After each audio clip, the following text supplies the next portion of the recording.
All right, I'm back. Sorry about that. All good now.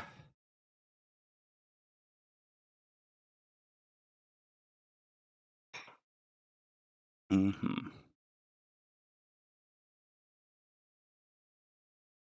Okay, so what's the situation here? We have, oh yeah, we got to remake that picture-in-picture. It goes away naturally. After all, why shouldn't it?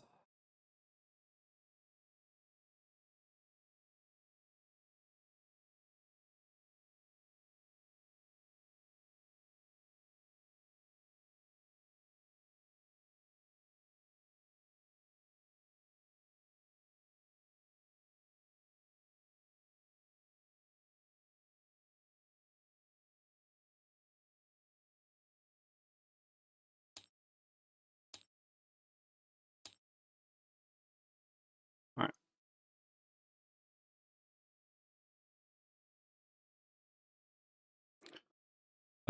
Okay, should be good. Hotkey, your hand zones are still saved. Okay. Yeah, so we just want to go in there and grab the loot, basically, is what we need to do on Fist. We can do an attack 2 with Voice from Below. This thing has 2 health. How are we on our, we're on a fresh deck. We have the sword. We have no -2 in our deck. But we actually, we need to move there first before that really works, huh? Okay. I mean, we're going to play these 2 cards, so yeah, Blink Blade's going to go fast. We have 2 time tokens now. We're muddled, which is really annoying. So we kind of need to kill the thing in the center. We can hit both of them as long as we kill. I know we don't have Power Leak anyway. Okay. That's fine. I have no, easy kill here. Sorry, with traps, this seems like cheating. Yeah, I mean, we haven't really played optimally. Let's just put it that way. Yeah, we got to put new elite in here. I have done the spawns in order. The elite just bypass the normal. The scenario was going very easily, and then we committed to farming loot here, basically just because of a series of bad or of unlucky draws that led to something. Well, I wasn't really unlucky. I mean, basically, because we needed to get an elite kill. Actually, with Fist, and there was a 1 health Snow Impure, and so ideally we wanted to grab 2 loot tokens that were back here, but we couldn't kill this and get the loot tokens, and so then we couldn't farm back here, which is so much safer. So we went to go get the kill to guarantee it for the battle goal, and then come back and get the loot, because Fist is trying to loot as much as possible here, because there's 5 lumber, and the personal quests, etc. Anyway, moral of the story is, we did that, which put us here, and since then we really haven't played optimally, and then we've also had some bad luck, and yes, accordingly we are now in a slightly trickier situation, but yes, Trap is cooking. Okay. So what were we going to do over there? We have our cards back. So I currently just have 2 meaningful traps there, so the dismantle still works, but I think the plan was to open the door next turn, probably. No, because we really want a 20, right? Yeah, that won't be ready next turn.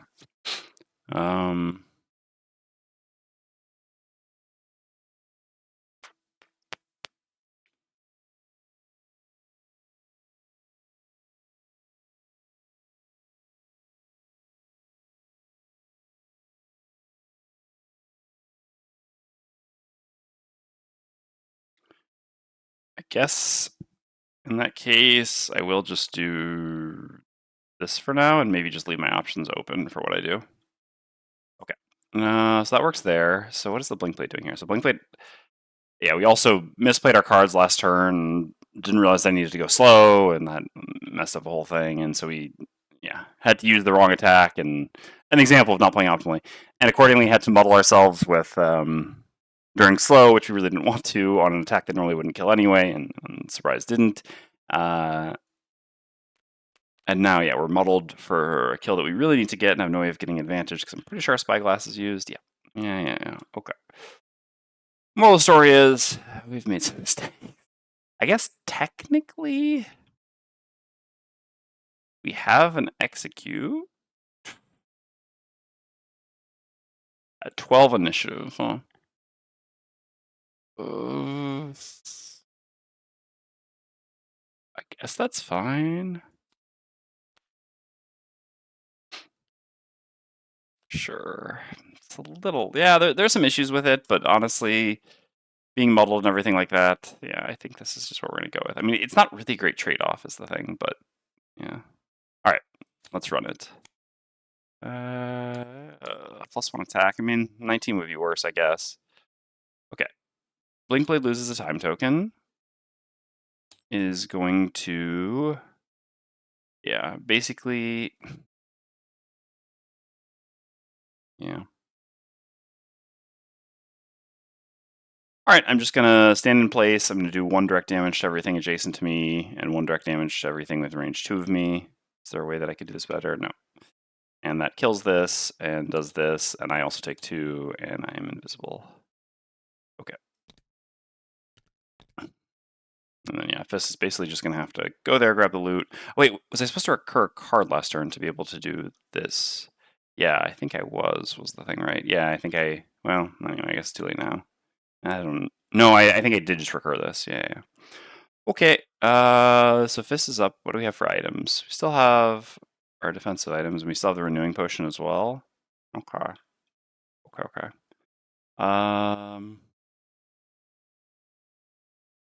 I mean, I could certainly attack with Voice from Below, but I don't think that's worth it. I think at this point, we're just kind of committing to not killing this hound. So, I mean, do I survive if I go here? Yeah, I still got the perks, I got armor. I heal 1 from regen, I go there. Yeah, I'll heal starting this round at +1. That doesn't really matter much. And I just do a loot 1, grabbing these 3 loot tokens.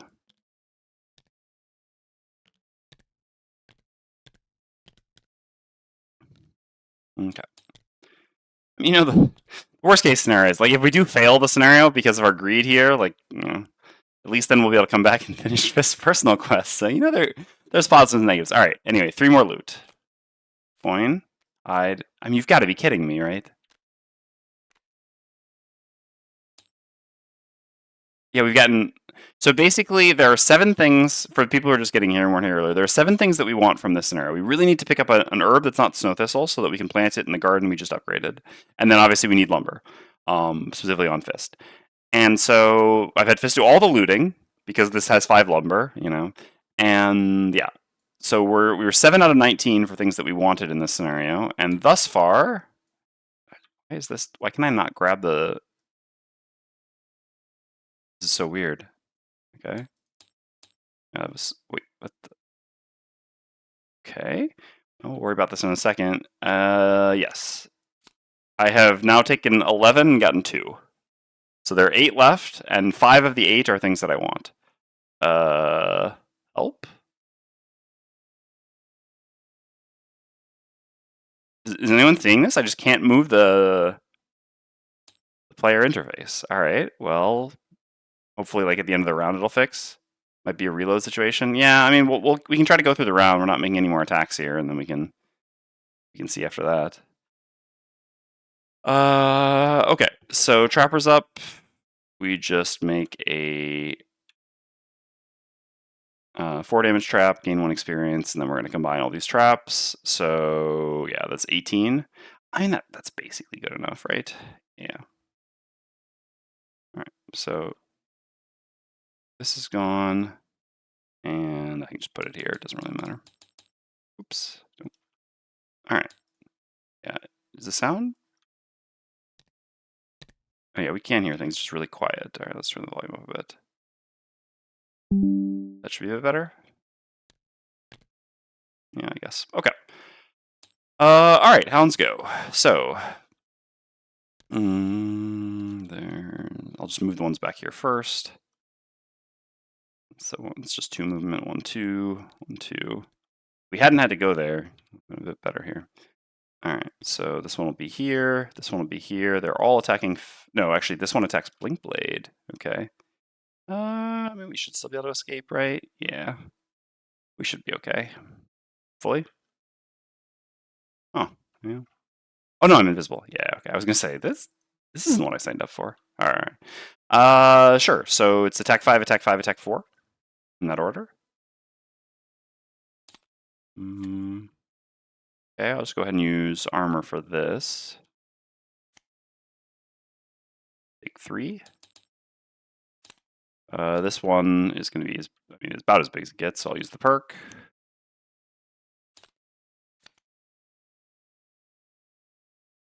And that's an L. I mean, both of them are 6s, so it didn't change anything. And yeah, okay, that is indeed an L. I mean, whatever. I gotta choose 2 cards to pitch, unfortunately. That's wild.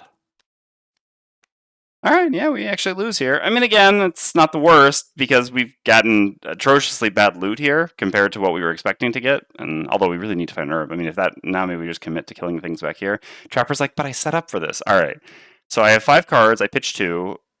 I rest. No, I have 1 turn left on Fist. Yeah, okay. That actually ends the scenario. Yeah, it's impossible to escape now. How many loot cards are left in the deck? There are 8 loot cards left in the deck. There's 1 loot here that we're planning on picking up. Yeah, I mean, our distribution of the... I mean, that's so wild, right? Like, it had to be a +1 or +2 on the elite, and then literally a crit on the normal. So looking for 5 out of 8, yeah. Yeah, I mean, at this point, we just have to commit to getting more loot, basically. Because, yeah, Fist is dead. So I have 1 turn left on Fist. It's so wild. All right. Like I said, we didn't really play this perfectly. Going for the battle goal really got us. Okay. So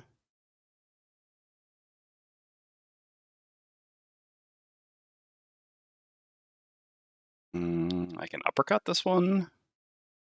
There's a question of whether Trapper... I can't even really bring this trap back, so if anything, I'm just going to use this trap in the last room and try to kill something and then loot something myself with it. Obviously, we want Fist to looting primarily. All right, well, anyway, let's... I think the cards I'll want to keep will be Ice Uppercut at this point, and so we don't have any elements. I really meant to, but whatever. I guess we'll just lose this, and we can just, like, use this. Sure. Okay. Oh, but I guess Fist can actually just get to a loop by going to there. Well, yeah, that works as well anyway. All right, sure. I will be able to reroll on the rest. Yeah, that was a pretty wild one. Admittedly, also for those who don't know, part of the reason we were in such a bad spot is basically because I got distracted and forgot to lose a card for the first rest of Fist, I think it was. Yeah, for the first rest of Fist. And so basically to penalize myself, I mean, not only I gave up a turn, but then I also just like basically I lost both my level 3 cards, which is my level 3 and 4 choices basically. Yeah, and obviously that was not great, but it was my fault for missing the rest. All right. End round, except we need this to press end round. I really don't want to reload here because it's going to be so buggy. All right.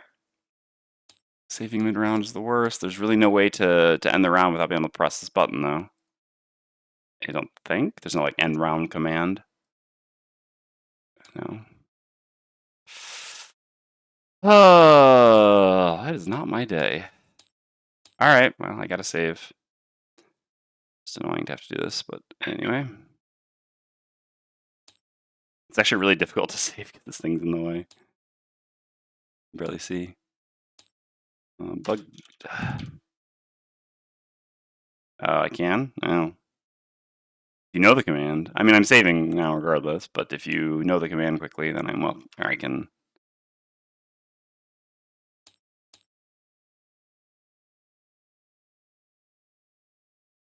yeah, you can ping me.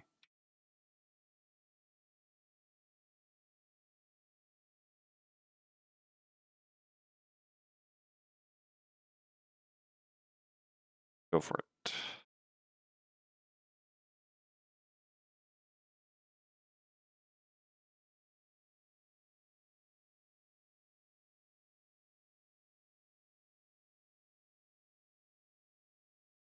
Guess we can leave this here. Okay, we can be looking ahead while we're waiting for that. So, yeah, Trapper will just go in and throw a trap at something, and Blink Blade can try to help out down here. If anything, I should just short rest. I have 1 life. Okay, it's the ping.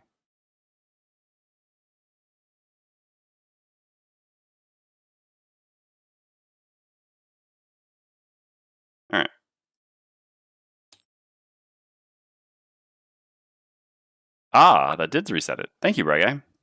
That works. All right. Excellent. End road. Yeah, so short rest on Fist. Or play these two cards. So yeah, I know I could like milk experience and stuff like that on Blink Blade at this point, etc. But I'd rather kind of just get this over more or less quickly. I don't actually have Cascading anymore. Like my best killing card. Still, I suppose I will short rest as well. No, that's a good one.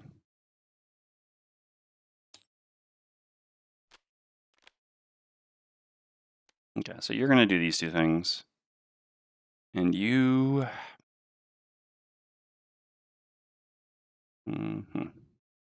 There's another spawn, I'm not gonna bother with that.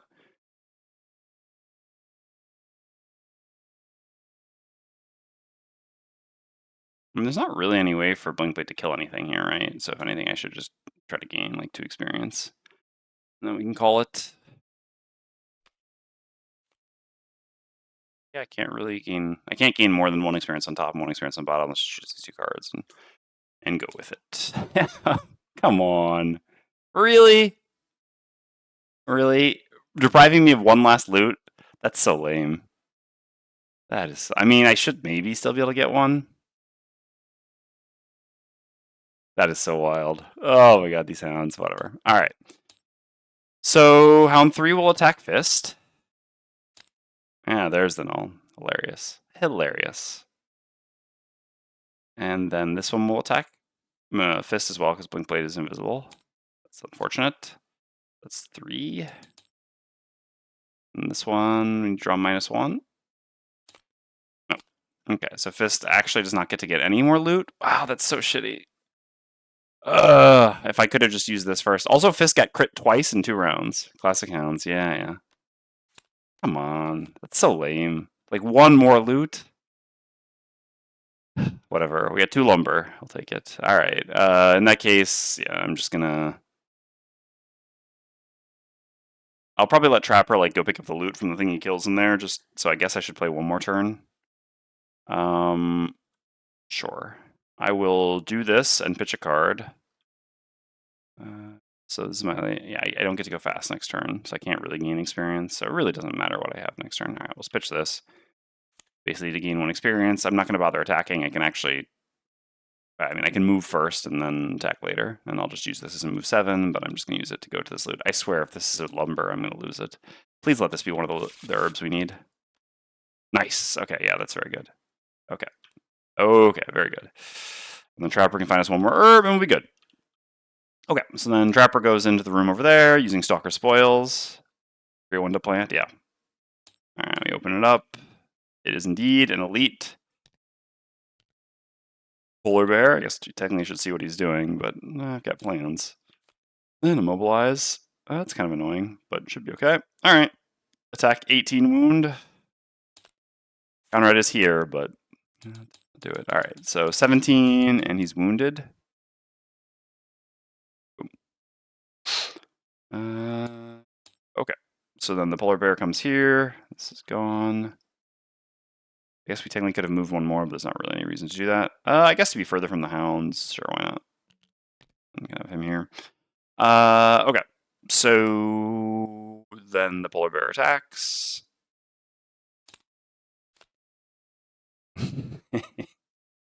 All right, and then, yeah, so that's an attack 4. 1, 2, 3, 4, and mobilize and wound. It's fine, we can still get the loot from him using our loot.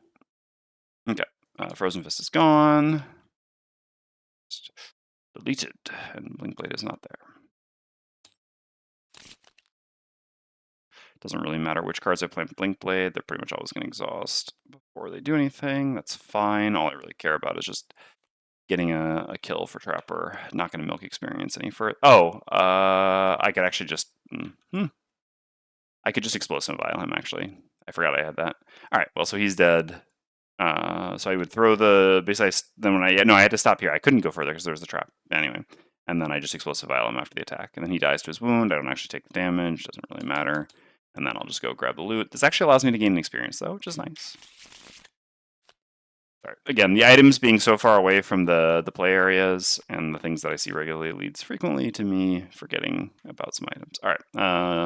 Sure. 1 experience here. Okay. All right. Blink plays this initiative. They'll die. I'm not going to bother going through the motions. I gain 1 experience with Trapper. And I get 1 more loot. All right. Come on. 1 more herb. There's an arrow vine here with my name on it. Frozen Fist Lumber. All right, well, is what it is. I mean, lumber's still fine. Okay, then we lose. I won't. I mean, I could like estimate how much experience I could get on Trapper, I guess.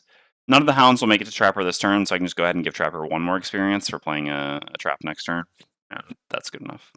Just to simulate, basically, playing it out here, because I like giving Trapper experience. I don't think this is unreasonable, and we just save everyone time by not actually going through the motions of doing it. And we don't go further from that. Okay, so game setup. Scenario. Losing this scenario is impressive. Again, we'd finished 2 rooms. We had 1 monster left to kill, and we had gone through 2 rest cycles. So many cards left, and it's the scenario. Again, I tried to explain this to people earlier, but basically, the scenario has a built-in push your luck mechanic. It's not meant to, but it actually does. And we pushed and lost. All right. They're lost. Again, like I said, though, it's not actually the worst thing ever because we can go back to a high lumber scenario where we can loot a lot again and continue to advance this personal quest. Okay. So, 1 lumber from trap.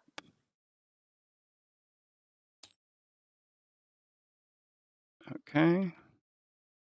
1 axe nut. Although I'm actually not even going to bother. I mean, I guess who knows what happens with the outpost event and everything. I guess technically I should just throw this in there for now, and then we'll worry about it shortly. Okay, and then for here, can you tell that I was focused on looting with fist? All right. We looted so many freaking hides. There were 5 hides, 5 lumber in this scenario, by the way. Just pointing this out. I mean, for real though, like, there's no way you can look at stuff like this and the number of scenarios we've done, the amount we've looted with Fist, and not believe that this personal quest is cursed. It is legitimately cursed. I don't think I've ever heard, I'm sure someone has, but I don't think I've ever heard of someone having a positive experience with this personal quest. And this is just a perfect example of what happens when you pick up this personal quest, right? You do scenarios with 5 hide and 5 lumber in them, you loot as much as you can, and what do you get? 5 hide and 2 lumber. And this isn't the first time or even the 3rd time this has happened since we grabbed this personal quest. It's a cursed personal quest. There's no way around it. All right, 12 gold.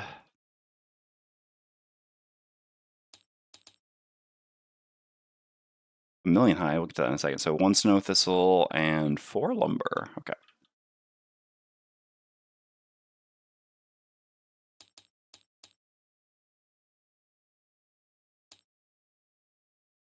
How much hide? 1, 2, 3, 4, 5, 6, 7. 7 hide. The dream. All right. I mean, we were getting low on hide. We kept choosing to get rid of it. All right, put these back. Well, yesterday we'd improved our win rate, and today we bring it back down. Yeah, brought the cards down there. Yep, so we can go game setup. Yeah, I don't think there's anything we risk deleting at this point. We've already grabbed the loot. Yep, delete map. All right.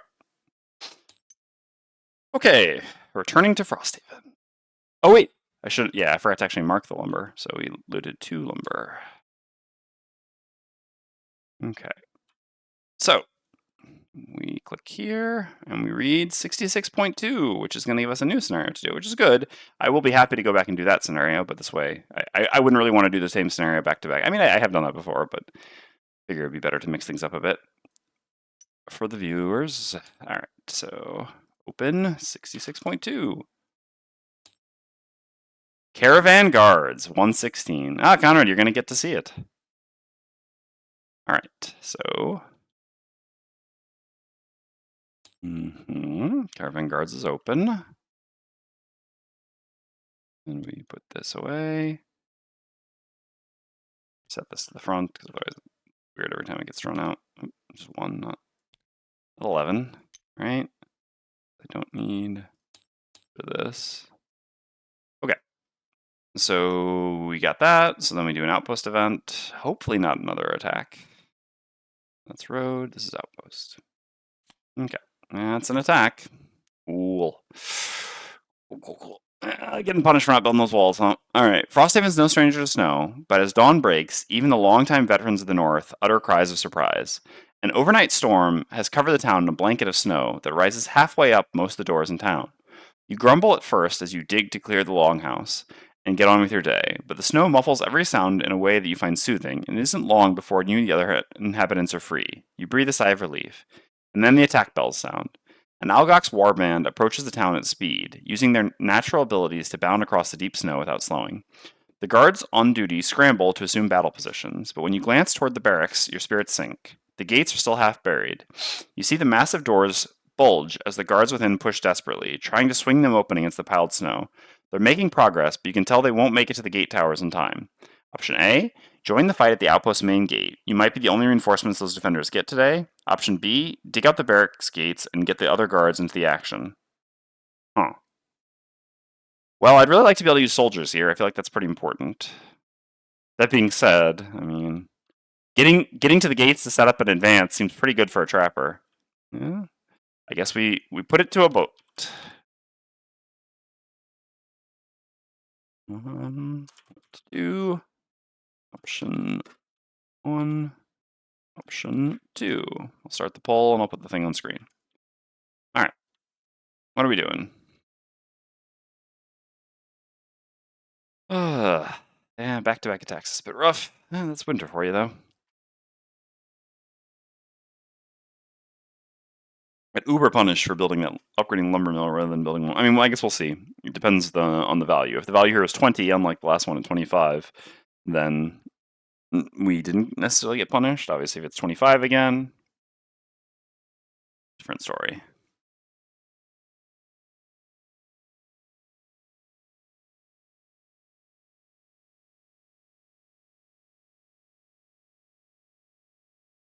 My concern with not digging out the barracks is not being able to use soldiers, I would guess, is how it's going to work. We kind of want to use soldiers, specifically to protect certain places, but at the same time, going to defend in the first place might just lower the attack value, which could maybe be better than using soldiers, so I think that you could justifiably do either. Alright, option 1. Join the fight at the outpost main gates. Alright. We gain 2 morale. That's just it? Okay, well, yeah, sorry. I guess we should read the thing. You wade through the snow and up the gatehouse just in time to join the fight. There aren't many of you to hold the town against a faster enemy, but the guards in the tower perk up as they see they're not alone. Gain 2 morale. Well, that's an extra build. That's nice. Okay. Then... Tech 15s, that's not bad. Target odd number buildings in the order of closest to furthest from the main gate. I mean, we can't even have that many odd number buildings, can we? I mean, this is just going to target all of them. So we have 1, 2, 3, 4, 5. Yeah, so 5 of the 7 get it. All right, so we have 5 targets.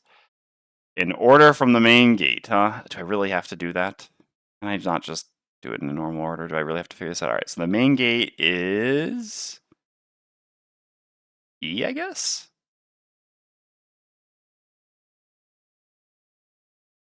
Yeah, I mean, that's got to be it. Yeah, okay, so E is this. So these two, 37, all right, so, okay. Those are kind of like all equidistant, and then what's the one other odd-numbered one that gets targeted? The mining camp. Yeah, it's over there. Okay, so I guess it's like trading post and carpenter, kind of our choice. And then I would say alchemist and logging camp. You have 37, 35, 17, 5. Yeah, that makes sense to me. I mean, I think that you could argue that, I mean, I guess this is a bit closer. Yeah, it kind of like touches there. Yeah, that's a reasonable ordering. Okay, thank you. So, 85 is the carpenter. So we kind of want to protect buildings. We don't really want to get wrecked. is the thing. So we definitely need to protect the logging camp because it just protects more. It costs one more resource. We want to do a double build here, so we probably want to protect the carpenter. I mean, should we really, at 15 attack, be spending? Maybe we shouldn't really be spending soldiers here. I guess mathematically it probably doesn't make sense because we have 20 defense. So yeah, only a -10, and I mean soldiers have a cost, and we're going to still train another soldier. I guess I'll use one on the logging camp, and that's it. All right. So the logging camp is number 4. So we will do 3 without a soldier, 1 with a soldier, and then 1 without a soldier. Oh, sorry, 3 without a soldier, 1 with, 1 without. All right. So fine. Okay, so that's 2 resources. Yeah, because the logging camp is the only one that costs 3. Fine. I guess technically I need to choose the resources. Oh, what do you know? Hide. Okay. And then this one we're going to use a soldier. Well, I guess we got the -10 out from the following thing, at least. Okay. Soldier expended, and then 1 more. Okay. All right, that was fine. 2 resources. Actually, we technically end up netting here, and we gain morale, so that wasn't a terrible attack. And we gain 3 collective hide. All right, 1, 2, 3. All right, decent attack there. Exhausted, you finish gathering the injured. Satha is already working with the guards on more routine snow clearing schedules. Okie doke. So we remove the event. I mean, I guess we lost more than, yeah. I mean, technically we lost like 3 gold and 3 material resources, I guess. And we gained 3 material resources, although those are hide, although I guess we're paying hide. So we basically ended up net neutral. We spent 3 gold to gain 3 morale, or 2 morale, essentially. No, I mean, that's pretty good. All right, so yeah, we will spend, so we'll train a soldier, spending a hide and spending, so we need to spend, as usual, 11 gold here for our resources plus the soldier. So we'll just spend that here. All right, 11 gold from Fist. Fist is definitely the sugar daddy of the town. Okay, now we get to plant another herb. I'm not going to bother with doing this again. This was too tedious.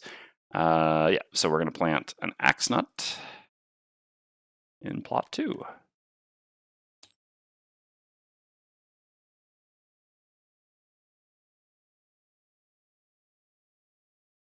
A big price to be called that, indeed. All right, yeah, so then this gets rotated. So we'll have a snow thistle and an axe nut next time. All right, so that's all good. All right, now we get to do a little double build. So we got the 2 morale.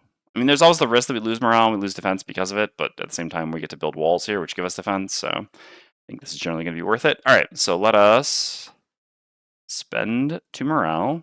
We'll build twice here. And this, yeah, this is for each one. So we'll build the town hall on the second wall. So this is going to cost us 20 gold. We know who to go to. All right, 20 gold spent. And then, yeah, this is going to cost us, each time we'll subtract lumber, I think. So 2 of each, and then 1, 2, 1. So 2 of each, and then 1, 2, 1. Okay. And with this, we build the town hall and the second wall. Those were the things we wanted to build, right? Yeah. I mean, like, I'd like to upgrade the crafting buildings and the purchasing building a little bit, but yeah, I just got more important things to do right now. And I mean, these walls, yeah, like, not having the walls has already cost us a bit. Certainly improving the walls makes sense here. If we'd had the second wall, for those who weren't here for the earlier Outpost event today, we would have, I mean, it already basically would have paid for itself. So yeah, certainly some regret about not getting that up quickly. So yeah, all right, we build the town hall and we build a wall. So our defense does not update automatically, but that's fine. So now our base defense is up to 10. Oops. And we got to read the town hall section. So we gain 1 prosperity for building that. Obviously, walls don't give prosperity. Although, you know, it's not really, I mean, mechanically, that's fine. Thematically, like, a nice, beautiful city with a nice, you know, like a really snazzy wall around it, that just attracts more tourists, right? That's prosperity in a nutshell. I don't know. All right, so 189.1. Sounds pretty prosperous to me.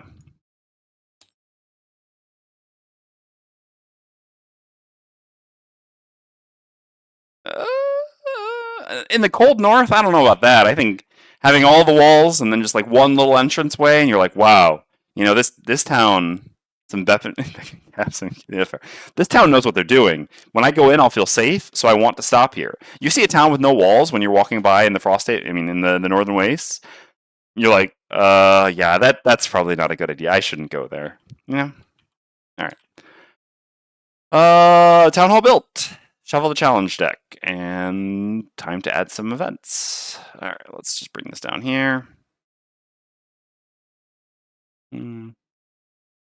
Okay, so SR 38, Summer Road.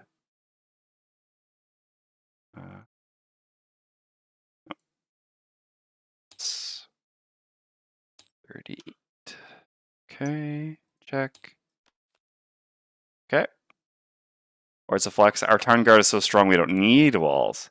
Have you seen this town guard? They got the banner spear, not much. They got the banner spear Safa, and that's basically it. Captain Olmsted, like, does he do anything? I don't know. I'm not getting great vibes from him. Okay. And then SO 59 to 62 to the summer outpost deck. Yeah.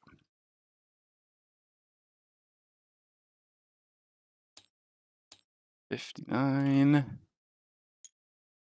$60. I guess I should just wait. $59, $62? Crazy. Oh, it's just 59 and 62.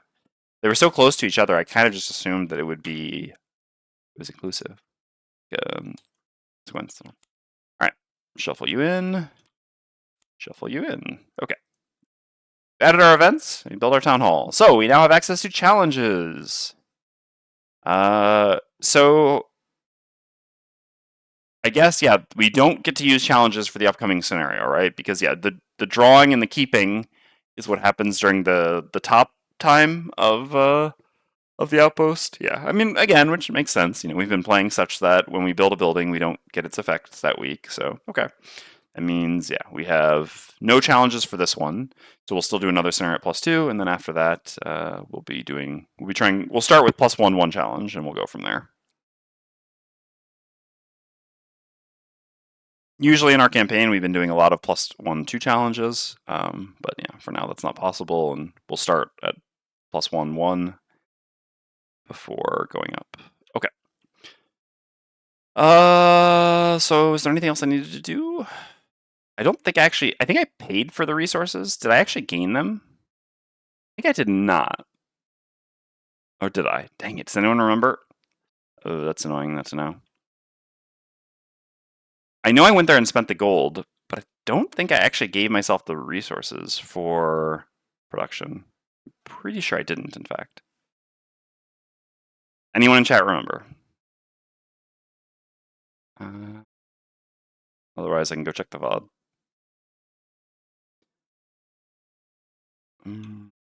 Okay. Other than that, again, there's still no new items to make or anything like that. We don't have any herbs to make any more potions, so we just need to check if we have any leveling up to do. All right, well, for now, I'm going to go ahead and give these. Hey! Reach measure? Oh, does it put it at the start of the setup? Okay. Interesting. That is kind of how I think we've been doing it in our campaign, but when I saw it up here, I was just wondering. Oh, I guess that would just be... Pretty sure I didn't, and I can check off stream and adjust it if necessary. Okay, so then we do get the challenge this week. I mean, you know what? I'll just not take the challenge this week. Again, I don't know exactly how some of these things work, but I've just generally been applying, since I've been, shortcutting some of the outpost phase stuff. I've just generally been applying the rule that when you build a building, you don't have it that week. So that still kind of would make sense for the town hall. So yeah, I mean, regardless of technically how it's supposed to work, if sometimes we're changing things to be slightly more in our favor, here we can change it to be slightly more not in our favor. Again, just to remain consistent also with like the thematic approach that we're taking, which is it takes a bit of time to build a building. All right. Yeah, so there's 0 gold there. Yep. All right, so do we have any level ups? No, and obviously we didn't get any perks. You do get to level up. We gained 5 total experience there, and you do not get to level up. All right. Is that going to boost us up? Unfortunately not. We've got to cycle this through. It doesn't always auto-update, but I think we're good. Oh, the next level. like difficulty increase, but also gold increase. We forgot to get gold early in the campaign. All right. Well, what the hell? How did I manage this? I actually can't. Yeah, there we go. It like locked onto one of the sticky points there. Okay. So, I have an interesting choice here, right? An interesting choice. So normally the build that I do on a Blink Blade is just taking double time here. Double time is, I mean, it's the card you want if you do a slow blade build, and if you're doing like the Nova stuff, it's also better.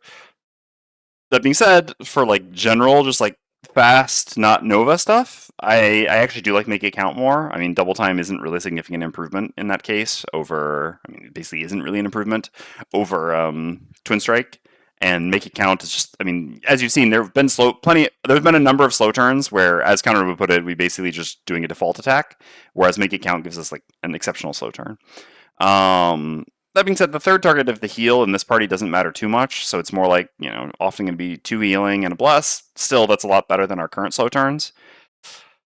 Alright. I guess we kind of have to slice things up. I don't think a Nova build is going to be realistic for us. I mean, first of all, we don't have power potions. Second of all, even if we had power potions, we're nerfing them to abilities, so I think that build is a lot weaker without being able to use power potions. Like I don't really think it's appealing enough.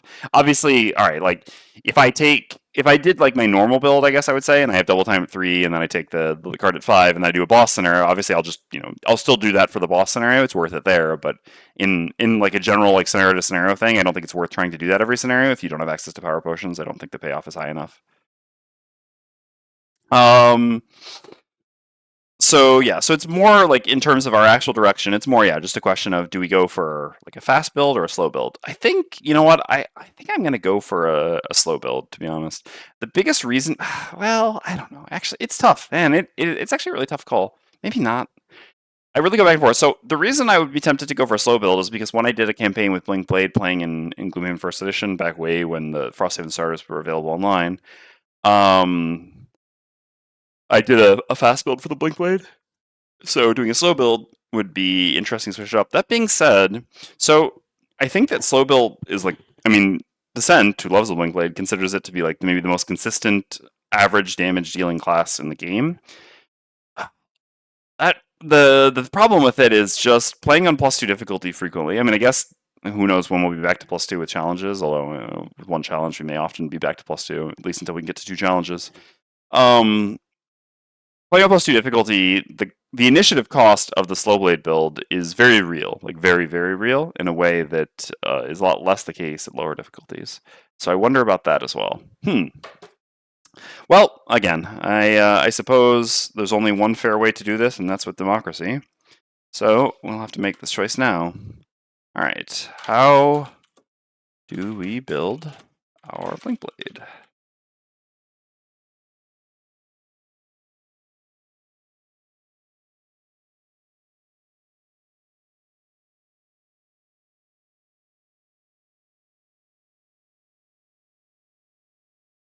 All right, I'm gonna give 2 minutes for this poll, I guess.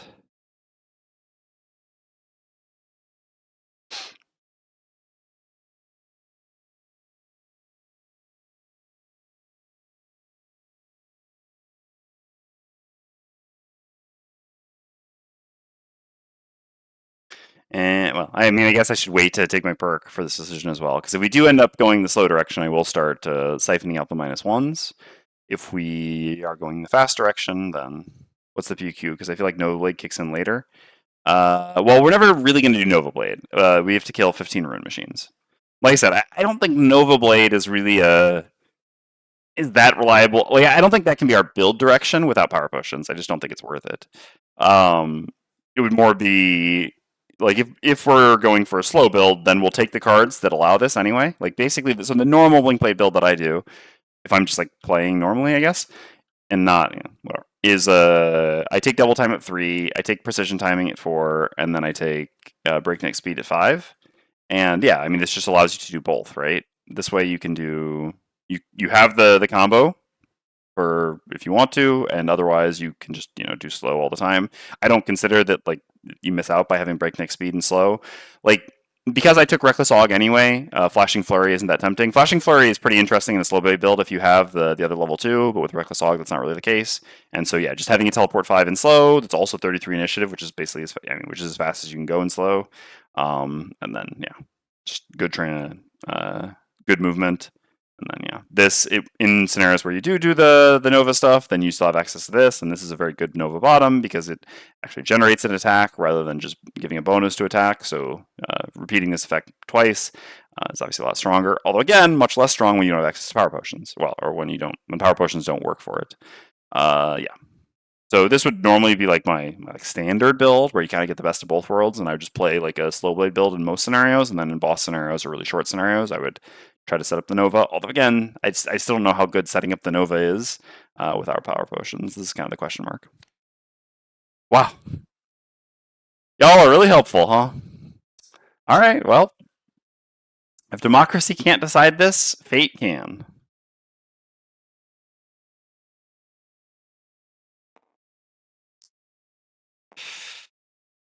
All right. Odds, we do this card. Evens, we do this card. All right, make it count it is. Oops, I know I'm going all the way over there. All right, so the fast direction. All right, all right. I mean, I'll definitely be happy to have make it count while I fist in my party, that's for sure. Let's put this back here.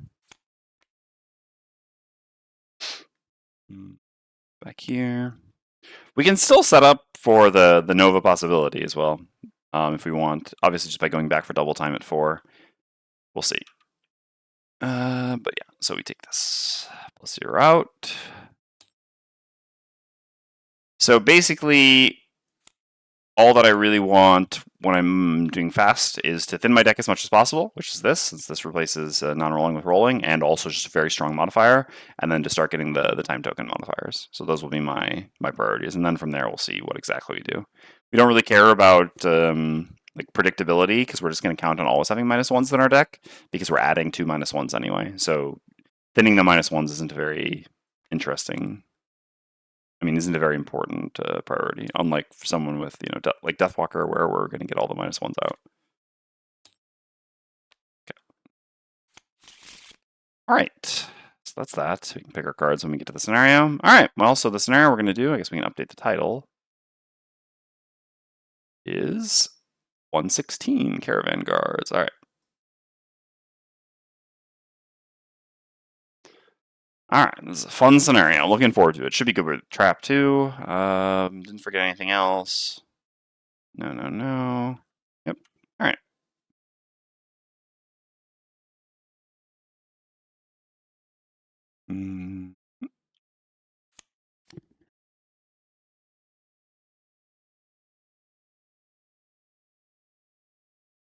Something. Okay, so time for a road event.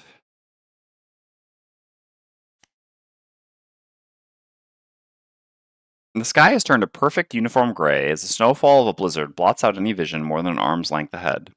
The flurries hide his presence until you're right on top of him. It's a lot more fun if you read this as the furries hide his presence until you're right on top of him. But seated in deep meditation is an orchid. While they have a frail humanoid appearance, they gain the majority of their sustenance from direct contact with the ground as a plant would, growing beautiful crystalline structures across their skin if they remain sedentary. Hey, Dorf. Exactly, measure. Judging by the length and prominence of the crystals on this orchid's head and arms, he's been seated here meditating for a very long time, perhaps years. Although he shows no signs of noticing, the snow has begun to accumulate on him. Unfortunately, the weather has left you turned around, and without a bit of help, you're as likely to be heading away from your destination as toward it. Option A, wake the orchid to ask directions. Option B, leave the orchid to his meditation and find your own way. All right, well, to the pole.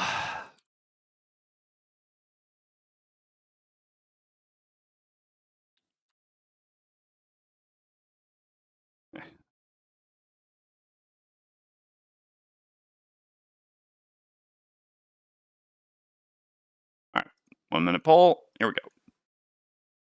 All right, I'll bring it back up on screen. Alt not working. There we go. All right, so should we wake the orchid to ask for directions, or should we leave and let him keep meditating?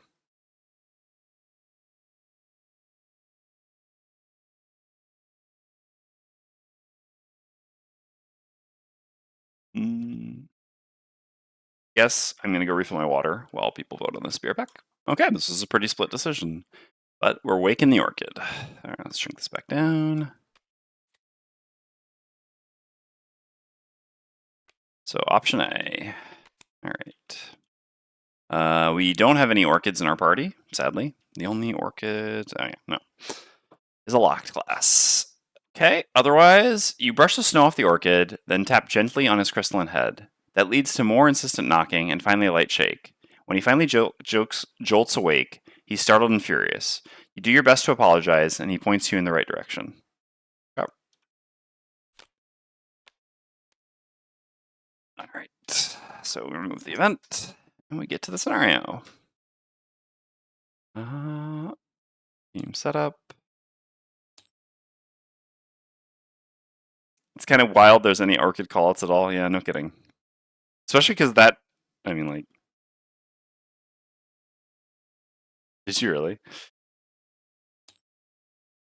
That's like, so yeah, that's a starting event, right? Like, I mean, was that really a good decision to have an orchid exclusive outcome? I mean, admittedly, it was like 5 experience, so it's not really a big deal, I guess. But still, like, is one for each ancestry? Sure, yeah, I get that, I guess. Although, having an orchid one being a starting event doesn't make quite as much sense as, like, putting it later in the game, I would say. When, yeah, the only orchid class is locked. And not even like an early unlock. It's one of the later unlocks. I mean, not really, really late, but reasonably late. So yeah, of all of them, this one, I mean, not of all of them, I guess. Technically there's... No, because even that... Yeah. Human wants super late game, that's funny. I guess this is actually probably the worst, right? To have as a starting, because even, even Savas would ultimately be better. Yeah, I don't think they're... Yeah, I think that this is probably the worst actual one you could have as a starting ancestry one. I don't think there's actually worse. All right, these have started to drive me crazy. Let's get rid of them. Can't even see this thing. That's hilarious because of this. All right, well, guess we won't get rid of them then. Yep. Okay, game setup. We do 116 caravan guards. All right, time to read the scenario. This is going to be another big one. We're going to be moving the camera around a fair amount, I think. All right, so we got 4 lumber here. That's not bad, and we got some useful herbs as well. That's nice. So loot is good here. It's a tough scenario to loot much in, though, unlike the previous one. All right, the scenario is complete when all 5 wagons have either escaped or been destroyed. At the end of that round, read 141.2.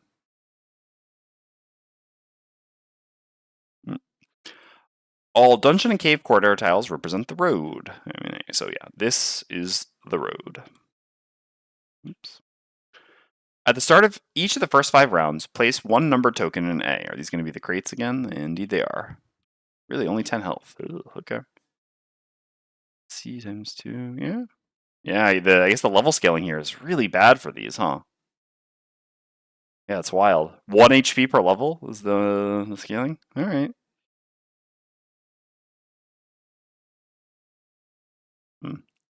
Yeah, these represent caravan wagons, allies to you and enemy stall monsters. Each has C times 2 plus L hit points and is immune to all conditions and forced movement. On initiative 50 each round, all wagons in right to left order perform move 3, focusing on moving toward and occupying B. Wagons can only enter road hexes, but can enter occupied hexes and hexes with obstacles. If any wagon enters an occupied hex, the figure in that hex suffers trap damage and is placed in the closest empty non-road hex. If any wagon enters a hex with an obstacle, the obstacle is destroyed and the wagon suffers trap damage. All other overlay tiles do not affect the wagons in any way. So that includes traps then? Curious, but okay. So we can actually set traps on the road. It's like that scene where the wagon rolls by and then you set down they throw down the spike strip. Yeah.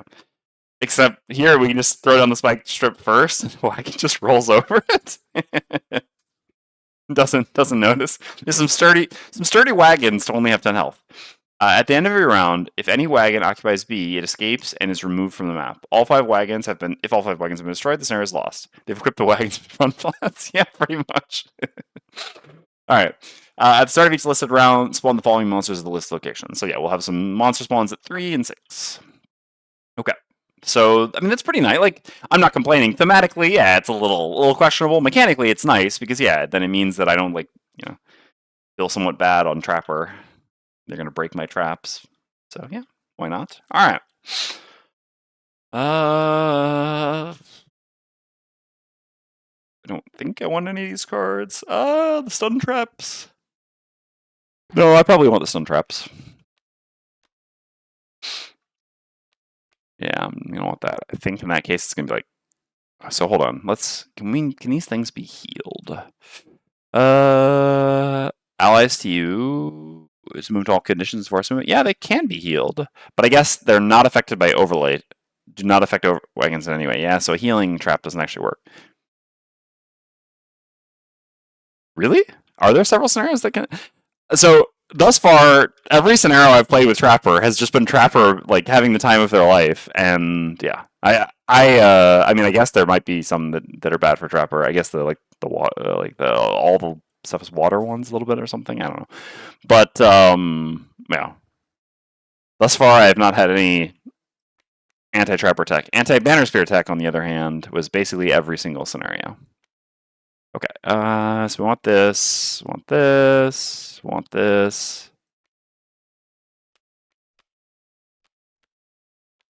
Yeah, Snowflake would be very good here. So what is the card that I've accidentally cut? There should be one more card somewhere. It's just down here, and I just like grabbed it and brought. Oh yeah, I brought in Honeypot. Okay. Okay. Yeah, and then the other one is Spike Pit, which yeah, I mean I guess Spike Pit can chill. Okay, that seems fine, I guess.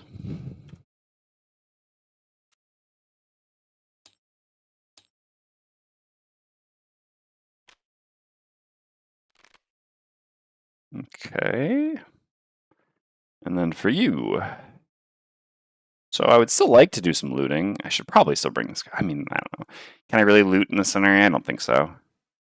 This scenario, we're full focused on the objective here because every wagon we save is better for us. And getting all 5 is the holy grail. So we're going to just be all in on effective fighting here. Accordingly, we're going to need to...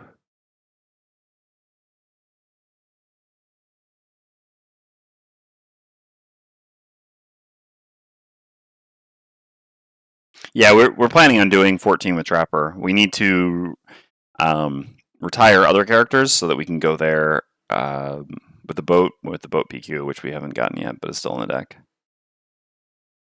We also have Blinkblade right now, I guess. So theoretically, we could do it with either of the 2 retiring, but we'll see. Okay. Are there Algox guards here? There are, right? Yes. So we can get the Trapper second Algox guard kill. Yeah. We've got the full cheese group for 14. Okay. So I mean, we'll take that in our level up cards, and Encased Punch. So basically, yeah. Right now on Fist, we have like 2 flex slots. Cold Boulder is not really good for any reason here. So we do have the Ice Speakers. Those have Shield. Any Elite to start? No. We have Elite spawns on Ice Speakers. Normal Ice Speaker. Yeah. So we have no Elite Ice Speakers. So Pierce isn't that important here. It's just an attack 4. Okay. So easy to exclude that. Shard Launch is okay, but never that impressive. I mean, I guess I will take this on the off chance that Blink can get his Mastery to Hyper Cheese. In this scenario, you mean? Oh, in that scenario. Yeah, absolutely. That's a good point. That is a good point. Right.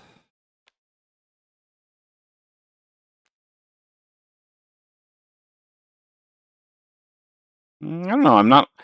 Normally, it's like they're fighting for the last spot, but none of these things seem particularly amazing in this scenario. I mean, maybe I will just take Shard Launch for the flexibility to hit two things. I don't know. The Immobilize can keep something trapped in with me. I don't really know. Force move throwing it into the bus. Yeah, I mean that's fair as well. Obviously, it's always a little. Yeah, that's a good point, I guess. I don't know. It's a little awkward to. I mean, like the archer, you can't really like. I mean, it needs a lot more force movement than we have. Actually, that's a good point though. Do I have my both of my pushes on you? No, I don't. So maybe I should be bringing flurry. Yeah, well, we definitely like using the wagons offensively. I'm just kind of wondering whether he's really a good candidate for it. Like we have like AoE shorter. I mean, I guess I'll just take this card then, because I already have the bottom heal Earth, so I don't really need Primal Bellow, and maybe this can work. Yeah, I mean that's normally how it works for me as well. It's just I'm not really thinking that Fist is going to be that good at getting enemies there. Trapper, on the other hand, yeah, I should probably bring that push, right? Do I actually need it?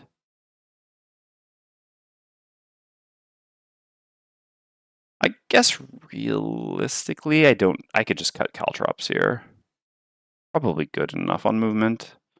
So then we have no, because we cut Honeypot as well. Actually, we'd be cutting a lot of movement at that point.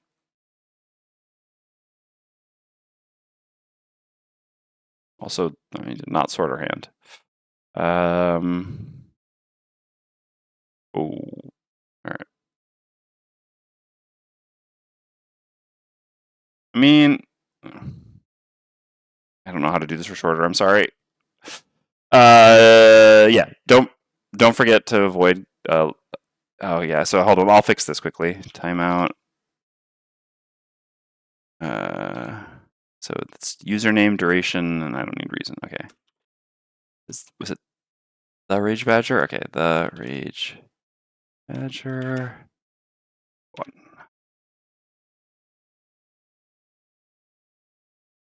Huh? Timeout. The Rage Badger. One. Okay, there you go. Sorry about that.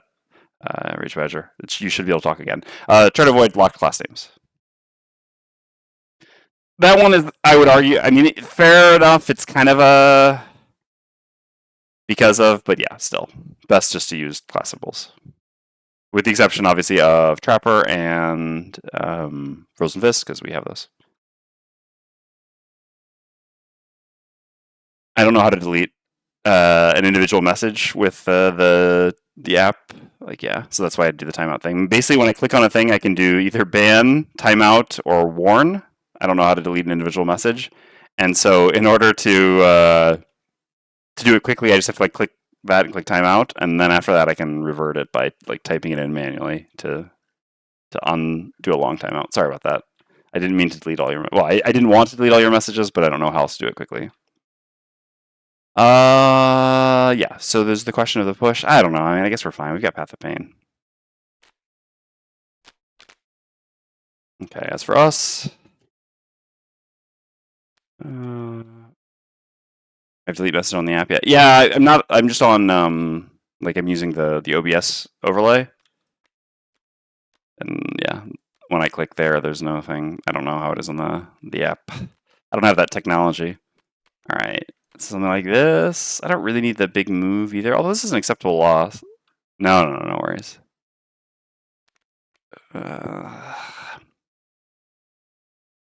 So we definitely want to use a loss here on Blink Blade. It kind of just becomes a question of which one we want to use, whether it's Drive Recharge or Cascading Reaction.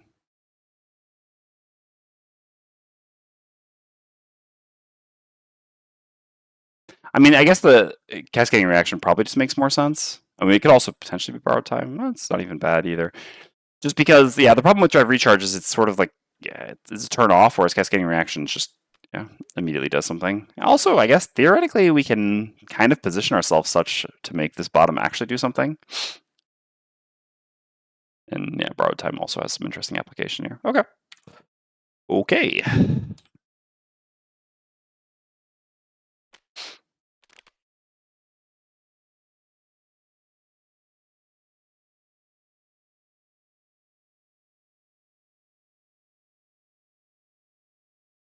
Maybe we can zoom in enough here. Okay, so to unlock these, it's curious that it doesn't start with just 5 of them spawned over there. But anyway, all right. Well, Fist is gonna do Fist things, so we need to keep that alive. And yeah, I mean, these enemies can start by hitting it, so Fist pretty much just has to like go over there and offer themselves as tribute. They move at, was it 50 or 99? It is 50. Okay. All right. Well, just do normal things with Fist there. Blinkblade really wants to go slow here. The multi-target heal isn't super impressive. I mean, I guess that is kind of convincing me on. I guess if we're going slow here, I don't really have a good turn while I move over there, which does make a lot of sense for drive recharge then, huh? Because then I just get 4 fast turns in a row. I definitely like that, although I've kind of come around to Cascading Reaction as well, just because I realized that this fast effect is a pretty reasonable bonus on bottom in this scenario. Since the things are kind of curvy. Although I guess, well, no, I mean, yeah, we could, yeah. Guess maybe that's not that important. I mean, I definitely want this. I could consider cutting this. The force movement's good. Want this always. The other one's always Blurry Jab. Blurry Jab's just a nice card. Again, it's just like, there's never a turn where you have Blurry Jab and you're really unhappy to have it. I could also consider cutting Power Leak here, to be perfectly honest. Power Leak just represents so much damage early on, though. Yeah, I understand. I think I'll cut Cascading Reaction. All right. And then we will go with the recharge. Okay, so in that case, we'll be doing this and this. Turn 1 on Blink Blade. We'll figure out exactly where we're positioned in a second. So yeah, they're going to be. So if I go trap, it is going to be a little bit annoying to have effective traps here. All right, let's actually see. So where are the guards spawning? Or the Ice Speaker? I mean, Ice Speakers can do ranged attacks. Guard will spawn at D. Ice Speaker will spawn at C. Okay.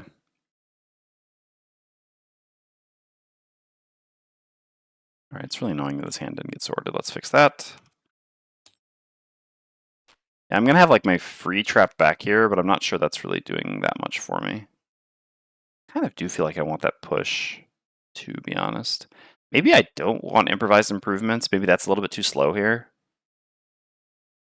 Because I'm going to be using Path of Pain potentially for force movement anyway. Yeah. Yeah, I think actually maybe we could cut improvised improvements for a scenario. All right. And bring in Flurry.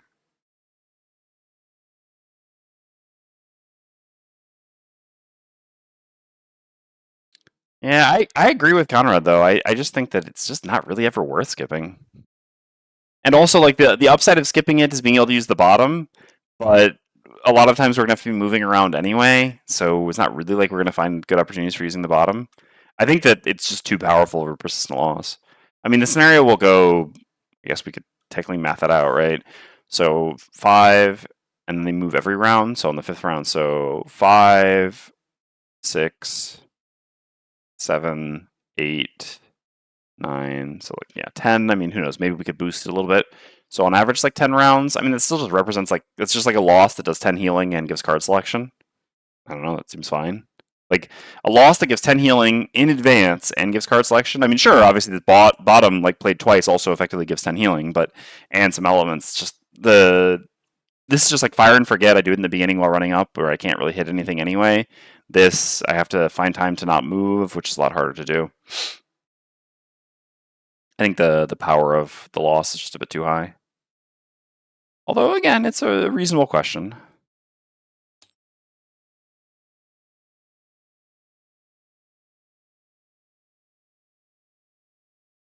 Well, we're not losing a lot here. I mean, what else would we do? We would bring Shard Launch instead and go here and attack. I guess it's true we can actually go hit the Archer turn 1.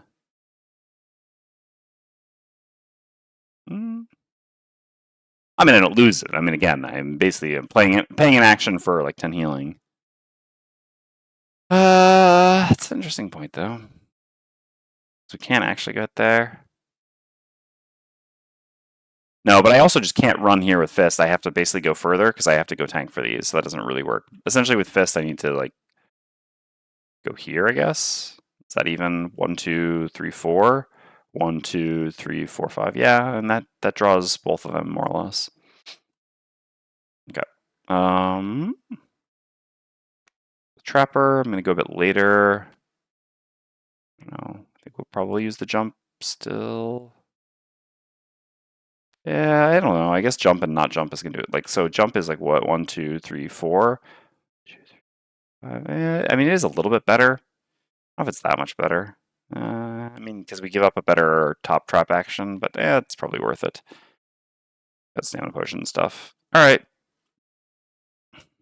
So now we got to actually do our starting positions.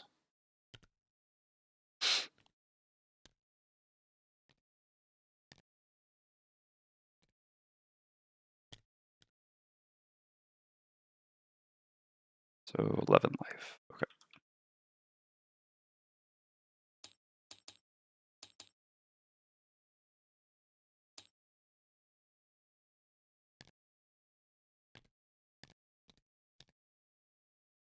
I think I'll go over there and start messing with that. Okay. Technically we get our free trap. Not sure how useful that will be. Yeah, I mean, I don't even have the thing to improve it, so yeah, this is pretty insignificant here. That's okay. All right. Here goes. Mobilize, huh? Huh. Yeah, that's gonna be a bit annoying for Fist. 1, 2, 3, 4, 5. 1, 2, 3, 4, 5. Yeah. Although I guess actually, yeah, no, you're already in range. Yeah, it's like kind of the worst thing that you could flip turn 1. I mean, I guess we'll get these enemies next to us, right? The guards go before. Yeah, okay, all right. I mean, and overall, this should be okay. This should be okay. All right, so Fist is up first. Activate one with a mountain. Gain 2 experience. Regen up. Yep. Yeah, having fun. I mean, we lost earlier, but it was kind of our own fault. I was gone for a bit. I had to go to an appointment, or go deal with an appointment, basically. All right. Then we do a move 4 jump. 1, 2, 3, 4 to here. And putting our body on the line. And we will pay 2 life to recur this card. Even though life is very valuable here and stamina doesn't matter that much, well, I mean, it's actually fair that life matters a lot here and stamina doesn't matter that much. I don't know how much. I mean, let me just figure out what the positioning is going to be like, I guess, and see. I guess, yeah, it's at the end of the round anyway when I decide, so we can wait to see. Also be depending on their flips and stuff. All right. So yeah, this archer goes 1, 2, 3, 4, 5. 1, 2, 3, 4, 5. So yep, attacks the Frozen Fist. Really? That's how we're going to start, huh? Come on. Ugh. Right where we ended last time.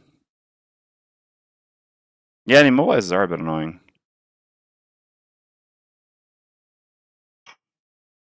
All right, I have the perk, but I feel like I mean, I'm going to get hit a lot in this scenario with Fist. I feel like there will probably be bigger than that, so let's just go ahead and use these and take 3 here. Since this archer is only attacking for base 3 here, so even though it is a crit, it's not as big as crits can be. All right, so this guard has 5 movement, goes to here, attacks us. This is an attack for 3 as well. Okay, for 2. I will not be recurring that card. All right, then the trapper goes. No, actually, technically this goes. It's 50. It'd be nice if they showed up on the initiative tracker. So we do a move 4 jump. 1, 2, 3, 4 to here. It's time to make some stun traps.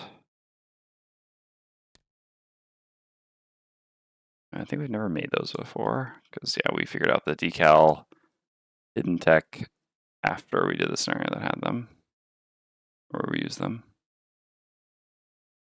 Oh no. Ugh. All right, yeah. There's no decals for stun. Yeah. All right, we gotta do it the other way. That's gonna be a lot more. I mean, I guess no one's. Well, we just have to avoid standing on top of them. Yeah, I know. Well, it would still be nice to have the decal for it, just because, again, this is how you have to make traps at this point. I mean, it's much better to do it with the decal. The problem with this is, so I can remove the condition tag here, and then I won't hoover it up, but it's still very annoying to stand on. If I set it in the center, then you can't see the trap value. So yeah, it's not great.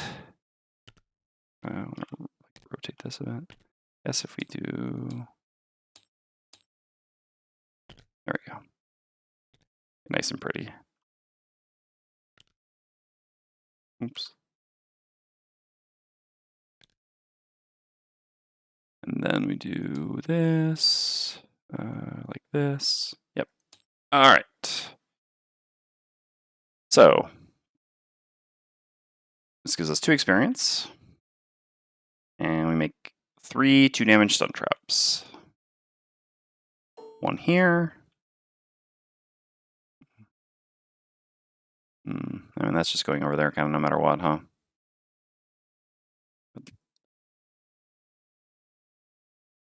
I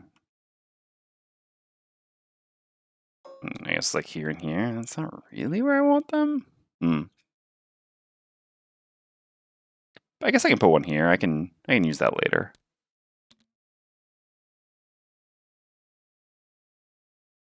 Yeah. I mean, there's a world where we try to like wait an extra turn rather than immediately doing some forced movement things. The alternative would be basically doing this plus this, turning those into 6 damage stun traps, and then dismantle next turn. With Circlet. It's a pretty big deal.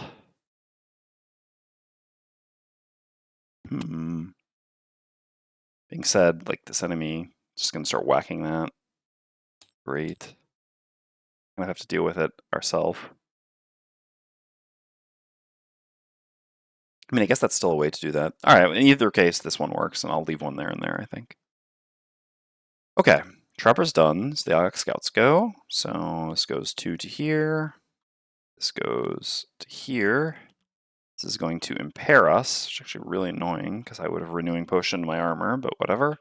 This is an attack 4. Okay, well, at least that's some nice flips. And this is an attack 3 for 4. Yep. And the Blink Blade goes. So the Blink Blade is going to do a move 4 with experimental adjustment. 1, 2, 3, 4 to here. And then we're going to play Drive Recharge to gain 2 time tokens. To gain Ward. And to gain a Bless. There we go. Okay.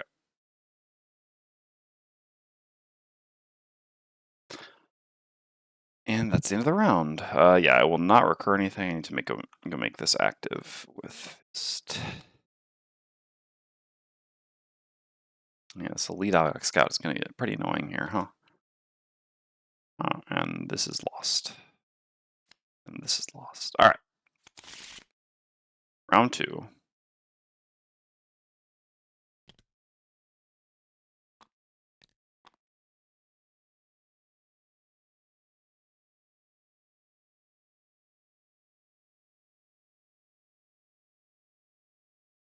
Oops. It's again, huh? Ah, not that.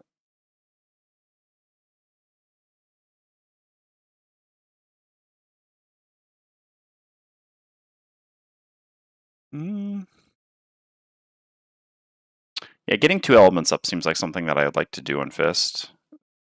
This is a convenient way to heal myself, and then I can push the guard into the stun trap. Annoying that I won't get to push the scout into the stun trap, but there was no way to set that up. This is still decent. While also, yeah, getting element, getting healing, etc. Setting up the double element turn for either lacerating or draw the bedrock, most likely lacerating. So Blink Blade just gets to start stabbing. Just like stab central.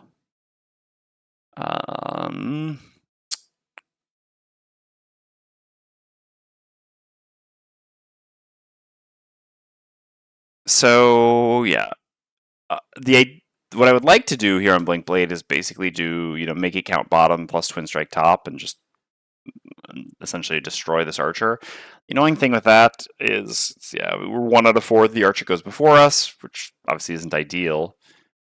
The only thing we have to go before the archer, though, is, realistically, while having the nice, good bottom turn of Make It Count, is Reckless Aug. Reckless Aug's not great against the archer. I mean, it's not that much less damage than Twin Strike, although realistically, yeah, Poison Dagger here and stuff.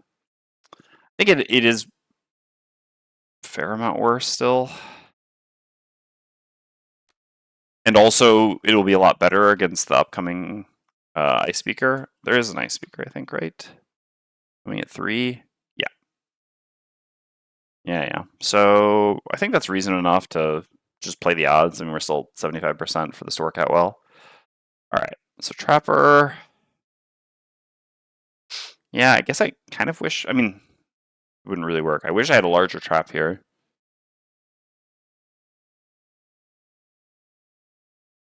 That I could do.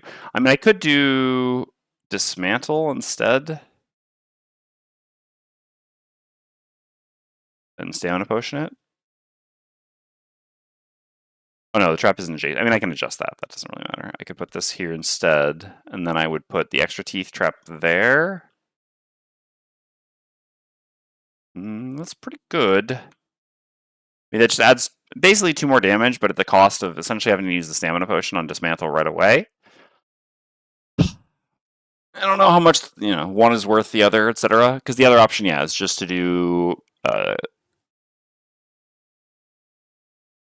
Wait, do I not have the 4 damage trap? Oh no, I used that to move. Oh, I guess I don't have the 4 damage trap. Alright, well then I guess, yeah, that's... I'm not really going to pack in any heal traps here, so, yep, alright, well, that's the line then. Alright. Come on. Really? Please don't tell me that this is... Alright, well, again, sometimes you're going to play scenarios and all the monsters will flip the cards that are the worst for you. This is worst case scenario flip here, and this is actual worst case scenario flip here as well. I guess the trap might have been worse. I don't know. It's about the same. But yeah, this is as bad as it gets. All right, so we're gonna have to audible a little bit here.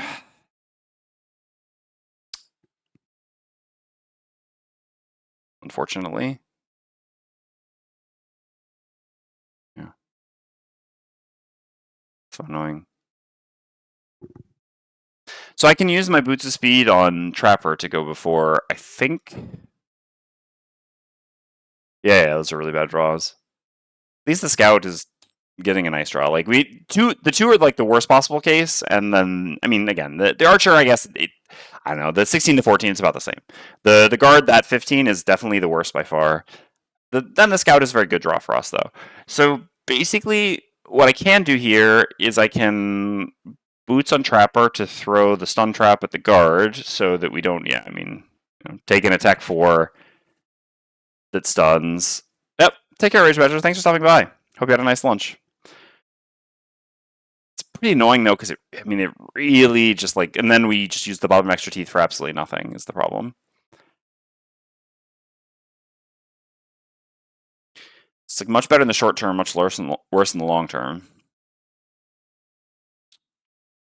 Can Fist just deal with? I mean, the poison doesn't. It's just 1 extra damage. I mean, it's just an attack 5.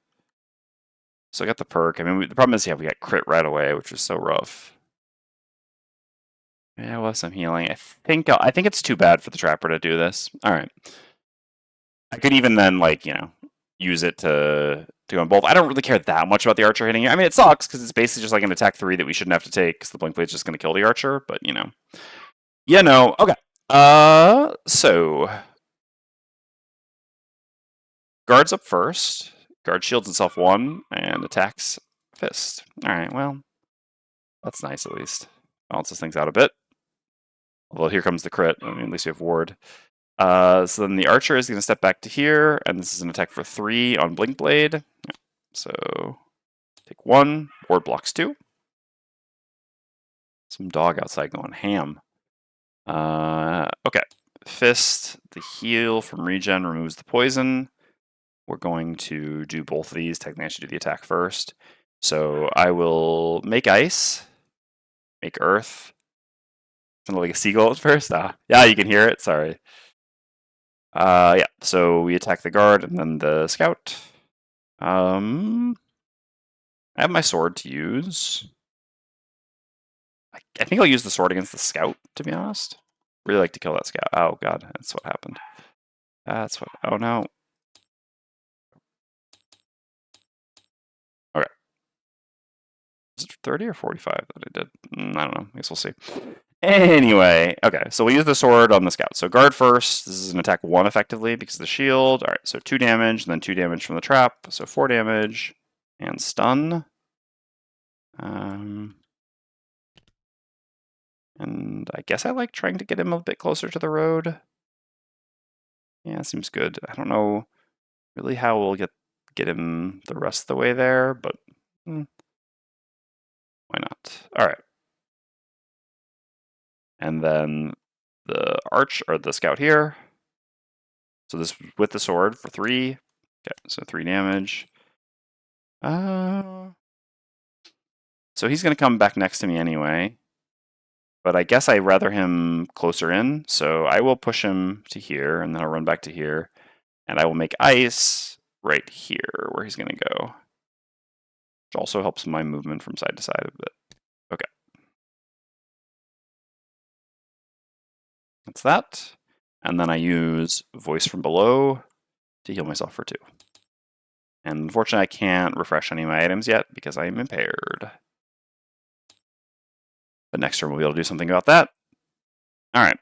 Trapper's up next. So on Trapper, we're going to go with the plan. So we're going to use extra teeth. Oh, I was impaired on that. Yep, you're right. I couldn't use the sword.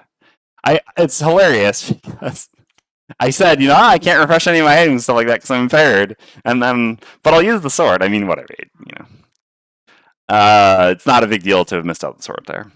So this is going to be I am positive it's a trap. Whatever, I'm just going to... Basically, I create a... Did I gain my experience? Okay. So I gain 1 experience. I create a 5 damage trap at range 3, so I'll put that right here. And then I use Dismantle Bottom. I destroy the 2 damage trap.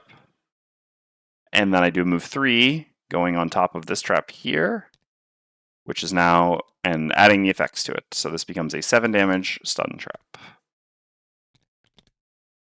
Yeah, which this is now the problem with standing on it. And then I will Stamina Potion Dismantle.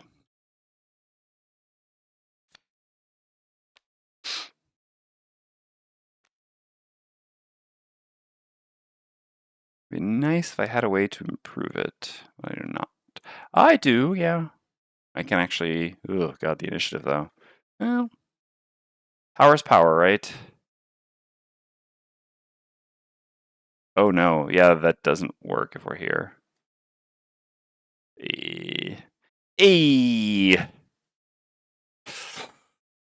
Yeah, I mean, we couldn't go with that. We can't stop here and go with that initiative, and I don't think we want to go with that initiative anyway. So I guess, yeah, we'll probably not add 1 to it. It's not that big of a deal. Okay. But I guess realistically, where do I want to be? Well, I was here. I mean, this is the furthest I can go. It could be here. Yeah, it's not really better. All right, this is fine. So Blink Blade's up. Fast. We already subtracted the token. This is our first fast turn. Okay, so we use the bottom of Make It Count. Move to here. Doesn't give us any experience, huh? Stingy. Okay, so then we're going to use the Poison Dagger on our attack here. So this will be an attack 2 wound. Oh, battle goals! Mr. Battle Goals. You know what they say. I thought of it because I thought of the one that I had where killing something with 2 conditions. All right, collect 3 or 4 loot tokens in the... No. 2 lost cards to your first for us. No. Never exit a hex adjacent to an enemy except through forced movement.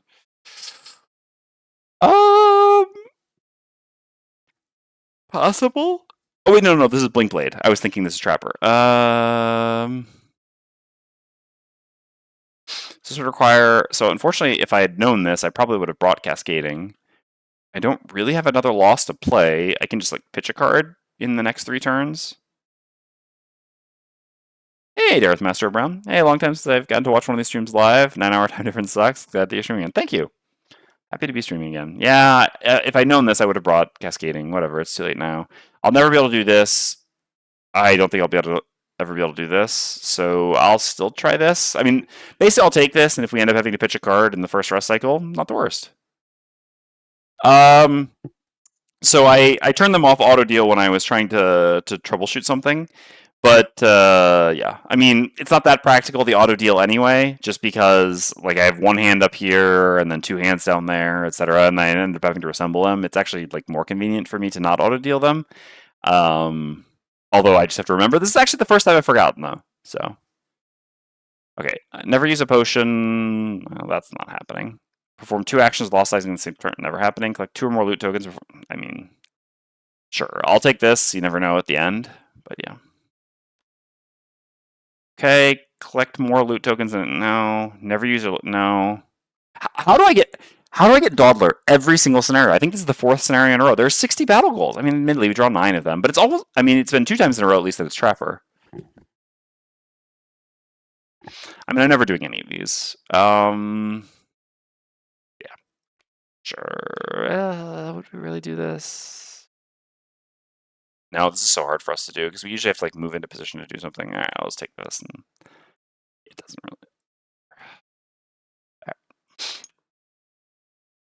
really. Okay. So Blink Blade's up. Yeah, we were making and we did use the item, right? That's why I create a battle gold discard pile and reshuffle after I run through the deck. I actually think this is a very reasonable approach, to be honest. I actually, to be perfectly frank, once they changed to 60 battle goals, I don't understand why they didn't do this as an official rule, right? I think it just makes so much more sense. This just gives you like the nice variety. That was what was nice about challenges, is like going through the deck and getting the different challenges. Why not do this for battle goals? To be honest, they probably just didn't think of it. I read it was probably never brought up, which is a shame because yeah, I think the battle goal discard is a really good idea. I can understand not doing it with 24 in Gloomhaven because you're working with a much smaller pool, but yeah, at this point with 60, like go through that pool. But anyway, all right. So this is an attack 2 poison wound. Okay, 2 damage. Poison and wound. And then we are going to gain an experience here. We're going to do an attack 3. So 2 damage, and then we're going to do a move 2. Well, what is coming at D here? Are we happy where we are? Is this our happy place? Elite Agox Archer. I mean, someone does need to kill the archers. I guess I can chill here. Yeah, I mean, I guess my spot's fine then. Okay. We drive recharge turn 1. We went slow turn 1, moved up, and drive recharge. It's time to go fast. 10 round scenario. We wanted to juice. Okay. So what do we need here? We need a +1 on this to get this kill. By the way, you can right-click on the conditions in the context menu to not have it disappear after clicking the conditions, so you can apply multiple conditions more easily. Oh, I get what you're saying. Ah, okay, that is good to know. Thank you. It doesn't happen often that I have to do it, but that is a useful trick. Thank you. So what am I looking at next turn? With the 2 archers here, I could very easily Power Leak. Power Leak's a bit annoying, though, because I'll probably get attacked a fair amount in this scenario. I mean, what else am I looking at, though, with another archer here? I mean, blurry jabbing, it's pretty good. Getting a wound going on elite archer is pretty nice. And then just like, I don't know, something on bottom. Yeah, I actually think I like blurry jab more than doing power leak here next turn. So in that case, I really want to try to finish this enemy off. So in that case, we're going to use this and this. So that turns this into an attack 5 with advantage, right? Is that too much?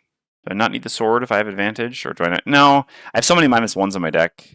There wasn't a scenario effect here, right? No. I have so many -1s in my deck. Yeah, I think trying to count on. Hey, Dwarf, thank you for the gifted sub. And congratulations, Mogjit. JT. Yeah, let's use both. Yeah, Well, we didn't need any of them, but I think it was a pretty reasonable line. Okay. And then the scouts move and loot. Oh, yeah, no, it just like slides and bumps. Yep. Okay. And then 1, 2, 3. 1, 2, 3. And we'll get a new one here. All right, so we got some spawns. So this is 1 normal ice speaker at each C, 1 elite archer at each D. Okay. Spawning in 2 level 4 elite Algax archers is not complaining about the scenario, but it's more like a. It's like calling in the Terminator, basically. Each C.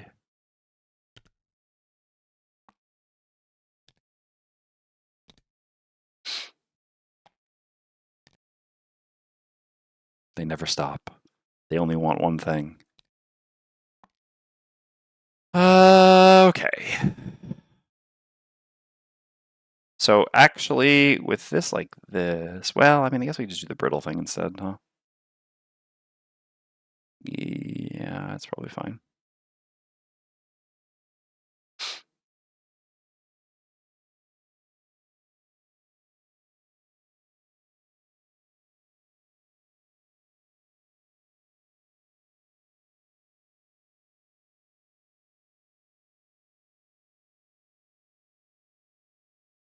Hmm.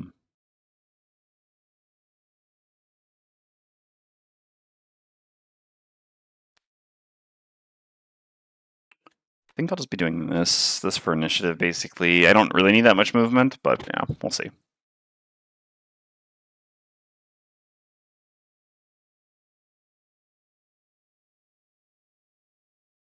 Yeah, this, and I guess this plays. And then we have, yeah, like the thing next turn. All right. It's just so weird to like just play 2 cards, play 2 cards, play 2 cards on fists and not be recurring cards. Did I remember? Yeah, I did. Yeah, remove the poison. Okay. So Blink Blade. So we have just this one over here. We're definitely going to hit you with the Blurry Jab, as I said. Was 16 the reshuffle? 29. No, 16 not the reshuffle. What is the reshuffle for archers? It's like the 65 or something like that. All right. So yeah, so they've only got 1 64. Yeah. Okay. I was off by 1 initiative. It's effectively the same. Yeah. So they've got 1 chance of going before 20, so this is probably fine.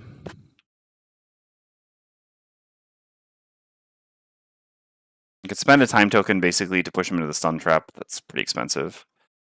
I think, honestly, temporal displacement just to attack the guard in the center seems fine here. I do need to work on getting some of these enemies into the road a bit.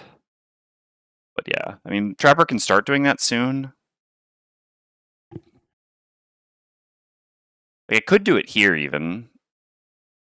Otherwise I'm going to miss my shot. It's a lot of damage, but throwing this trap is just so good.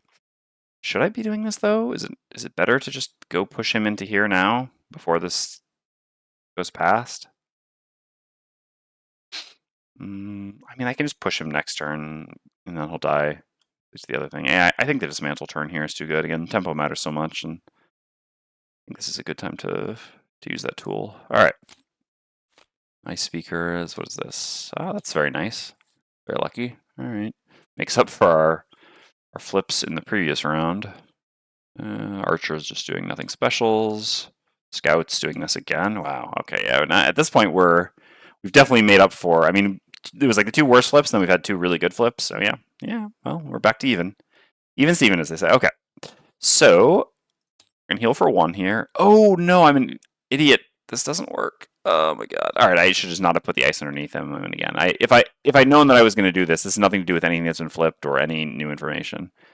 So I guess I put the ice there. I didn't actually have to put the ice anywhere. I guess I can put it there though. Okay. You could have moved to either hex too. Yeah, that's also true. I guess. Yeah, I guess then I can just leave this here and have him there. Sure. Okay. Sure. So I think I just gained the regen. Yes, I did. I'm so paranoid about forgetting it now because it's happened so many times. All right. Gain 1 experience, consume the ice. I will also consume the earth just to immobilize this archer and put him in the retaliate. Why not? So immobilize you, brittle you, ward me, and I don't know if the heater shield is better than the heavy sword in this scenario, to be honest, but I guess I can wait. I'm not really in a rush. It's not like I'm going to long rest, so I've got time to get the 2-point armor back, basically, is what I mean. All right, and then move everyone out of the way.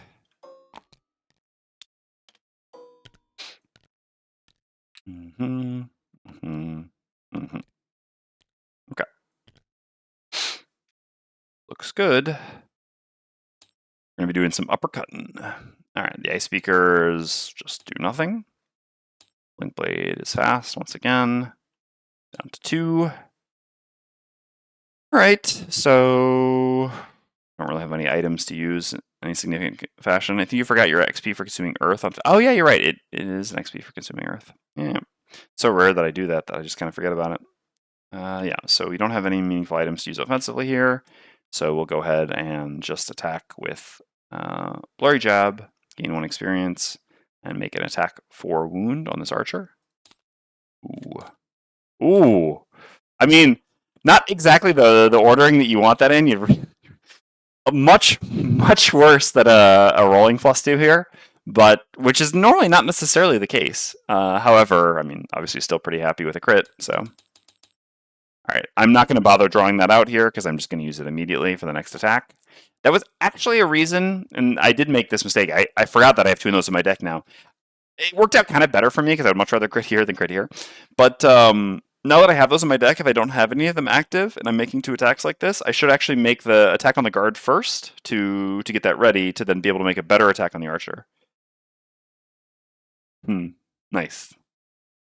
All right, so then we're going to use Temporal Displacement as an attack 3 +2 from that modifier already, so attack 5 on this guard. Okay, so 4.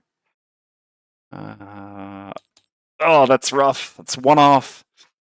Because the trap damage here will be 6. So, I mean, I guess ultimately my push or pull will presumably deal 1 damage. Unless I literally miss. Okay.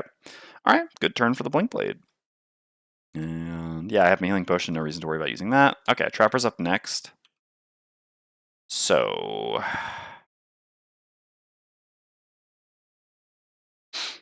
yeah, I mean, certainly I wish that I just pushed him now, because I don't actually need to stun any things.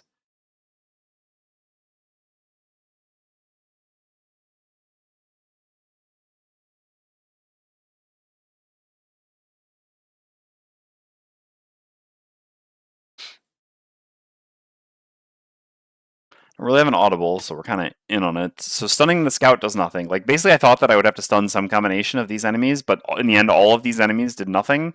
This enemy's already stunned. I mean, I can just stun this. It kind of sucks, because, yeah, it has 3 shield. I'm going to be doing a pretty big attack on it. That being said, I don't really have a better line here. I can't actually go here. If I go here, I get run over by the crate, which doesn't really seem like a great plan. I guess no, I could hit this. It does do a lot of damage and it's brittled. Oh no, I can't. I can't hit that in this, yeah. Nuke the brittled scout. Well, I need to nuke 2 things is the thing.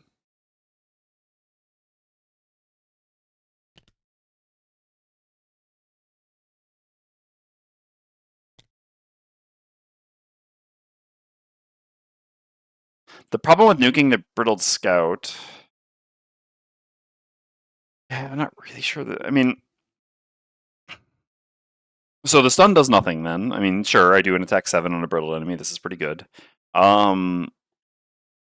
But then, basically, yeah, I mean, I just don't use the... there's no way to use the circlet. I mean, I can use it to make a disadvantage attack here, but that's really, really bad. I guess I could use it here, but then I'm using my 2 stuns on 2 scouts, where the stun does nothing. The damage does do something, certainly. Maybe the stun isn't that important, although, I don't know. It's difficult to balance offense and defense in this scenario and say which one is more important, like damage mitigation, because at some point, you can also just throw your body in the way of damage to keep the wagons alive. Hmm. Certainly, I would like to kill that elite scout. If it starts not flipping 35s, it's pretty annoying. But yeah, so basically the thing is, if I attack the scout, the only other thing that I can attack is this or this. Whereas if I go down here first, then I can actually hit like this and this, or here either, same thing. Which is nice because then, I mean, stunning this, this is removing an attack 5 this turn on the Blink Blade, which is pretty good. And then, yeah, like the damage doesn't do much here, but then the stun does something. And honestly, I'm not sure that this, like, yeah, so it's just a question of whether, stun matters more, damage matters more. I think I do like this more, though. We're not really going to get another great opportunity, I think, to use the circlet, and certainly not one as early in the scenario, which is a pretty big difference. Yeah, 2 targets is the big thing here. And sadly, we don't have the upgraded bow. Once again, this mattering. I mean, it's not so much this mattering, it's just, like I said, that +1 range enhancement on Dismantle is just so good. Jessica was absolutely right for doing that. Yeah, I think maybe I do want to be one to the left. Someone is going to have to tank some of these hits, I guess. Maybe. I don't know. Yeah, I mean, that also makes it easier for me to, like, go push someone into the road. Shove an Algox into the road. It sucks that if we push him into the road and he dies to one of these, we're not going to get kill credit for killing a guard. That doesn't, doesn't feel great. Like, it feels like you should. If the guy's, like, standing next to the road, not in it, and Trapper comes along, is like, do, and then just pushes someone in right as the wagon's about to go by, you feel like you should get kill credit for that. Anyway, we just decided to run 41 tonight while we still have 2 level 9s. Keep us in your thoughts. What is 41? Let me see.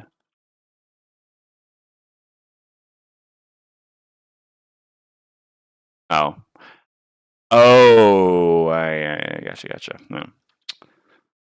Bon courage. Alright. Bonne chance, plutôt. So, yeah, we go here, we dismantle, we use the Circlet of Eyes, and we use the bow to increase range. So we're going to do 2 attack, 7 stuns. We'll go Archer first. Okay. And then Ice Speaker. Okay. So this is 4 shield here, if I'm not mistaken. Yeah, 3 from that. So this is an attack for 8, so we do 4 damage and stun it for next round. Yeah, I know, I saw. I mean, yeah, in our physical campaign, we have not done any of the puzzle book, so I haven't actually gotten to that scenario, but I do know which one that is, and yeah, it's a tough one. My second campaign has that somewhere in our future, but long way off. 27, we're frustrating enough, and yeah. Okay. So this archer dies to wound, and this archer attacks fist with this. Oh, this brittle. I mean, it is what it is. I think it was worth it. It's still like 4 direct damage, I guess.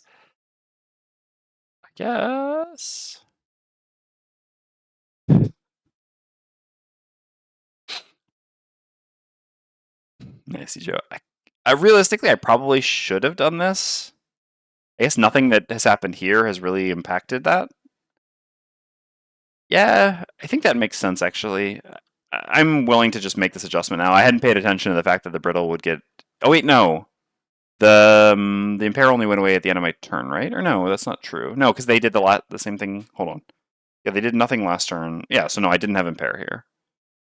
Okay, yeah, no, I am going to correct this quickly. In that case, well, I still don't know whether I want the sword back or the shield back. But yeah, well... No, I want the sword back. Okay, yeah, sorry. I know I'm, like, correcting things here, but, sometimes, as I said, streaming and playing 3-handed, we don't notice everything. So I'm going to use the Frenzy Potion to attack the Brittled Archer. The reason for this is because the Brittled Archer is going to attack me with disadvantage, because immobilizing it and giving it disadvantage and making it take retaliate is worth it, but unfortunately this is going to waste the Brittle on it. I mean, this is a really bad Brittle to deal 2 damage, so I might as well do the best I can. So instead, yeah, after Brittling it, I will then use the Frenzy Potion. I'll use the Heavy Sword, the Renewing Potion, get back the Crude Chain Armor and the Heavy Sword, and use the Heavy Sword again. This allows me to make an attack 4 against this brittled enemy, which is generally going to be better than the Retaliate. All right. Okay. So 5. So with the brittle, that's 10. That is much better. And we also healed ourselves for 1. Okay. No longer brittled. And so yes, the archer attacks us for disadvantage. This is an attack. This is an attack +0, so attack 5. Again with disadvantage. That's some disadvantage. We flipped a +1, they flipped a +1. Only fair, I guess. Okay, so ward goes away. We take 3. Okay, scouts do their looting stuff. Sadly, no way to get them to go onto the track. Guard goes, loses stun, and the wagons advance. 1, 2, 3. 1, 2, 3. 1, 2, 3. Retaliate on the archer. Yep, good catch. Thank you. The whole reason that we went through and said that entire thing, and then yeah, I got so distracted by flipping 2+1s on disadvantage that I completely forgot. All right. Blinkblade's just standing over here like, I did all of this. No one else helped me. Okay. Mm-hmm.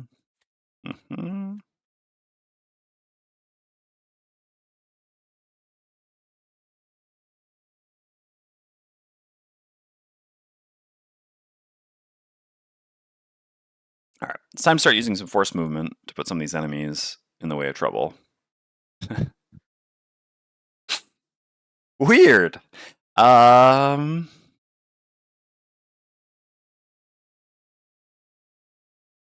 don't actually have a move 5 anymore, right? No.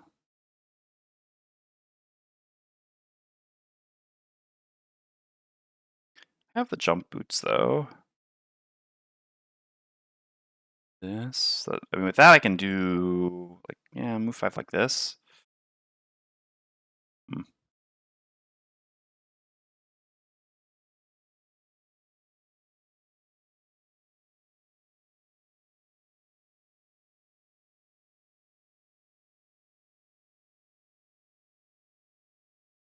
All right, I think.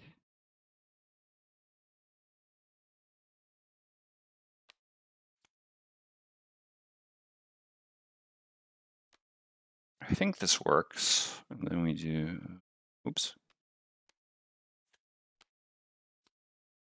All right.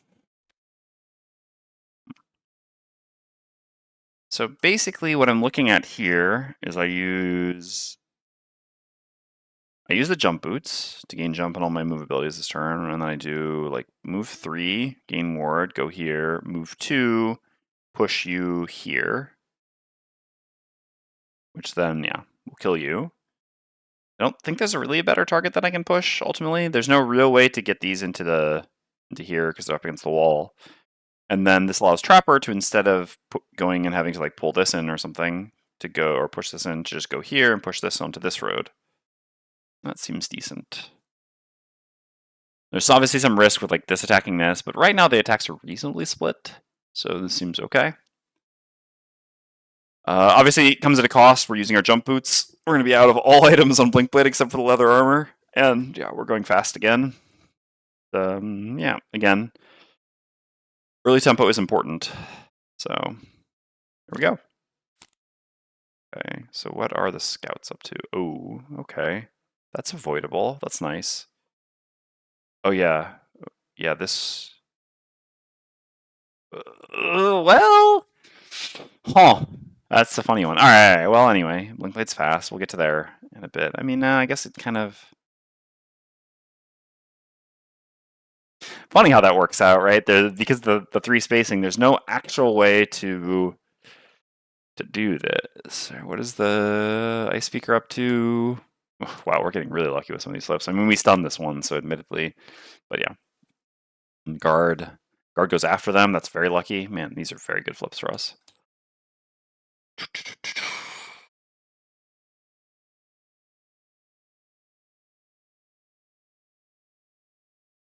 Yeah.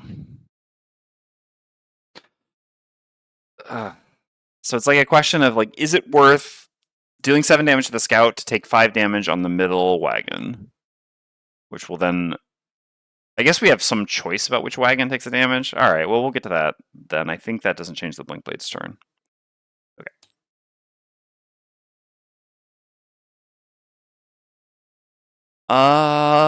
Okay. So, yeah, we use, go to our items here. We use wing shoes, which the improvement here, does it actually matter? No, it doesn't. It wouldn't matter, the difference between the two. The Gloomhaven versus Frosthaven versions. All right, gain 1 experience. I didn't just do that. I think I've gained an experience every turn, right? I wonder.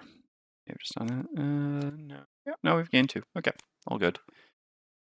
Suffer 1 damage. Gain ward. Here. And then, yeah, we're jumping. We do a move to jump. Make fire.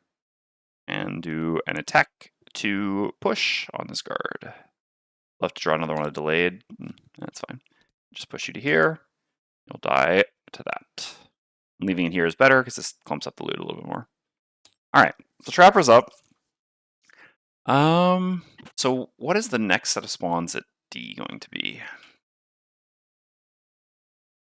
Guard and Ice Speaker. Those won't catch up with it too quickly. Yeah, I think it's better to have it. Oh no, I mean, I guess it's, yeah, the question is basically which wagon we'd rather have be damaged by the scout. Wagon 3 or wagon 4? Anyway, so the Trapper goes, we do a move 2, we move to here. And then we use Flurry of Nails, we do an attack 3, don't have anything special to use for this. No, I can use the Flask at some point, but that's not really doing anything here. Alright, so we attack.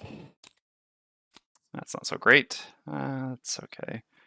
I mean, I guess ultimately it's probably... Oh, wait! Does this... No. I assume this was actually...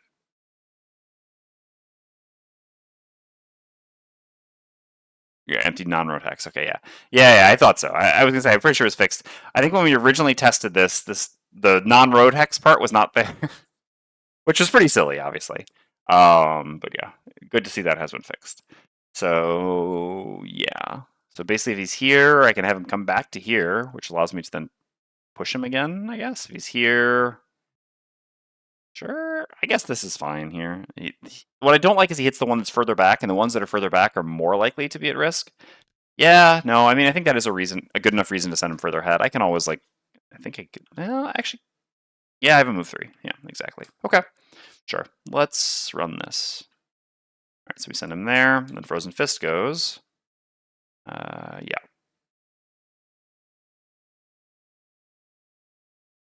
So I'm just going to finish off this archer, or hopefully finish off this archer. So, yep, I'll just hit him with the old Icer Cut. So this is, yeah, attack 6. Oh, instant regret. It made sense to, like, it really did, right? It made sense to kill the archer here, or to attack the archer here, because the archer's attacking for 6. Like, that's half our health, right? And this is, as long as we take one step back, isn't doing anything this turn. So it was obviously much more reasonable to attack the archer, but... Oh, yeah, I mean, if we attacked that scout, we would have literally one-shot it. Alright, well, killed there. Our battle goals again. No. Yeah, I don't think we're pitching any cards on Blink Blade. Yep. Okay.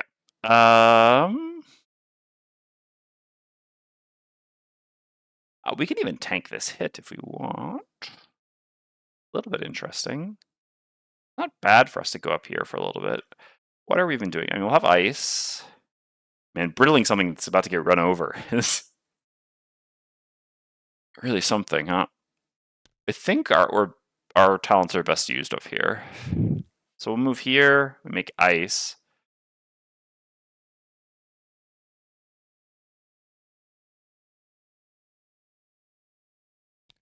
Could I go somewhere else?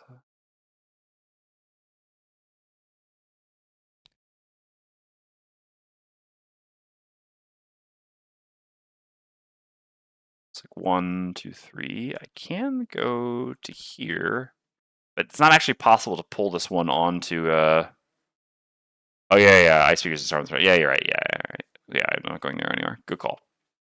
I forgot. I didn't know. I was just thinking if they weren't doing anything. They are doing something. Just. Okay. So it's range 2.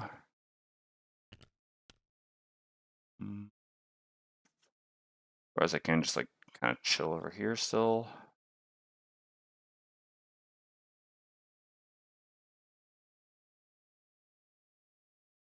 Yeah, I think we can do something pretty effective here then.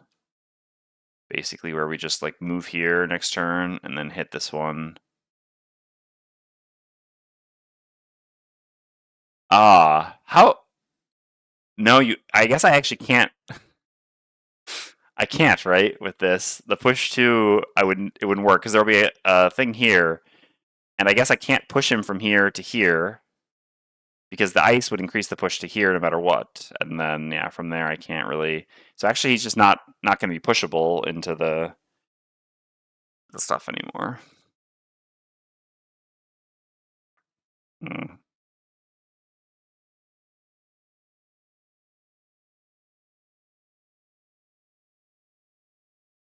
I guess I'm over here. I can push him. The push two would go 1, 2. No, that doesn't work either. I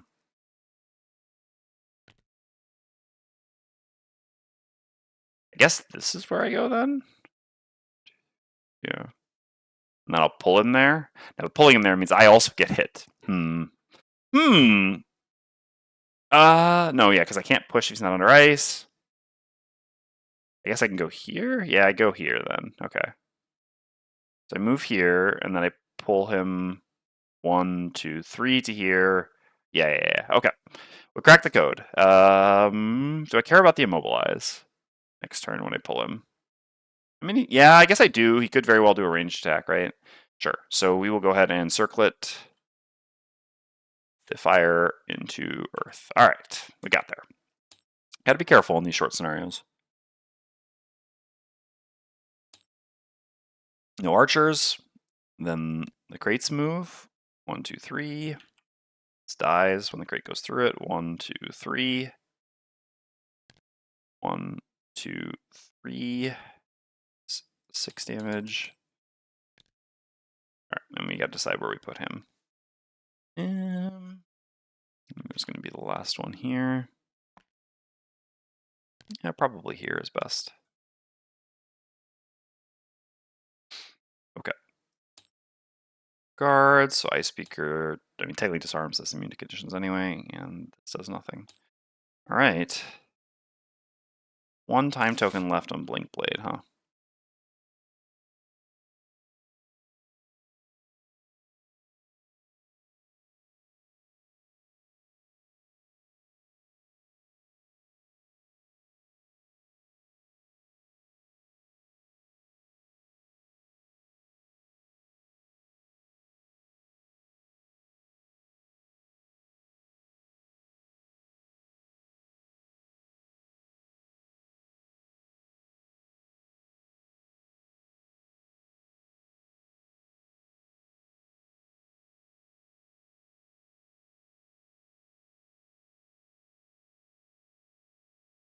So pull, it's the same thing, right? If I'm here, yeah, because there's some funny stuff here, right?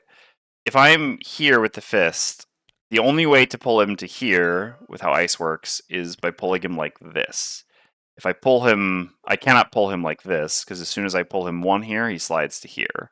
It's a little bit annoying, because actually, what I kind of like to do this turn on Blink Blade is go here, and just use my AoE heal, basically, to heal this. I don't really need to heal this, though. This is kind of silly. What I really want to do on Blink Blade this turn is go slow, and use the bottom of Borrowed Time. Hop of Power Leak doesn't do anything where I am, and is unlikely to. So I guess in that case, I would just short rest early to find another card that does something on top. What that is, so kinetic transfer is like giving me like a move 1, attack 2. It's pretty useless. Think I even have anything else that I can do? I mean, got make it count. This isn't even in range. Got the AoE immobilize. Maybe better to just. I mean, I guess a move 1, attack 2 is still something. Sure. Although then we're giving up our force movement. No, I think I'll just play these cards and just accept that I'm not really doing anything on top this turn. I think basically a sort of top action of increasing all their movements by 1 for the round is strong enough, while also being able to get back up to 2 time tokens. This is kind of the easiest round we're going to have again. After this, when we have another round of spawns, things are going to get a lot harder. So I think it's much better to gain a time token this round than to spend my last one. And honestly, I've been wanting to use Borrowed Time bottom in slow at some point. All 5 wagons are here, so this kind of seems like the best opportunity to do that. Doesn't actually change the math here, but even just like advancing them along a little bit faster is generally going to be better, I think. reduces risk. I mean, and if I use it again, yeah, if I use it again at some point, it does actually increase by 1 turn for all of the remaining ones on the second use, which, yeah, I mean, that's like cutting a turn that we have to survive in this scenario. That's a pretty huge deal, I think. Okay, yeah, I like that. So for Trapper, it really just becomes a question of, do I run the risk of going at 38 initiative? Scouts have a couple cards that are before that. But I guess if they go before that, it doesn't really matter too much, like, because they're not going to die until 50 anyway. And I know the Ice Speaker can hit me here, but I mean, even if he hits me, I'm at 10 life. I'm not that worried. I think playing these cards is fine. Like, all I want to do is move and push, and I have cards that do that. Fist has to short rest. Okay, sure.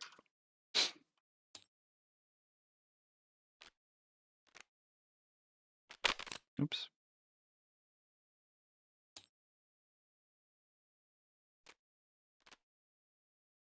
All right, so this is the bottom action.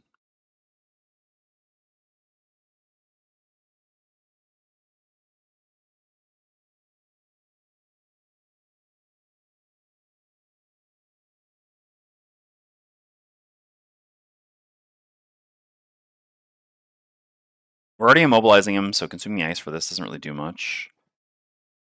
Consuming ice to wound him. No, I don't want to do that. I think I will just ice uppercut him. I guess the ice isn't really doing anything, but I mean, I just made the ice with my move. It's not like I went on my way to make it. I needed the earth here. Ah, I guess then, yeah, the counterpoint is I didn't actually need the earth, so I could save the circlet. Yeah, that makes sense. Because the ice really isn't doing... I mean, these two are doing the exact same thing for me, and this was what I was going to do regardless. It's not like the cards changed. I mean, it's not like... He's already brittled. There's no better turn with this. So, yeah. I mean, I guess the counter question is just, is it better to just let the brittle get ticked by when he goes through this? But it's only one more damage than my attack, and I'm just then not attacking. I don't think that's really worth it. Okay, yeah. So we didn't need to make earth. We already had ice, and we can keep the circlet. Okay. All right, here goes. Okay, nothing specials there. Nothing specials there. That's pretty good, though, assuming we don't whiff our attack again. All right. Normal stuff all around then. So Blink Blade isn't slow. Frozen Fist is up at 10. So we heal for 1. We use Draw of the Bedrock to do a pull 3. 1, 2, 3 to here. And then we use Ice Uppercut, consuming ice, gaining 1 experience. We don't have the sword or anything anymore. Nope. We don't have the renewing potion either. To perform an attack 5 immobilize. Okay, yeah, +0 is fine. So that's 10 damage. He's immobilized. I actually don't even need to place the immobilize in the end because he's not doing a ranged attack. Okay. Are there any items that I should be considering using before I get impaired? No, there's nothing I can't use. I can use Crude Chain Armor when he attacks me, though. Alright. Yeah, that was good enough. So then Trapper's up. So on Trapper, I'm going to use this. I'm going to move to here. This creates a 2 damage trap here, right left.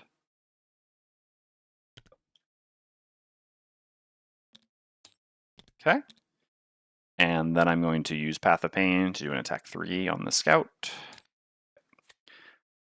2, 3, 4. Don't know that it matters too much what the loot is. I guess further to the right is arguably better. Okay. And then the Blink Blade goes. So for the Blink Blade, I'm just going to forego a top action. I'm going to activate Borrowed Time bottom. So all allies add +1 to all their moves this round. 47 was still before the crates. Oh! Oh my god, that's actually... It does matter here this round, too. Oh, no, it doesn't, because, yeah, I don't know. The first one will already have pushed him off. No, never mind. All right, well, anyway. Okay, so they move 1, 2, 3, 4 to here. He gets pushed to here, takes 6 damage. 1, 2, 3, 4 to here. Here. This dies. Here. 1, 2, 3, 4 to here. Okay. So 1, 2, 1, 2. So this one will actually put itself on the path, which is pretty nice. I mean, I'm not sure we'll ever actually kill this Ice Speaker, but yeah. In fact, it's probably unlikely that we will. All right, so then the ice speakers make earth, which is nice. So this one will go to here. And this one, I guess this one's earlier in initiative order, so this would actually go to here. Okay, so this attack here first. So attack 4, attack 4. First on the caravan, right? 5 damage. And then on the trapper. All right, 4 damage. Sure. All right, that's that round. And then we get the next set of spawns. Oh no. Oh, I drew in the wrong order. All right, sorry. The first was actually the scout. All right, so I'll draw one more for the last one. All right, so 1 more damage here, 1 less damage here, and then this was an attack for 4 plus 1, 5. Like I said, I'll use the armor here because afterwards I'm impaired, so why not? And I guess there is some brittle in this scenario, but by the time I'm getting brittle, I'm not that concerned. I'll just use this now. Stupid impair. So 5 minus 2, so I take 3. I am impaired. Okay, that was the correct ordering for the flips, and that's the round. I should consider whether to recur a card, but I just don't think I'll ever recur a card in this scenario. Yeah, I need to go look at the spawns. So, each C is 1 normal Augux Archer. Okay.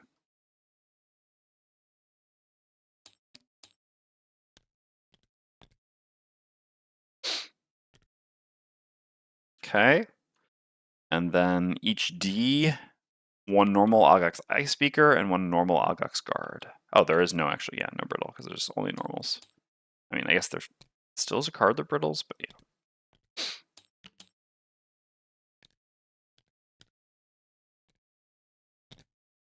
Okay, so kind of get to decide how we spawn these. So I got that stun trap to use over here too, which is nice. I guess which of these is more threatening? I guess these are, because they can do like the double attack thing. Also harder to kill though. I don't know, maybe something like this is fine.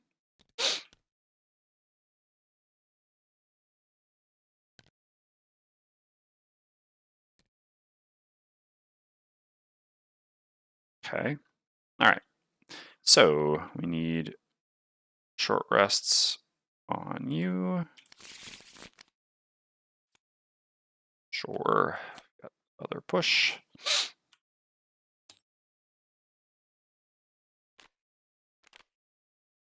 And short rest on you. Sure. I think keeping borrowed time for 1 more slow turn at some point here. I mean, honestly, probably like next turn. It's too important, so I don't really want to reroll here. I mean, yeah, I recognize that that is my highest level card, but what am I even going to go attack here? Well, I don't know. I kind of do need to go hit archers, I guess. Well, I could go hit discard instead. And we're definitely turning on the juice here. Let's take a look at what we would do, what our allies are doing, and then we can decide maybe whether we reroll. Oh, we failed our battle goal, obviously. Yeah,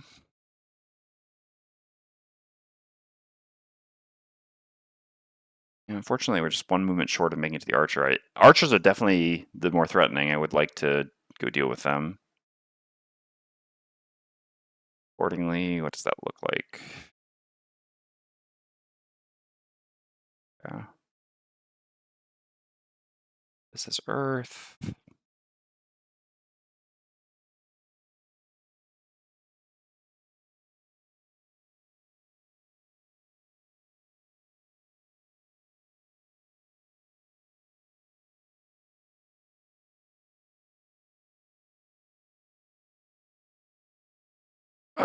Yeah, I mean, we're kind of... That was a little bit interesting, I guess. These are both going to go for this at this point, which is kind of annoying. So, yeah. I mean, they're normally not going to kill it, but 2+1s and they do. Or just like, yeah. Some scarier flips. Just keep hitting that. Shifting around.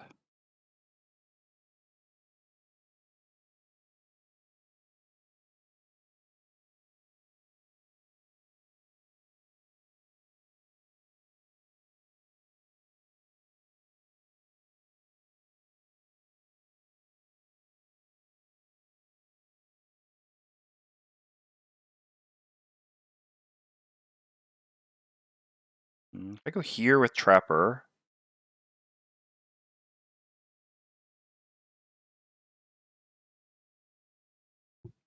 I can tank some amount.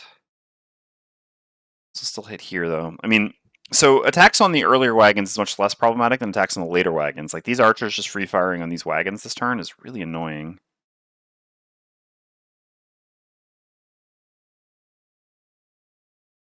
Here, he also usually makes it.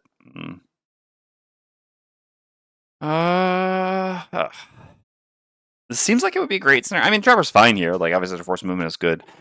It seems like it would be a great scenario for Trapper. It's not really enough time to set up. You think Trapper would have just like gotten here a couple hours earlier, since they know this is the caravan route, and just like pre-positioned a few traps here and there.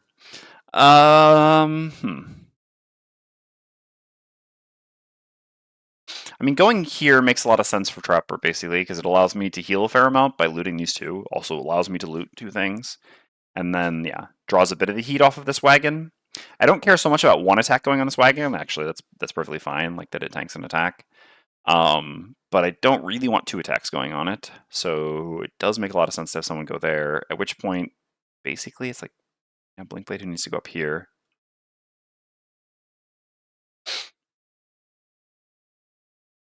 Problem is attacking into that thing really sucks.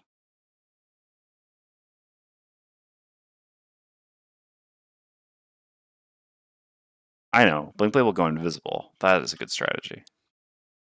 And then it's kind of the same thing to some degree up here. Yeah, although if Blinkblade's like up here, then this, let's see. 1, 2 from here, 1, 2, yeah, Blink would be earlier. This also has to kill this, so I still need to decide whether I recur a card. Like recurring uppercut would be good, but man, it's so expensive. 4 life here when all I'm going to be doing for the rest of the scenario basically is tanking hits. Doesn't seem great, but I don't actually have an attack that kills, otherwise is a bit of a problem. And I do really need to kill that. I mean, like, this kind of kills, like, worst case scenario. And this is just a decent turn. Yeah, just doing this. So I think we'll be doing this. What do I do as a top action? So I was considering, like, I could push him with Path of Pain, that eats him all the way over here, but realistically, he most likely catches up to that. And then currently, as is, it's like 2 attacks there, which is really bad on the back caravan. I don't really have another, like, I can do the pull instead, but what do I do with the pull, basically? So I could pull either from here. I guess I could pull the archer into there. That's actually pretty good. Yeah, that actually is quite good. Although then this one's basically just dying unless Blinkblade, yeah, goes over there. Because the thing is, archers just always have to be the highest priority, right? And if we're going to try to kill anything, it usually should be archers, because archers just always attack, and they attack for a lot. Archers love only one thing, and it's destroying caravans.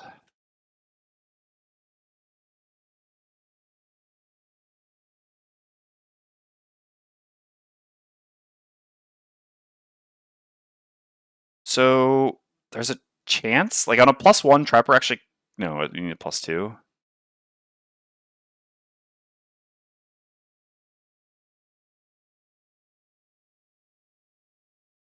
All right, I actually do want to keep that card, so I'm going to reroll. Please just don't lose borrowed time. Acceptable. Wait, am I warded? Yeah. Yeah, I mean, that's just a Blinkblade classic. In hindsight, now I kind of regret that. I'd forgotten that I was warded, to be honest. Which, yeah, I mean, obviously ward's worth quite a lot here, since, again, like, a significant portion of the end here is just going to come down to tanking. Is this initiative just too crappy, though?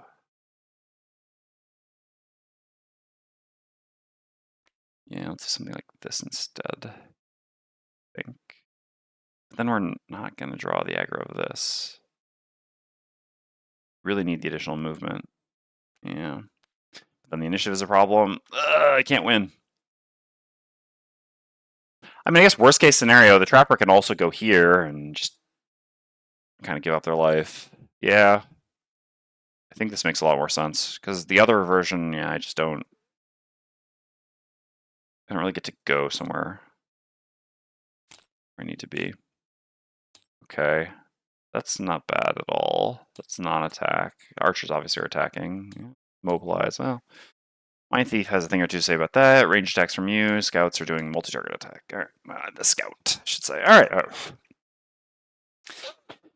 We got lines. All right. So. Ice speakers up first. They make ice as well as earth.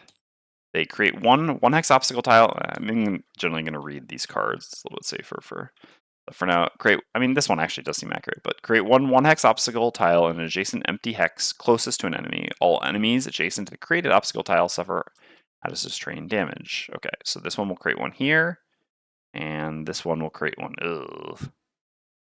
Oh, yeah. Yeah, I'm used to the old clicks to some degree. It still takes some time. Yeah, well, this actually was pretty bad. I mean, this actually did 6 damage. And also removed our ability to do the thing that we wanted to do there. Like we can no longer go there. Okay. Oh no, I don't have to put it there. I can just put it here. Yeah, the monsters don't, there's no, and this is this is as close to an enemy as this is. And they can go on the things. Yeah, I was thinking, oh no, that's an obstacle. No. I cannot. Yeah, so it can only go here or here. These are the only 2 viable hexes. And yeah, this one is actually really bad for us. All right, well, this wasn't as good as I thought it was. I mean, it's nice because some of the ice speakers don't do much, basically. But yeah, obviously that one in particular really took it to us. All right, so Trapper actually takes 4 damage here. If I put it on the path, the caravan will run into it and take 6 damage. Because they ignore overlay tiles except for obstacles, but obstacles they crash into and take trap damage. So yeah. I mean, sure, this was ultimately... Wait, was this damaged already? Yeah, this came and hit it, yeah. I mean, I guess in the end it's like 6 damage as well, but 6 damage spread around here is going to be a little bit better for me than 6 damage to the very last caravan, which again is the one that's most at risk. Okay, so this one and this one creation I did. So here, 1, 2, yeah, I mean, it can only be one of these 2 X's, so.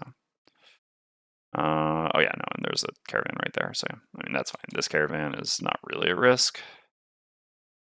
Ugh. No, all the caravans don't need to survive. To beat the scenario, 1 caravan needs to survive, which again, we're gonna get, no matter what, but the rewards are better the more caravans survive. I just did the 2 damage to it, yes. So the goal is to get all 5. Getting all 5 is very, very nice. All right, and then 1 here. This is actually quite good for us because this seals off this path. Oh, is it? Oh, yeah, you're right. Yeah, it's 3 damage. Ooh, okay. Oh, then I would have to pitch a card. I mean, pitching a card is pitching a card here. So basically, I would take 1 more damage. Yeah, hold on. Yeah, I would take 1 more damage because I did 4. Okay, so I was at 5 then. Yeah, so I go to 2 instead, and I pitch a card. And these each have taken 1 more. That's a bit dangerous there. Otherwise, I put this here, and this would literally just basically kill this. No, you can heal the caravan. Not very easy for me, though, because my allies, I mean, these characters don't have a lot of healing. My normal route of healing is placing healing traps, but unfortunately, healing traps do not work on them.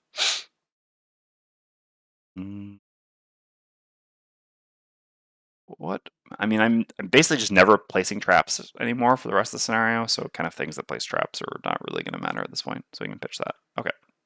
Good catch. And so this takes 1 more as well. Again, that should be fine. Okay, so Trapper's up. Oh, hole up. Hole up.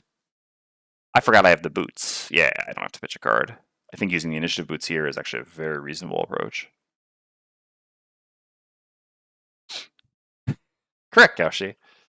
Yeah, I should use the initiative. I was like, man, Trapper can go so early too, and they somehow managed to go before me? No, that's not happening. All right, so I'm actually going to go first.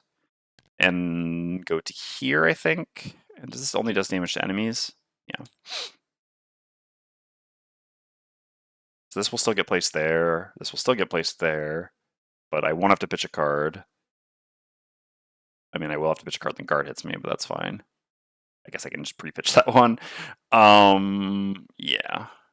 So I guess this... Oh no, I actually won't have to because I'll heal too. Okay, so let's get our card back then. Whoop.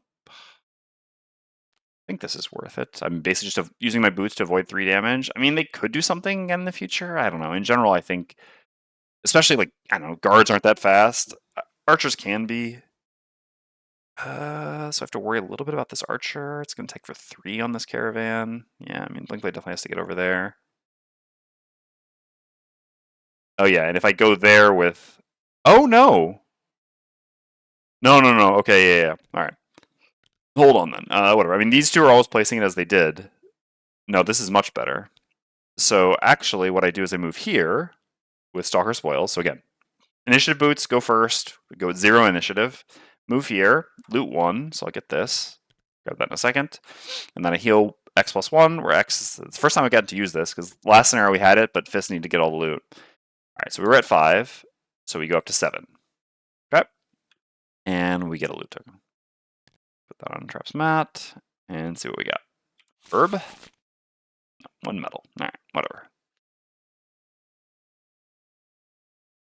Then we attack the archer with Exploding Decoy. Okay, 2 damage, and +2 would have been, or crit would have been so nice there, but that's fine. And we pull the archer there. Beautiful. And we'll tank. Yeah, okay. Then these create. So I've already done the damage to both of these, yeah. So they were like this, but yeah, I mean, so then this one will place obstacle here in the end. Those 3 to me, and 3 here.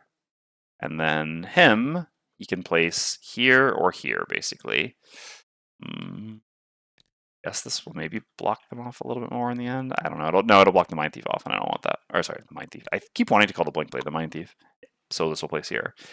And this actually saves us from that terrible fate. Trapper's in a little bit of an issue here. I still have my jump, though, right? Yeah, still have my jump. Okay, great. And then, yeah, in the end, no one's going to tank this guard, but because this didn't attack, that's fine. Okay. Nice. Way to go, initiative boots. Frozen Fist is up next. So here we have an interesting decision, right? A very interesting decision. Very interesting decision. So we could move here, which is with the Encase Punch, or move here even, for example. And then, so what will this attack? I guess we'll see. And then push this to here, and this is a 100% kill, and it never gets to go. The downside of that is then we don't get to do a heal 4. All right, we gain 1 from region no matter what. Or we can not move, which allows us to do a heal 4 and Frost Eruption, and then just attack with Encase Punch and hope to flip a +1. Even if we don't flip a +1, this will actually still die because it'll attack us with disadvantage for 3, and then this will deal 1 damage to it, assuming it doesn't miss. I mean, if it misses on us, that's pretty annoying. I mean, then we kind of like have to recur this to get the 1 direct damage to it. Okay. Think overall this, I mean, 4 life matters a lot here when basically what I'm going to be doing is just tanking for a while here. And again, the +1 kills. I have a reasonable number of +1s in my deck. Right? Yeah, and I mean, and he dies anyway. Like, basically, if I do the heal, alright, if I do the heal, I end up +1 health, basically, as opposed to moving if he attacks me. Right, yeah, that's CJ said. It's going to be a hilarious suffering from Sesamo when the enemy knows on you. So yeah, basically the only actual bad outcome here, really, I mean, it's not like atrocious, but the worst outcome here is definitely him nulling on me, or I guess if he flips a +1 or better on disadvantage. If he flips +1 or better on disadvantage, then it's kind of the same, I guess. And this way I'm still getting a bless. No, I think this just makes sense. And I will actually get the bless before attacking. Even though the bless is kind of wasteful, obviously I would rather increase my chances of killing him. There's not many enemies that I'm going to care about killing for the rest of the scenario. So yeah. All right, so I will first do Frost Eruption. So we're going to consume the ice and consume the earth. So we heal for 4. 1, 2, 3, 4. And then we're going to do Encase Punch. So we're going to do an attack 3 on the scout. Yep. So that does 2 damage. So in the end, we're actually going to have to do a little bit more work. And he's actually going to hit this. Oh. Oh no, I forgot to bless myself. You're right. You're absolutely right. And I even said that I was going to do it before. Okay, thank you. All right, well, no healing modifier on that. Yeah, I don't even know why I said it and then forgot. All right. Okay. Let's try that again, shall we? So few -1s in my deck. I really wasn't counting on that. Okay, there we go.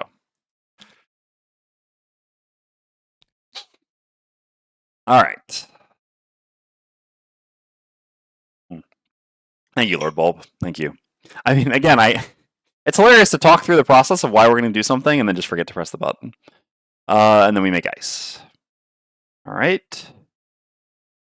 So then the Blink Blade goes. So yeah, now we still have a little bit of decision making here. Forgot XP. Yep. I'm not very good with XP generally. I definitely appreciate anyone who catches me on stuff like that. Although we don't mind sandbagging, fist leveling a little bit so the others can catch up. Okay, so yeah, there's not. I mean, this is actually kind of an interesting decision in the end of doing like make it count. So we have one less time token. Maybe I shouldn't have even been using make it count bottom here, and I should have actually been trying to use make it count top. One does wonder. So I can't actually make it to the archer anymore anyway, and I don't really want this coming and attacking here. So, well, I mean, I guess if I'm over here, it would still come and attack me. But yeah, basically, I think killing Ice Speakers is just not very realistic, especially with Blink Blade, right? Because, yeah, they've got the one shield. Killing Archers is definitely the best, but there's actually, after this maneuver with Trapper, there was no way to make it to this Archer. Even if I'd put this here, I still couldn't get there. I mean, I guess I can get there for like, no, not really. If it's there, no. So, yeah, I guess we'll just go beat up on this guard. I mean, eliminating a guard is okay. It's not the best thing ever, but I mean, yeah, I guess that it is a question whether that's actually important enough or whether I should actually just do a heal 3, I guess, on Trapper and this Convoy. I mean, this one's going to be here next turn, which is a pretty dangerous spot. Damage here doesn't really matter that much. Oh yeah, we don't have Ward anymore. We rolled it off. I mean, we're doing like 7 damage there and wound. Thing is, the Blink Blade doesn't do much other than damage, right? So, like, how are we contributing after this, other than just trying to kill off someone that we weakened? I mean, we can run over and kill the archer next turn, I guess. And then, yeah, that is honestly a pretty reasonable sequence of plays. Yeah, no, that actually makes sense. So in that case, like, we're kind of just leaving the guard. Basically, this turn, we're fast. So, yeah, we go do whatever, right? I mean, just deciding on our turn. And then next turn, we go kill the archer. The archer should will have 2 health left, so normally we can count on killing that. And then the turn after, we're slow, so we're just doing the borrowed time, which helps the last ones to escape. I think that's like a really reasonable 3-turn sequence. Oh yeah, the archer isn't going to stay here. You're right, because we moved up here to block the thing. Ah, yeah. So that was the downside of this. I did not think that through. That was a bit of a mistake. Also, Trapper is going to get immobilized here, and the good news is now Trapper's tanking all the hits, and we do like that. Yeah, so that makes it less likely to kill the archer, but that's still all the more reason to run over there and start fighting the archer, I guess. So yeah, I actually think healing is probably just better here. Kind of regret playing such a strong card as Twin Strike, but can make some air. They can't use it, and we do still have to circle it, right? Yeah, we do. Okay. Oh, sorry. Fist. Looty booties. Nope. No looty booties. We're impaired. Damn it. We'll get them eventually. All right, sure. Yeah, so I'm just actually going to use the top of Make It Count to do a heal 3 target. Oh, it's only range 2. In that case, I have to go to here. It still works. He still comes and hits me. Yeah. Yeah. Yeah, because 1, 2, 3 away, 1, 2, 3 away. It's 1 movement to there, 1 movement to there. And I am at lower initiative. Yeah, okay. So I move here with this. Move 1 further even. I guess I might as well. No harm in that. Sure. Go there. Make wind. Add Pierce to all my attack. Oh no, I have to be here. Yes. And then I do a heal 3. Gain 1 experience on the caravan and the trapper. Okay. It's a funny Blink Blade turn. Archers go. So yeah, this archer is going to step back. Trapper is going to get immobilized, and Trapper's taking 2 attack 3s. Okay, well, remember when we lost a card earlier and then got it back? Should have just left it there. Definitely worked out a lot better though, because if Trapper hadn't been there, that crit would have been on this caravan, which would have been so much worse. Ah, from FAQ, conditions expire before end of turn looting happens. I believe you can use loot boots since they are end of turn. Okay, well, there we go. Thank you. I appreciate that. 1 lumber coming right up. Always hide. God, Frozen Fist has an obsession with hide, an unnatural obsession with hide. Okay, this deck goes here. Jesus. This is a 5. Yeah, I should probably pitch this as well then.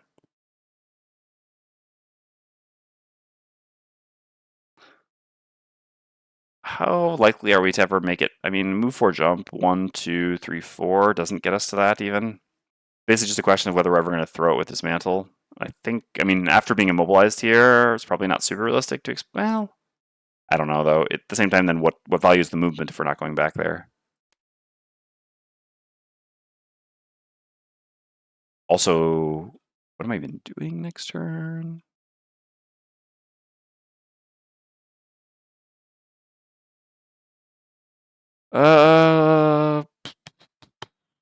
I'll still get rid of Dismantle, I think. Okay. Now those are some brutal archer attacks. So then the guards go. So yeah, I mean at least the crit's out before the crit and the +2 are out before they attack here. So this one comes here, attacks the blink blade. I mean this is about as big as the attacks get. Haven't been able to consistently watch. Has Ice Uppercut been? How has Ice Uppercut been treating you? Quite good. Quite good. I mean, again, a lot of scenarios just been very fast. So yeah, I mean, technically the last scenario we just played where we lost again, kind of because of our own fault. The stamina recovery could have mattered, but otherwise, in general, we're just facing fast scenarios. So I've appreciated having the tempo more than the stamina. Even though I understand the stamina can translate to health. All right, so attack 4. Oh no, I shouldn't give it disadvantage. I should not give it disadvantage because we know that the crit is not in the deck right now, nor the +2. No, so I'll just take it straight up. Yep. Okay. 1, 2, 3. Then this one goes here. All right. 1, 2, 3, 4. All right. And there's no more Algok Scout. Yes, I did. We flew a bit too close to the sun. So I cleared the first 2 rooms in 2 rest cycles. We had effectively 1 enemy left to kill in the last room. We could have just gone in there, killed it, and got out very easily. We went back for a little bit of loot, and yeah, overstayed our hand. I mean, some bad flips, some poor decisions, and yeah. That was a spicy cocktail. All right. And that's the round. So this wagon escapes. This wagon goes to here. Oh, technically this was before the scout. There's no scout, so this wagon goes to here. This wagon goes to here. And I guess, hold on. What are the rules? Nearest. It's placed in the closest empty non-road hex. Okay, so we have some interesting choices here, right? So it's actually going to be 2 hexes away. So it has to be one of these 3 or these 4, I guess, because this is not empty either. Or here. No, this is best, yeah. Well, if I want to go fight the archer, maybe that's not best. Maybe here. And take 6.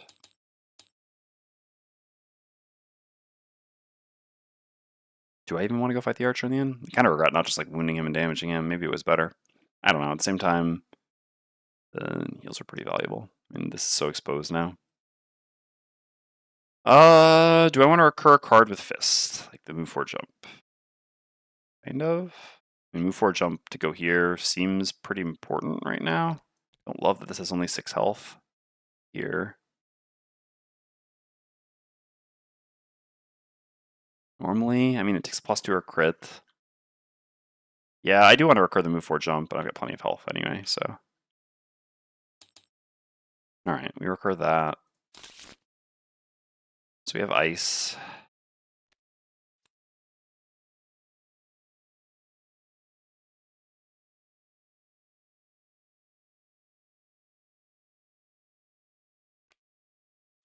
I don't know how useful this is. I mean, I guess I have a decent chance of living disarmed by hitting both of them. Otherwise, yeah, because I can't make it to the loot anyway. Yep, alright, so we'll do this and just go over there. So someone needs to, draw aggro from these, and I guess Trapper's over there, like, I'm helping.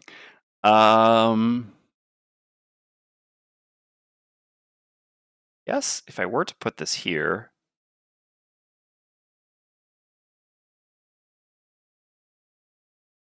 Yeah, I actually like that. I think I have a pretty reasonable line from there then. Okay. We have a card to pitch in hand. And who knows, I mean, in the end, we may just end up pitching out all our cards here, but that's okay. So we have one fast turn left for Blink Blade right now. I mean, so this is going over there, protecting this from these.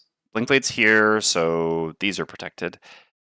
I mean, yeah, technically everywhere kind of is. I guess you will go to here and hit this. This is 10 right now, that's okay. And then you'll get run over. It's not bad.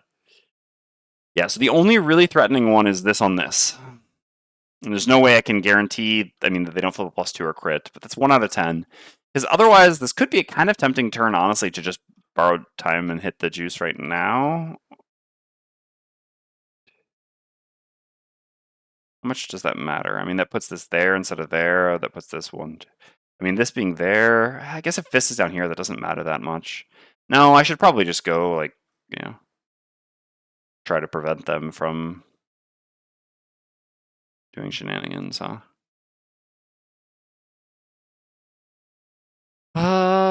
What is useful to do at this point, then? I don't even know.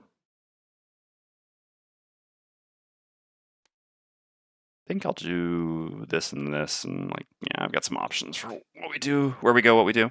All right. Looks good. What do we got? Archers doing nothing specials, guards doing nothing specials. I was really hoping to see a 15 from the guards since they're just sitting over there, you know. But we got lucky flips earlier, and ice speakers -1 attack. All right, -1 attack means that this cannot. No, it still can kill it on a crit. It's just not a +2 now. Okay. Blink Blade's fast here, so last fast turn. Oops, not that. This. All right. Oops. So Blink Blade's up first. Ice speaker actually has +1 movement, huh? I wanted to yeet him over here with 4 movement. He still makes it hit the trapper. Although not necessarily. Trapper does what? No, because Ice Speaker goes before. Okay. Yeah, this is that giant carving AoE, right? Yeah. Hmm.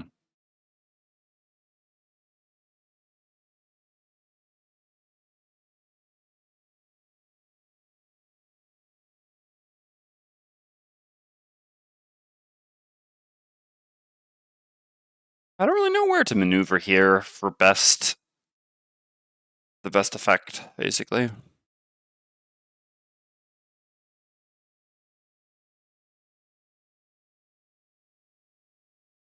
I guess we also kind of have to consider, like, how many hits can Trapper actually tank here? Archer's hit for 4. Well, so the annoying thing is this currently would come hit 2 things. Yeah, and the Trapper goes after. Yeah, same as shame I don't have the initiative boots here. I'm not sure my initiative boots play did end up being worth, since we also just didn't kill this Archer. We didn't put the Archer in the tracks.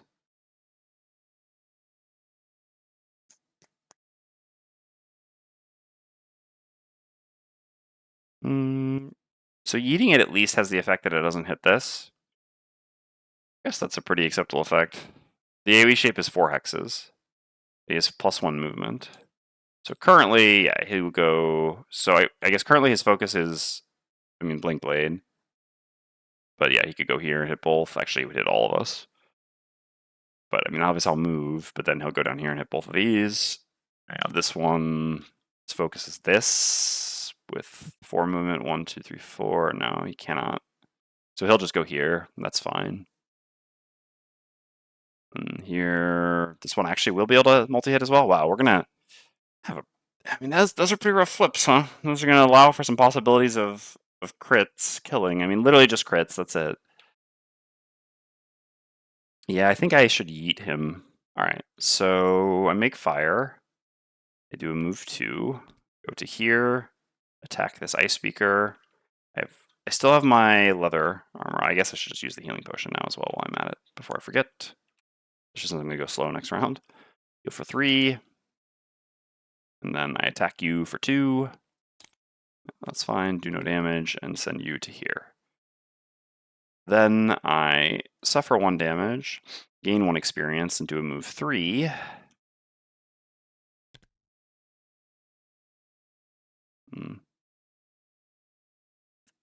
Yeah, because I guess he can't actually make it there. So I go there, I tank both of these attacks. This will be down here, so at that point, yeah, this mostly works out. So there's like 1 attack here, 1 attack here on the wagons, and that's it. Alright. Yeah, this attack is the only truly risky one, because this one on a crit, it's fine. Yeah. Oh wait, no, Fist doesn't go there before this. I mean, yeah, this is...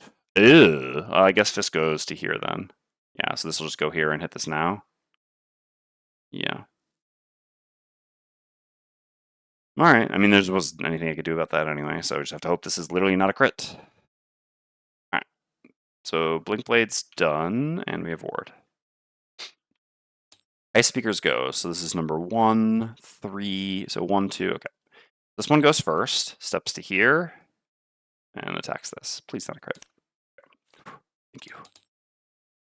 Does 3 damage, they also have an additional shield, this doesn't matter, and they also make Earth. That could matter. Okay. Then number 2 goes, so yeah, focuses trap, 1, 2, 3, 4 to here. It's the best he can do. 1, 2, I can have him go here instead, 1, 2, 3, 4. Yeah, because it doesn't matter like getting closer to his secondary focus, because yeah, so it goes to here. I like this more, this lets me set up a better trap wall afterwards. Okay, attacks trap. Okay, 3 damage. Then number 3 goes. Again, 3 cannot hit Blink Blade and something else with 4 movement here. So attacks just Blink Blade. Of course. Of course. The 1 damage ward. Against Algox, no less. Alright. And then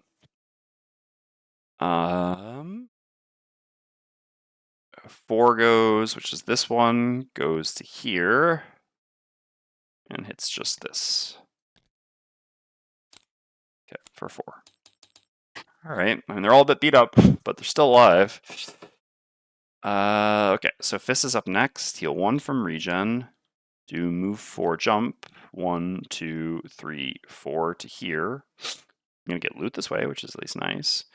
Do I have an interesting use for Earth next turn is the question, or would I just use it for 1 experience? Like I said, I don't actually actively want to go out of my way to gain experience on Fist, because Fist is the highest level character in this party, so I think I'd rather just... I guess counterpoint is they can use Earth, right? Alright, so we should actually consider... So I will almost certainly short rest here. And what do I really want to do next turn? I don't know, I guess we could like jump there. Push you into this, looks pretty good. Yeah, so like move, jump, push is pretty tempting. I mean, move, jump certainly, and I don't think this is really the top card. I mean... Jump there, take both these loot to tank. Then this one will hit the 6 health one. I don't know. I think no matter what, I should short rest though. So, and I don't... Well, I mean, if I am literally doing this, then Earth does do something for me. They don't use Earth that fast, probably. I can just go at 19, or I can maybe even go at 10. I think I still have that card, right? Yeah, I only lost that. Yeah. All right, no, I'll leave the Earth. Okay, so attack 3 wound on both of them, this one and this one. Can we see some rolling heals or some disarms? Preferably disarms, that would be the best. Yeah, nothing to use right now. Okay, so here and then here. Okay. Wounded. And this is a +1, but he has 1 extra shield, so this only does 2 damage and wounds. Okay, I mean, damage isn't really what I needed here. It's more defensive flips, but that's fine. I could also consider, so ice is gone, whether I circlet an element here, basically whether I want to circlet ice. Again, all right. So, I mean, this would do something if I were to do literally like this. That's basically it. Ice Uppercut, not really doing much. Yeah, so basically just for draw the Bedrock for 1 extra shield. Since I may be the front line over there. I mean, actually will be, because yeah, this one will have moved to here. Yeah, 1 shield looks pretty good.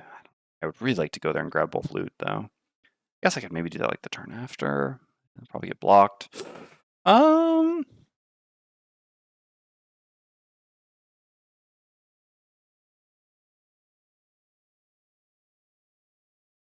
I don't know that I'm really going to care about elements that much after this, and also going at 10 initiative makes me a bit safer. Sure, let's go ahead and do it. Let's eat the wind and make ice with a circlet.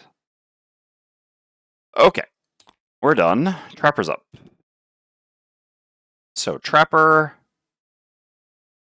basically my goal here is just to do some amazing. It's only range 2, unfortunately, so I can't actually fill this gap. So I gain an experience. Oops.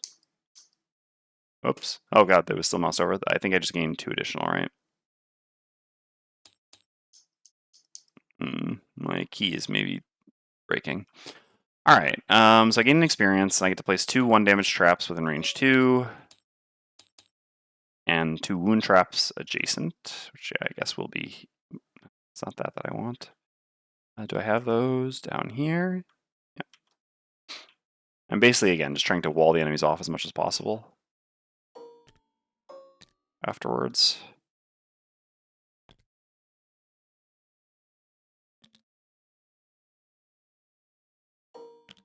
Oh, hilariously, if I'd actually placed a higher damage trap, we would have just... Yeah, man, I actually messed that up. Oh, wait. I played the wrong card. Alright, whatever, right? The initiative doesn't matter. Yeah, I meant to use this card here. Yeah, alright, I'll correct it. They look just so much similar. I mean, putting a move, like large move on both of these, 20-something initiative, it's so easy to get them mixed up. Oh, that sucks.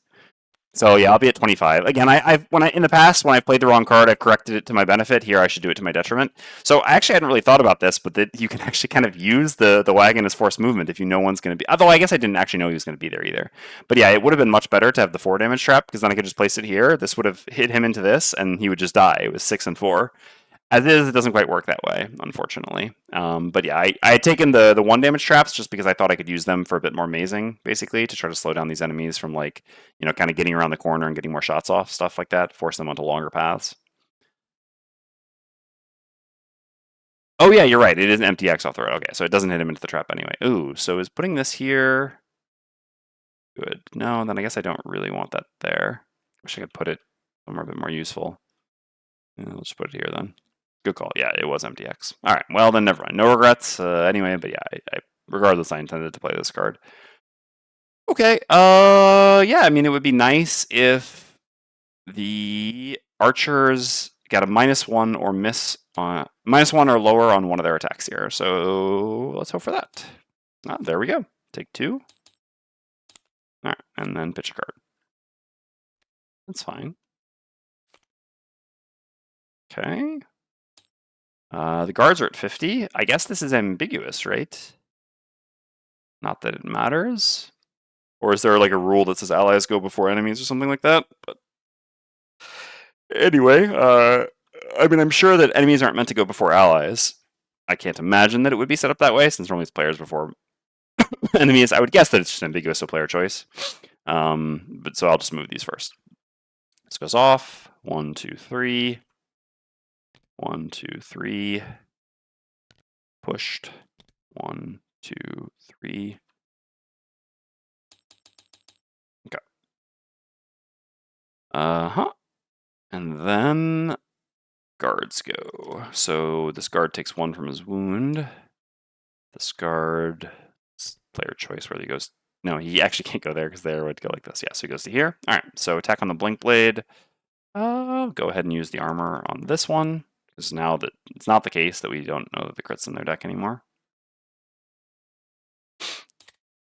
Okay, so -1, take 3.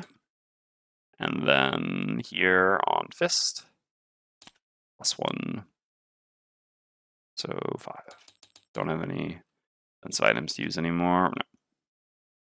Right, and that's the round. Alright, well, we knew exactly what we're doing here with Blink Blade. This to boost him. Oh yes, Fist was supposed to get a loot. Yeah, we got a second one. Good call. Thank you. A coin. How very exciting. All right. No, he didn't get hide again. You're right. I forgot the loot. All right, so short rest here. I mean, I'm not trying to kill anymore at this point, so that's fine. So Trapper. If I short rest and I play 2 cards, or a long rest, it's exactly the same in terms of the number of cards I can pitch. So I might as well short rest.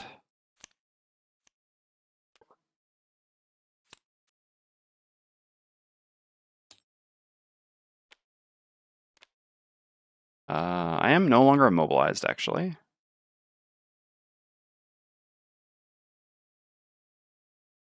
I'm going to play this, I think, no matter what, and probably just play this as well while we're at it.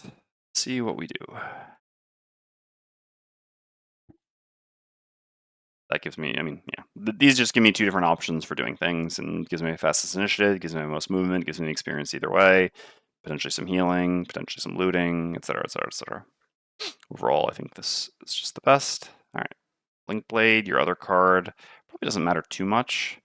I guess honestly, the Immobilize could secure like the last round or something like that if I have the life to play it. Who knows?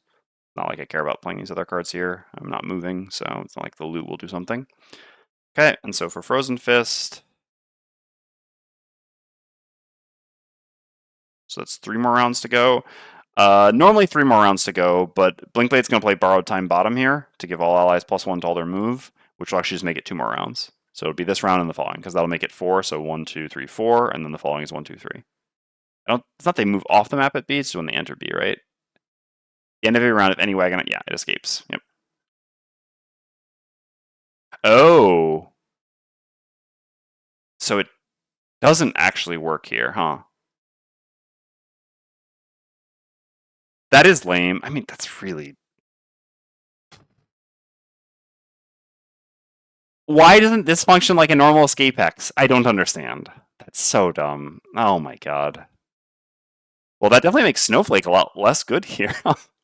I mean, I guess, yeah, if you use it early on, you can buy time, and then later it just does nothing. All right, well, that's unfortunate. So yeah, that means that borrow time does nothing. Can't get 2 of them to go in the same. No, because they. I mean, theoretically, they occupy. Yeah, they're like number token enemies allies, so they occupy a hex basically. Yeah, you can't get 2 of them to go in the same round because so like if I use borrowed time here, this one will be here, and then this one will just go here, and that doesn't really change anything. I mean, it changes something in the sense that it makes them move further, so it makes them further away from all the enemies that are over here and a bit safer. I mean, I'm going slow anyway. I'm just going to play these 2 cards. I mean, we'll see. There's also a world where I just like activate this to start getting some immobilizes or something like that. But yeah, it definitely changed how long I expected I would have to hold out here for sure. Mm-hmm. So yeah.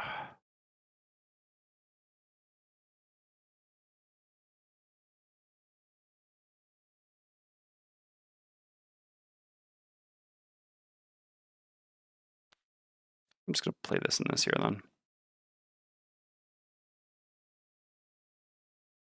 All right. That's not the Blink Blade. So Blink Blade does have a time token now. Trapper Frozen Fist. Ice Speakers are doing self heals. Earth Generation. I regret my choices now. I could have jumped and gone stuff. All right, it's fine. Guards are still wow, and so guards got their non-15 reshuffle in the end, huh? All right, and archers are non-moving. Sure, sure, sure. But I mean, still annihilating the poor trapper. Yes. Well, I mean, not if I move a lot, actually.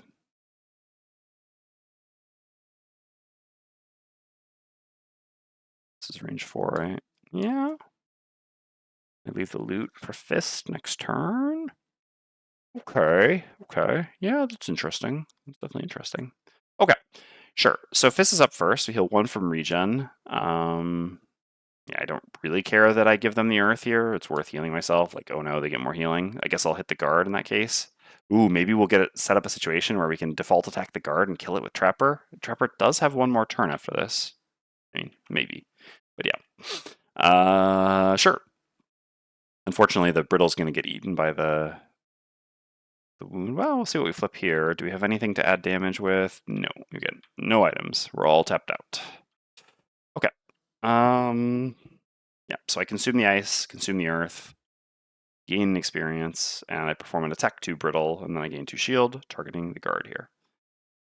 Oh. That's not going to help with Trap's personal quest. All right. So in the end, these archers are doing nothing here. They're range 2 as well, huh? Okay. Okay. Yeah, I would have to literally flip a +2 or a crit to kill. Doesn't really make sense. So yeah, I'm going to do a move 5 here. 1, 2, 3, 4, 5 to here. I guess I could just place the traps first. Yeah, and just heal myself for 6. It's so weird to do that on trap. Like, who does that? But helps me to maybe tank a bit next round. Yeah, I don't know that placing them like here and somewhere else is really that much better. It's probably. I mean, I think my health will still be useful. Like theoretically, I can tank for 2 more rounds because I can play cards next round and then long rest. So my health will still be useful. Okay, sure. So actually, I'll just drop these traps on my path. So I'll put trap here, gain 1 experience. And then I do a move 5, running through the 2 traps, triggering them, and healing for 6, up to 8, and going here. Okay, so then the ice speakers go. So yeah, they heal for a bunch, consuming the earth that I just made. So they heal for 4 total, but then this one takes 1 first. Yep, and they have a bunch of shield. Yeah, I still think moving these along more is probably, I mean, helps to keep them safer when we're like stalling the enemies up here. So I think that's probably still better than doing this for some immobilizes. And I guess I also do get to still immobilize here. To immobilize him for next turn by taking 2 damage. That's fine. All right, so yeah, I'll activate. There are 2 more ice speakers in the back. Yeah, there are. Oh yeah, sorry, that need to be. I mean, I don't think I ever plan on killing them, but sure, technically I should heal them. Okay. Yeah, I'll activate this still, I think. It's fine to pitch a card here, and I'll use experimental adjustment. I mean, is it worth taking 2 damage to immobilize him? It's probably fine. Like, this isn't a reshuffle, is it? No. So yeah, as long as I go fast next turn, I mean, move quickly next turn, which I will be going fast, it should stop him from attacking, so sure. Experimental adjustment. Yeah, I guess it also muddles this one. It's not nothing. Go. I know I could step away from him to avoid his attack here, but again, I do want to give them the buff. Okay, so the buff is up. Allies had +1 to all their moves. I'm done. So now the caravans go. This one goes to here. This one goes to here. Goes 1, 2, 3, 4 to here. Okay. Then the guards go. So I'm just going to do this quickly. This takes 2 from the brittle, or 2 from the wound with the brittle. This attacks Blink Blade with disadvantage. Oh, sorry, we should be at 2. No such luck. Right, and strengthens himself.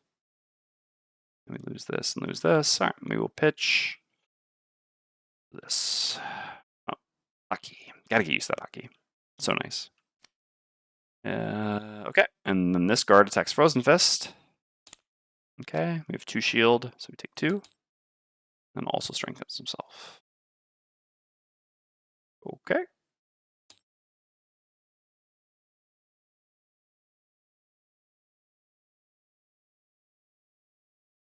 All right.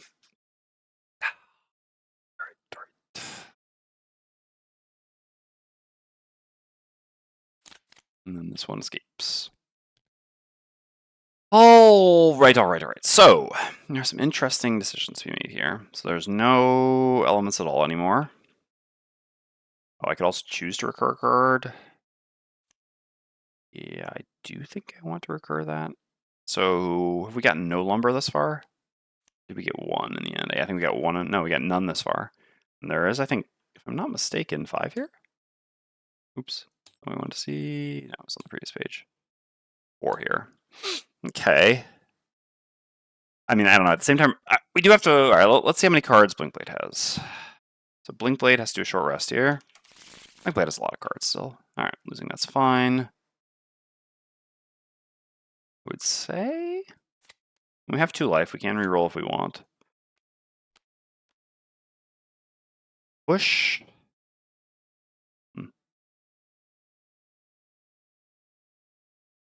How helpful is pushing him 3? He has 4 movement, so if I send him like 1, I can even give him the wound, but I don't really want that. Like 1, 2, 3 to here. Let's say move, then after he goes 1, 2, 3. I mean, he catches up pretty quickly. But it kind of buys a turn, and he has strengthen. So that is pretty decent. How I want to spend my fast turn.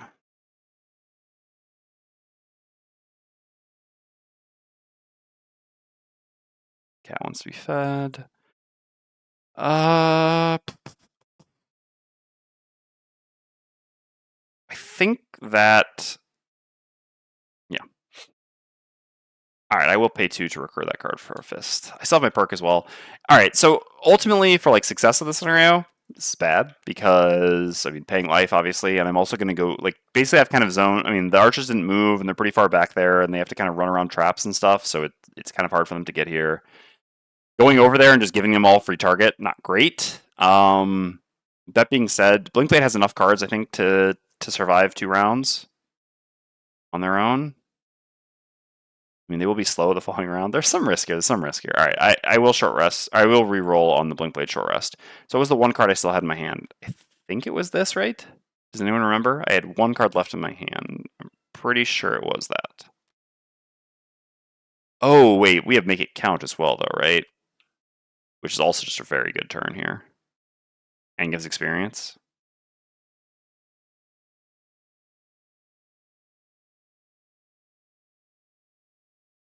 I mean, arguably pushing him does do more. Well, I mean, basically just they're numbered allies, so they occupy a hex essentially, right?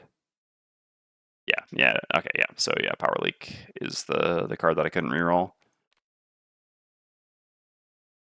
Yeah, they're figures, exactly. So figures, they do occupy a hex. Oh, so Make It Count. Making it count is pretty nice. But they explicitly can't enter an occupied hex. Huh.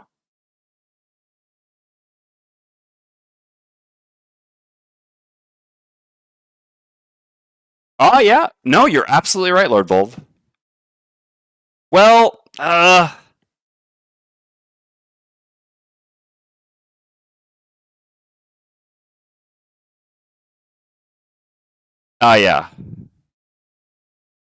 Well, so I guess there's...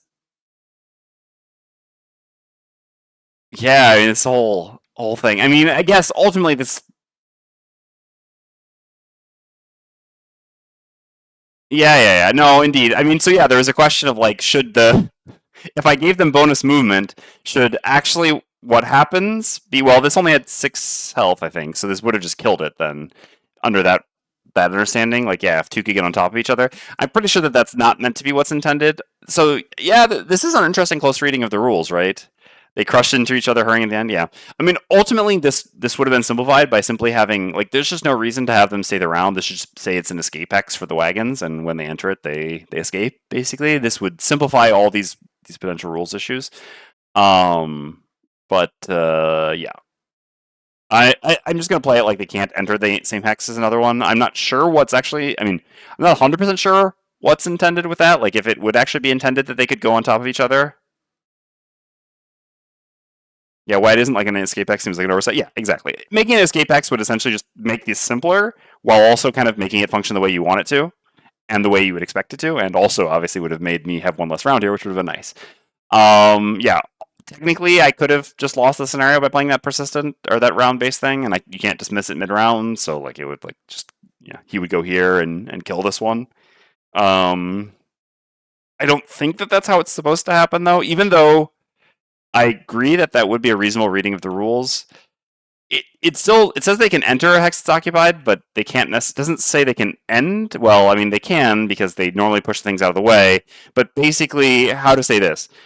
if in the situation we described there, where like one they cannot be moved by the other one and it doesn't kill it, then they would actually end occupying a hex that another thing is occupying, which I don't believe they're supposed to.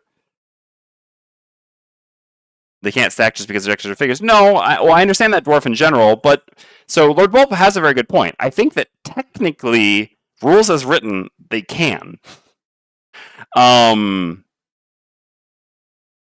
Because these ones have a specific thing that says they can enter occupied hexes.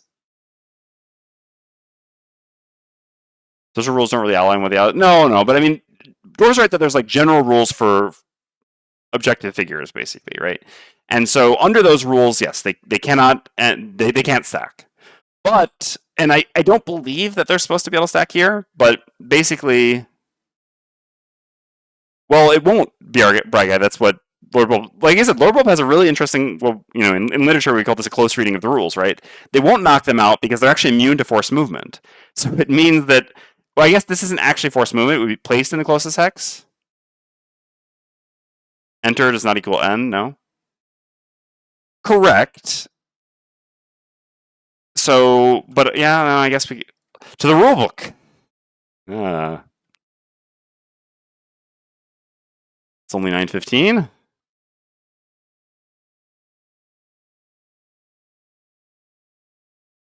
Oh yeah, wagons can only enter road hexes. Yes, that well. So then I guess he would. I mean, then Lord Bulb, the argument would be that he could push him back.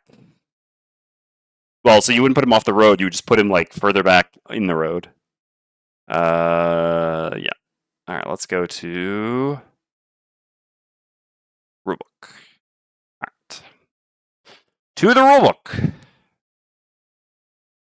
So what we're looking for here, scrolling, would be objectives, basically, which is overlay tiles. That's 13. Otherwise, there's also the movement one. So 14. Objectives are tied to the goal of some scenarios. In either case, that usually based on objectives can be targeted by attacks, immune to conditions and forced movement. Curious that they're also said to be immune to forced movement here, since they're inherently that. I guess these aren't actually objectives, though, right? They're numbered allies. I mean, what are those actually? So actually, technically, we're using the objective rules. But that's just because they set them up this way in the mod. But these aren't actually objectives. What are these? Like just like numbered allies? Is there an FAQ entry for this?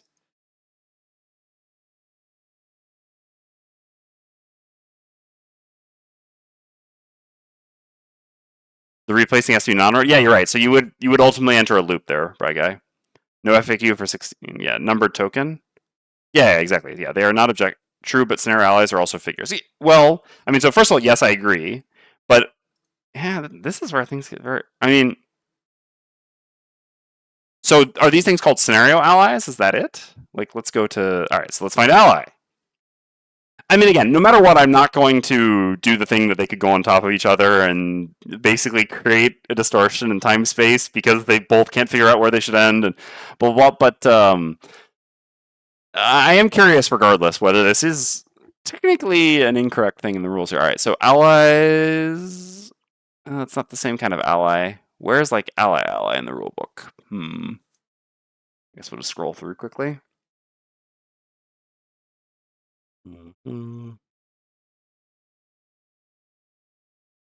Guess I can bring this up on the screen for now.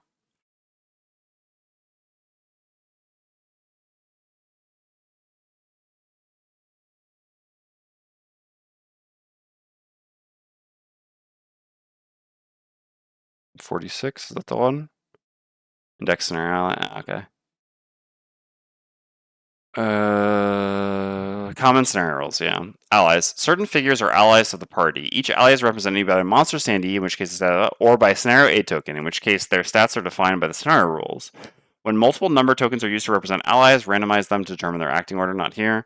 Like summons, allies are not controlled by any character, obeying automated monster rules instead. When allies attack,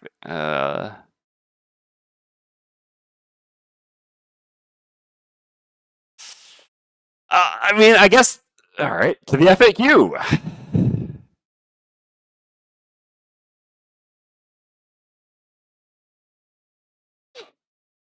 There's nothing there that actually says they're figures. Ally. Control F. Oh no, we go to the GitHub thing. So dwarf, where do you have? This is such a digression. such a tangent. But, again, stuff like this is fun. I couldn't find anything in the FAQ. Yeah, all right. Yeah, Dwarf, so you said that scenario allies are figures. Where do you have that from? What is that based on? Well, all right. Fair. Okay, then good. I agree. They are figures. I think that ultimately this is just an oversight in the rule book that it's never explicitly said here in the ally section that they are figures, right? And then you would say that they followed normal figure rules. Regardless, so yeah, I think that the moral of the story is there's nothing here that technically there's nothing in the rulebook or FAQ it seems that explicitly states that scenario allies cannot end up in the same hex, which is curious, certainly. And again, there's certainly nothing that states they're figures. So in lieu of that, definitely, I think it is a very fair reading of the rules here to say that. And again, I'm not going to do this because I don't believe this is the intention. So yeah, I do think it's a very fair reading of the rules here to say, okay, the rules here, like, even if normally these aren't supposed to be able to enter, so there's nothing that explicitly says that they can't, in the rule book or here, or in the FAQ, that says they can't end in the same hex. Even if figures, well, I guess it would be like, well, regardless, there is nothing that says that they can't. And then here it specifically says that they can't enter occupied hexes. So yeah, I think you could certainly argue that what would happen here is, I guess they would just like two would reach, and then they would get there, and then they would both self-destruct because they would both just like. But no, they wouldn't even do that though. Like, I guess one would make it there, and then I guess they would do 6 damage, and then they would stack. Which, yeah, is it weird? Because then, like, imagine if you did this a little bit. Well, no, I guess it's the only place you could really stack them. Is there any other way that you could make some of them move a little bit more and not any of the others? They're immune to forced movement, so you can't grant them movement. So I guess not really. So it would really only be at the end. Yeah, regardless, I believe this is an oversight. I believe they're not meant to be able to stack. I'm going to play it accordingly, and ultimately, this scenario is certainly an oversight by not just having this be an escape hex. Yeah, and I agree. You don't need to ping Isaac for it. Like, I think we all agree here. It's just, this was an interesting rules digression, as Lord Bulb said. To the rule book, the best part of every Frosthaven session. All right. So yeah, we do. So we're gonna do something which just decreases our chances of winning, but increases our chances of getting lumber for Fist's retirement. So here on Trapper. So on Trapper, if we long rest here, we have 2 cards to pitch. If we short rest here, we have 1 card to pitch. So long resting is generally better for absorbing attacks. Yeah, the question is how much. Fair enough. Well, technically no, because again, if everyone exhausts, then we do still lose. So that is the thing we have to be careful of, right? And that is the thing we're increasing the risk of by running back this way. The only real reason not to long rest with Trapper here would be. Yeah, I understand. Would be to try to kill this guard. I would really like to kill this guard. So I think giving up 1 tanked card is worth it. All right. All right, that's fine. So we play this card, and we play this card. All right. And so then for Blink Blade, so I don't necessarily need to reroll. I have the heal. CC, like, basically, eating this one to CC it sounds very good. At the same time, it could also just not move. And re-rolling for that seems kind of bad.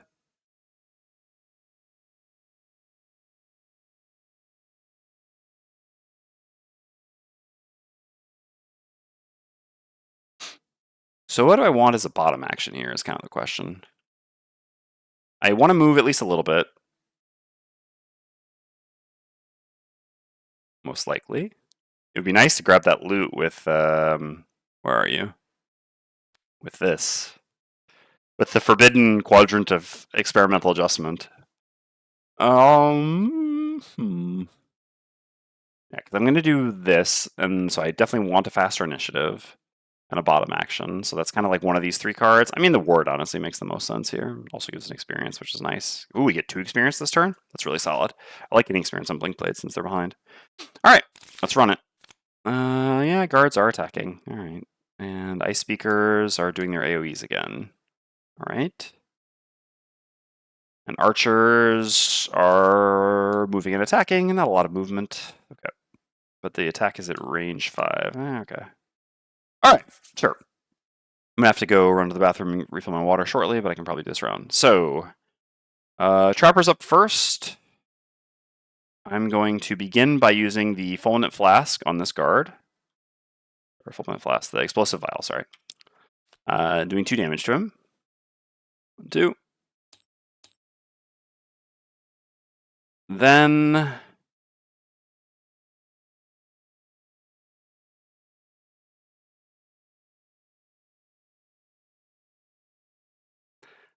I'm going... Oh, I guess I have to get this loot. Yeah. Alright, let's just not have it be lumber. Right? I'm going to go here. Because, yeah, otherwise I can't push him into the trap to guarantee the kill. And I really want to get my second Algax guard kill. So I'm going to go here, use this. I heal for 2. 2. And I attack this guard with the Path of Pain. Alright, come on. Ah, well, we killed him anyway. We would have been fine, but it wasn't worth the risk. Okay. We heal, and we get loot. Please not lumber. Okay, all good. Never mind. Very happy. 2 coins and Trapper is great, and we just increased our chance of finding lumber with Fist. Beautiful. Okay. Yeah, Blink Blade was fast. So, Blink Blade...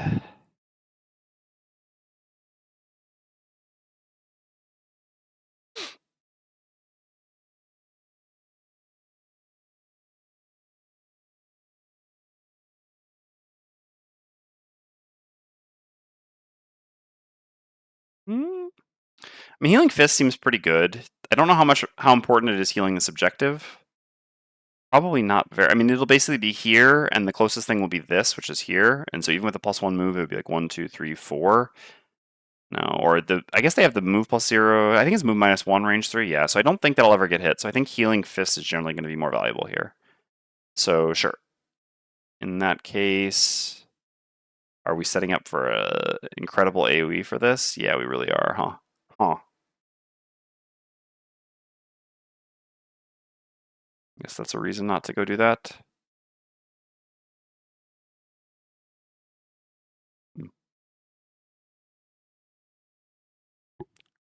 Yeah, these AoEs are annoying, huh?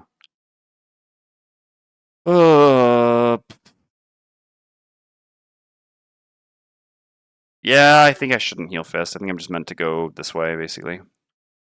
So I'd rather keep the guard as far away as possible from the crates, and actually no, because eventually I'm going to...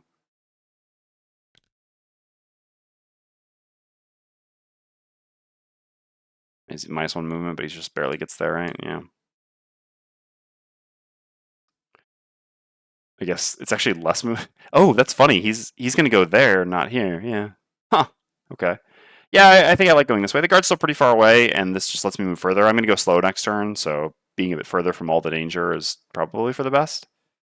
All right, so I move to here with Reckless Aug. I suffer 1 damage, gain 1 experience, and ward myself. And then I use Make It Count to heal myself for 3 and to heal this for 3. And gain another experience. Okay, beautiful. So then the archers go. So this one is going to make a trap right here and attack Trapper. Ooh, okay. Okay, I see you there. Yeah, I mean, we don't want to necessarily... It would be better to get a long rest, so there's not really a reason to pitch here. Okay, this one has range 5. 1, 2, 3, 4, 5. It can't move 1 to get closer. Where is the closest hex from which it can attack, actually? Here, probably? 1, 2, 3, 4. Yeah, and then it can hit Trapper still. Yeah. So there's 4. Otherwise, it's 1, 2, 3, 4. Right? Yeah, I guess I would rather have it go this way then. And then the trap it places, I don't really know where it goes. I don't think this matters much. Put it here, I guess. I don't know if it's supposed to... I think it's as the crow flies, so I think it goes there. All right. So that doesn't do anything. So then the ice speakers go. So this one's immobilized. Happy with that for sure. This one will go to here to hit both. So we'll hit first fist. 3. Okay, take 3. And then trapper. 2. Okay, the number 2 goes 1, 2, 3. It's incredible that he actually makes it here. Hits trapper. Pitch 2 cards. And then, yeah, this one goes here. It's trapper. Trapper exhausts. I do not believe we will have succeeded in that. No. We will not, because technically I'm already tied with Fist, but I also want to get more with Fist here. All right, Trapper's out. That's fine.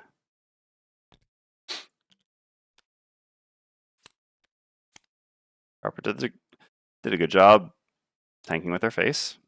All right. So then Fist goes. So don't have Earth. Curious. All right. Well, anyway, I use this. Great Earth. Do a loot 1, grabbing this.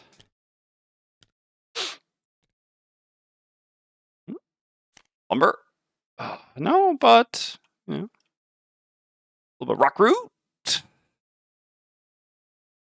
And then move 4 jump. 1, 2, 3, 4.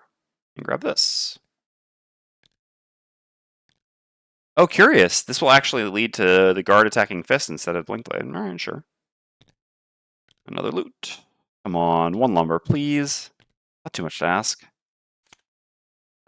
Although another, whatever. All right. If it's not lumber, herbs are definitely welcome.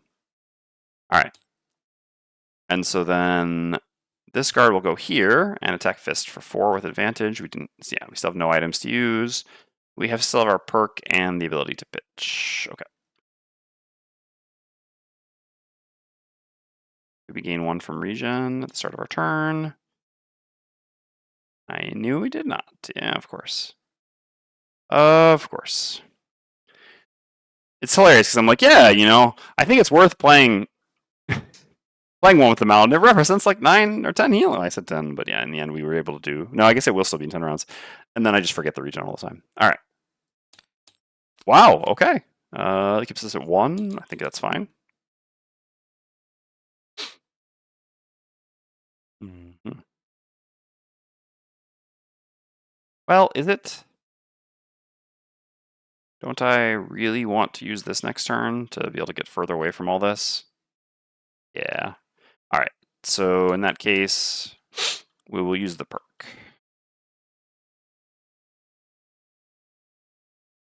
to negate the damage. Okay. And then this goes and escapes, and this goes to here. Again, because this doesn't technically escape till the end of the round. All right, so I did recover the card there. All right, well, we play this, and the other card we play, I think it doesn't matter much. Technically, I'll play this, because you never know, maybe we'll want to... I guess the other one I can gain experience with. Sure, I'll take an experience at the end of the day.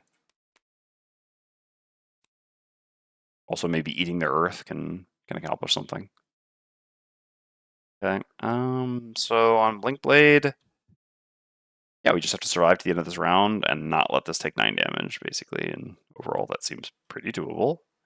We are forced to go slow, so I might as well play my fastest slow card and my most movement, just in case I need to go somewhere and do something. Okay. Here goes. So Blink Blade slow. Ice speakers. Don't have ice. Pretty sure I don't need to play this out. How does this affect battle goals? No. Technically, I would have gotten that if the trapper hadn't taken. Well, no, not really. All right, so we didn't get this. We didn't get this. Sorry, no, we didn't get this. We didn't get this, and we didn't get this. Yeah, 0 battle goals. Mr. Battle Goals. I'm pretty sure I don't have to play this out. I can just demonstrate. All right, so I paid 2 actually. Should be here, but then we heal 1 from the regen. I gain 1 experience consuming the earth, make some attacks. Sure, I'll attack here and here, I guess. The disarms and the heals. No damage. Nothing that matters. 1, 2, 3, 4 to here, I guess. Okay. Blink Blade goes. I guess I will activate Borrowed Time to just go disarm that. Oh, yeah. Shame we couldn't get the loot under him, but yeah. Sure, I'll just activate Borrowed Time to go immobilize him just to avoid one attack. And then just default move up to here or move forward to here or something like that. All right, so the ice speakers have -1 movement, so 2 movement. Yeah. At that point, none of these from back here can attack. The guard has 3 movement. 1, 2, but closer is 1, 2. Yeah, so it goes there and hits fist. This one's immobilized, and the archers have -1 movement. Yeah, so I don't need to bother flipping their attacks. It doesn't affect anything we have here.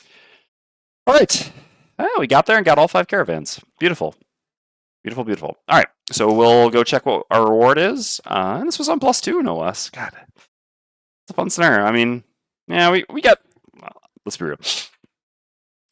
We got very lucky flips. Like, we had 2 rounds in a row where the scouts looted, and I think, 2 rounds in a row where the ice speakers didn't attack after they spawned in, so. You know, we've had some bad luck, and sometimes we have some good luck. Have to make our peace with that. That's Gloomhaven, after all. Alright. Yeah, so I'm going to go run to the bathroom, blow my nose, refill my water, and then we can do the conclusion and the last outpost phase, and that'll be that. And again, speaking of, good luck, bad luck. Another 4 looted. Where's the lumber? Where's the lumber? I think this mod is rigged.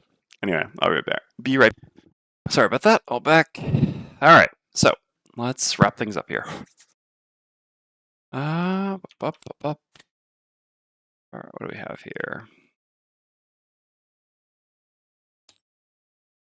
All right, gain rewards based on the number of wagons that escaped. All rewards are cumulative. So we will get 1 prosperity through 2 morale. Well, I'm just gonna all right, so the morale, I get 3. I also get 1 prosperity. Okay. These rewards are huge, by the way. So 3 morale. That's another double build. I've ever seen one. 1 prosperity. Boom. Okay. Is there an inspiration here? Why am I? Yeah, I really should just. You know what?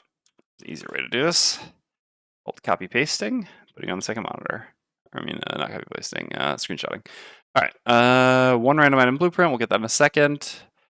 Any 2 material resource each and 10 experience each. 1 collective wood, 1 collective metal, 1 collective hide. Okay, so 1, 1, 1.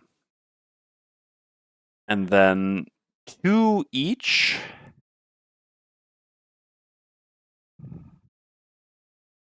All right, so how much do we need lumber still versus metal?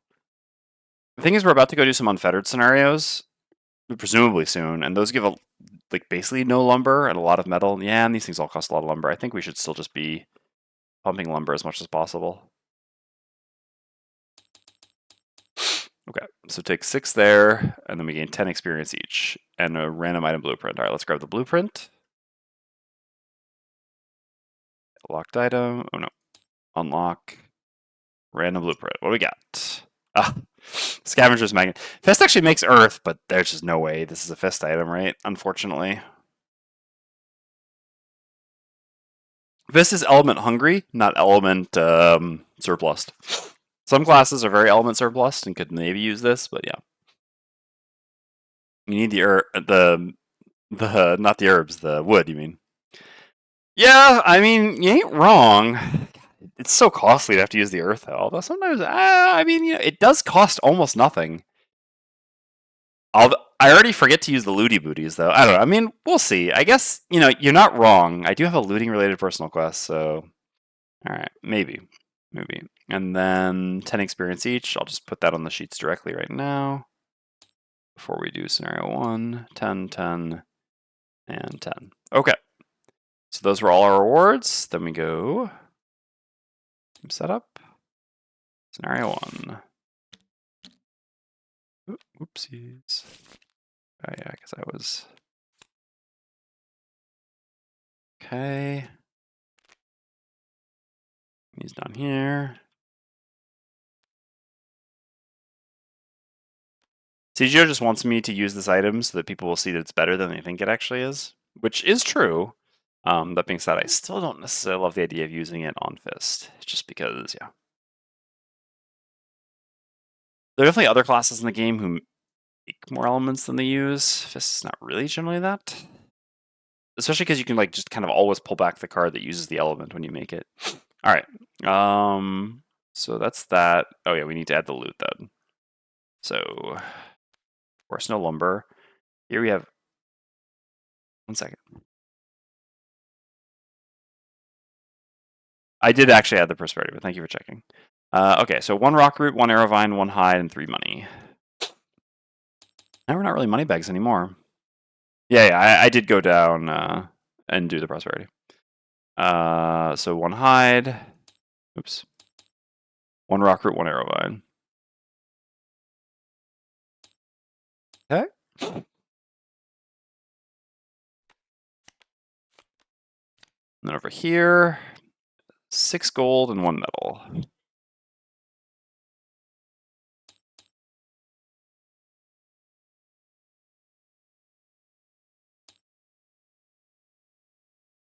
All right. I guess we don't need to, yeah. And then we can just go game setup. Delete map. Nothing else up there that needs to not be deleted. No. I guess we should shuffle this now as well. We were told to, since we're going to be doing that soon. We'll do that in our next scenario. Okay, so we check off the next week, and we do a new event. So Winter Outpost event. Another attack? 3 in a row? Again, I know this just because I immediately see the symbol in the bottom right. 3 attacks in a row? Come on. Come on. I mean, whatever. We built up the walls. Gonna have to build more walls, I guess. All right. It started with discordant clanging, metal clashing against metal. Then came the abrupt twangs of taut wire being strummed, followed by the cacophonous wailing produced from deep within the robots surrounding the outpost. It is the winter. Yeah, I mean, I know, but attack after attack. Come on, don't we have time for anything else? From sundown to sunup, and that's a long period in the heart of winter, the machines blare their unquiet concert from just outside the city walls. It has been 5 days. 5 days of constant noise, of eardrums that ring throughout the day, of irritable townsfolk trying to survive on the sort of non-sleep new parents know too well. Enough is enough. Oh, there's a little bit of Alexander writing from personal experience at the end here, huh? Option A, lead a group to sabotage the machines at daybreak when they turn off. Option B, lead a group to sabotage the machines at nightfall when they turn on. I'm going to blow my nose, and I guess we'll make a poll. All right, so 1 minute poll. So we can blow it up a bit for the viewers. All right, A wins. So I think, I mean, all right. So there's a lot going on here, right? I don't actually know this one. Like I said, we avoided most of the unfettered events. Basically, like A is the obvious choice, and so that's when you kind of have to wonder, all right, is it the obvious choice? Like, you know, in Gloomhaven, many times the obvious choice was not the thing you were supposed to choose, but you had no idea why.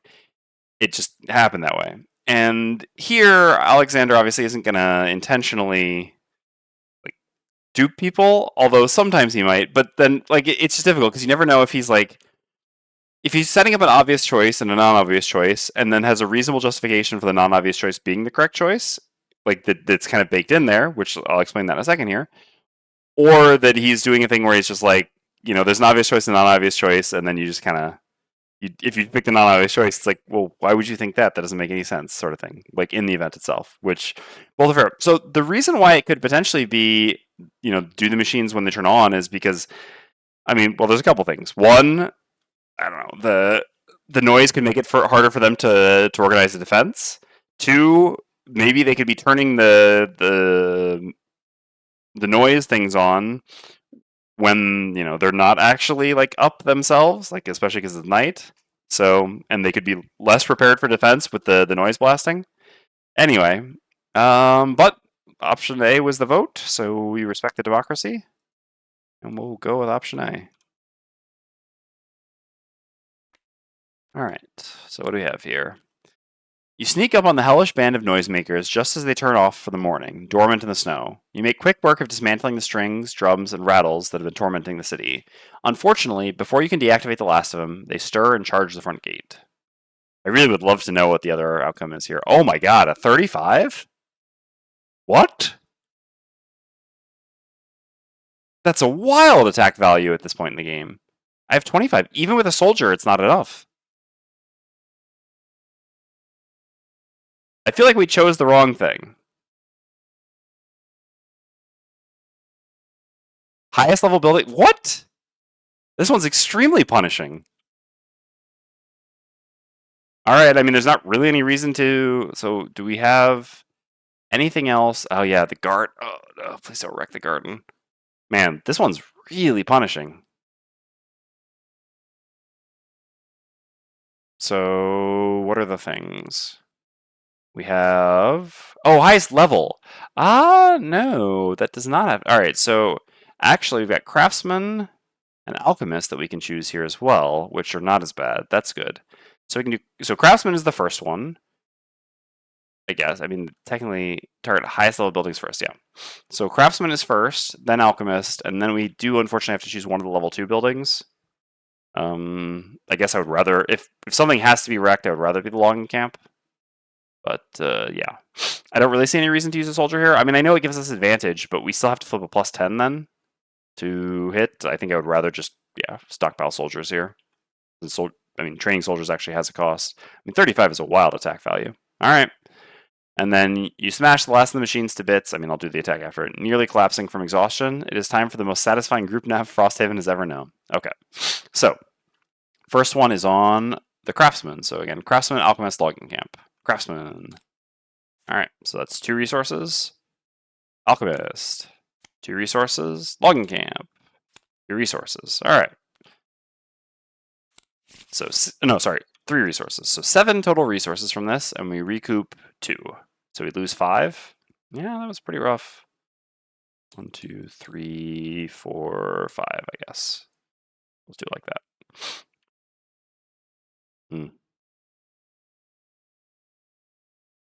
Minus 20 is us. The town guard is our defense. And yeah, so our defense value here was 25. So to defend, we had to hit a +10 or better. This isn't for them. This is for us. I know it's it's a little backwards if you're used to the monsters, attacking you, sort of thing. But yeah. All right. So this one is gone. So curious to know what the B was there. Oh, I want to look at it so badly. I feel like we chose wrong. There's just a 35 is a really, really high attack value at this point in the game. And again, because you can't necessarily even have Prosperity 3, the most, I mean, you could be, but most people will likely be Prosperity. A lot of people will be Prosperity 2 when they draw these winter attack events. So at that point, the highest you could be in defense would be, 25. And then with a soldier, that's 30. So yeah, even soldiering it, you would still have to get a +10 to defend these. Anyway, feels like we chose wrong, but whatever. I mean, I guess the other one probably reduced the attack value, but I'm not gonna look. I'm not gonna look, but it is. I think it's an important matter of principle to not look. All right. So this rotates. We get a snow thistle and an axe nut. So 1 axe nut and 1 snow thistle. And then we gain 2, 1, 1, which I will pay for over here. So as usual, we need to pay 11. Sure. Down to 6. And yeah, the other one was we need to spend 1 material resource. We give up a hide, and we're back up to 4 soldiers. Okay. All right. That's all of those things. So now we need to do building and leveling up. So how many more weeks of winter do we have? So we have 4 more winter outpost defense. Yeah, we should probably build the last walls, huh? God. I don't know. I mean, we've drawn so many attacks. Can there really be that many attacks left in the deck?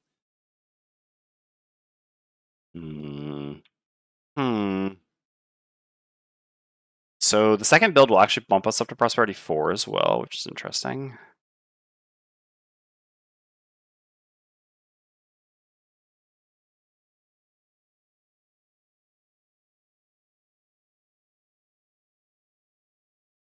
I sense sarcasm there, Lord Bulb. Oh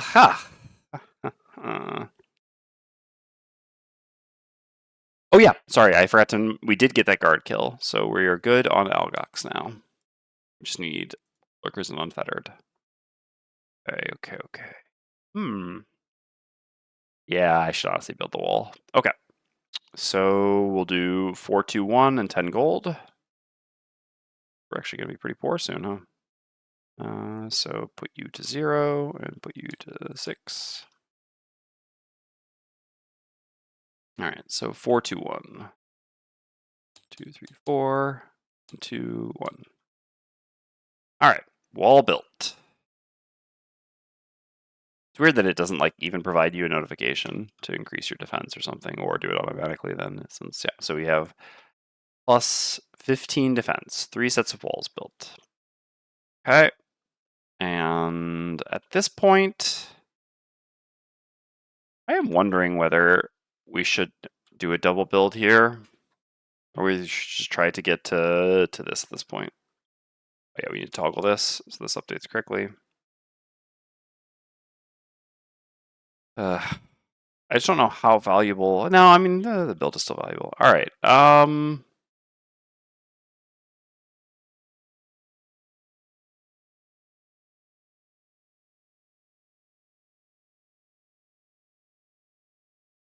think the thing I mean, I should really just improve the resource generation buildings. We have a lot of resources now, but again, this doesn't last for long. I mean, the counterpoint is we don't have a lot of gold currently either. Although we're actually about to increase, no, because we're not going to increase scenario level because we're going to play on +1. Yeah, we're going to play on +1 with a challenge rather than +2. So what is? We could upgrade the town hall as well. This is kind of medium. Like basic, it's not bad. Obviously, like it increases our chance of being able to successfully do a challenge. This is tough. I mean, I don't know. I guess anytime we can't do a challenge, we'll just play +2 instead, so it's not that bad. And then we get extra gold, which is also okay. Although +2, yeah, is going up to 5 now, which is quite a thing. I'm sure we leveled up. Guess I will upgrade the mining camp after all. Okay, so 5, 3, 2. 5, 1, 2, 3, 1, 2. Okay, this gives us a prosperity. Upgrade the mining camp. And we have to read 49.2. Where is Beatone? We not have a section book anymore? I knew we didn't have a section book anymore. So annoying. All right. They got deleted when we deleted the map or whatever, because I guess we still had it out. Or something along those lines. All right. I mean, I know what it does. I don't think there's anything else that comes with it, but I guess I need to check. I need 2 cards. I'll fix this before the next time we stream. I'll get it back, but for this, it's not really worth it. Books, Frosthaven. So section book. It's 49 point something, right? Yes, 49.2. Oh yeah, we also need to spend the 2 morale for the double build.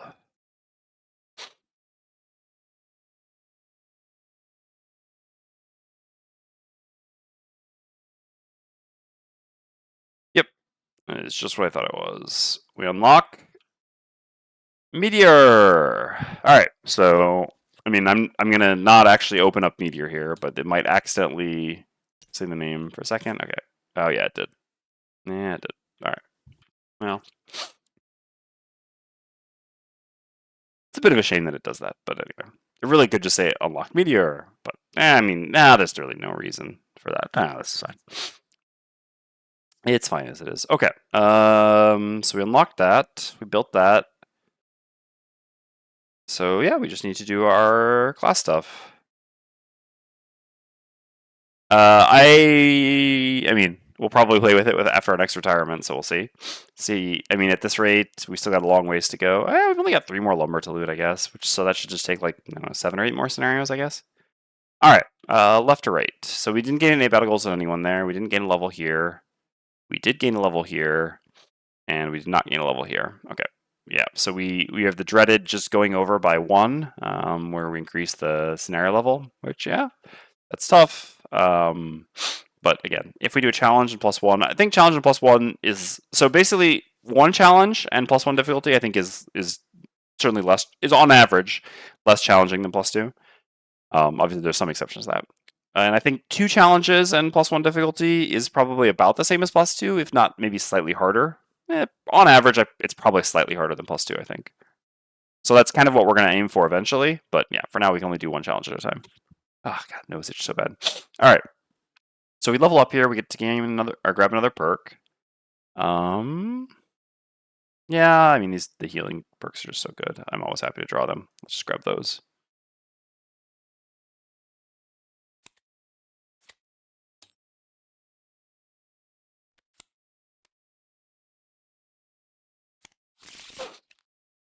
Update our max HP so we don't forget. All right, and we get to pick a card. I'm going to blow my nose one last time quickly.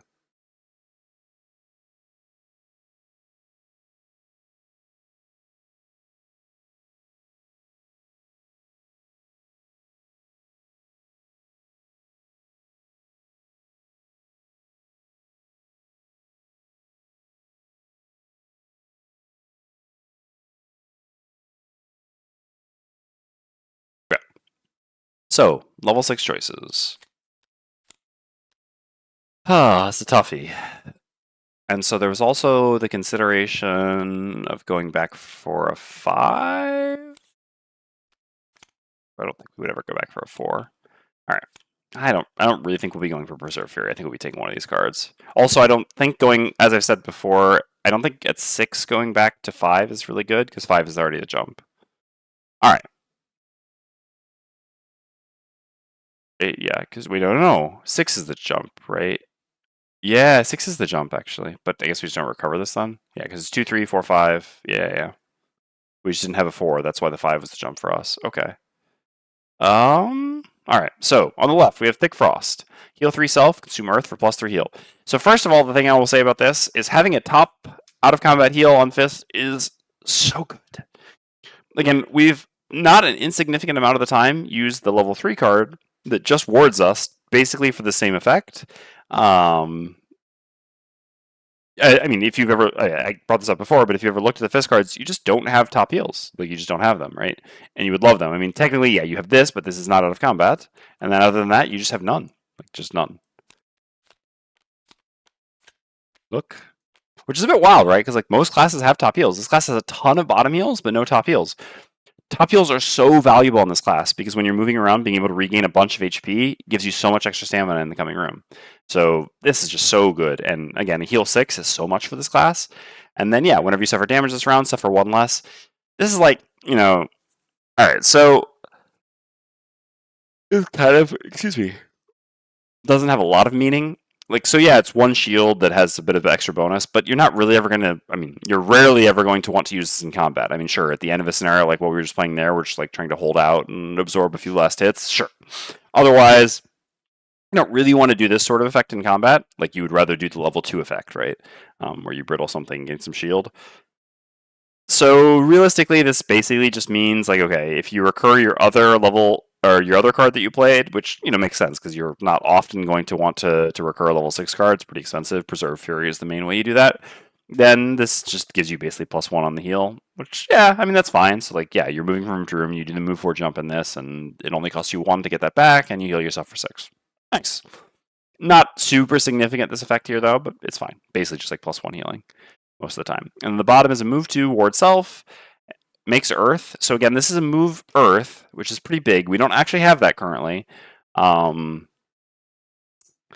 We have the move Ice, and in order to make Earth, we have to stand still. Unless we already have Earth, then we can do the move 3 shield to make Earth, although we use that top so much more than the bottom.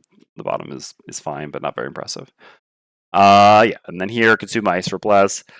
By level 6, excuse me, in all fairness, it is late. By level 6, I kind of want more out of my ice. That being said, obviously Bless scales, so, like, a Bless at 6 is worth more than a Bless was worth at 1, but, it's fine. Not very impressive. The bottom is solid, and the top is very good. But ultimately, this also is just a nice pairing. 21 initiative, which is very valuable initiative for us. We don't really have anything around this range of initiatives, so it's nice to pick up something there.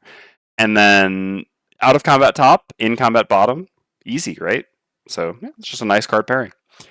However, Glacier Slam. So Glacier Slam is a little bit interesting, right? So this is attack 3 with a huge AoE, right? Which flips a lot of modifiers for us. Although, how huge the AoE actually is. So the easiest way to conceptualize this AoE when you're actually using this card is just 3 flamethrowers, right?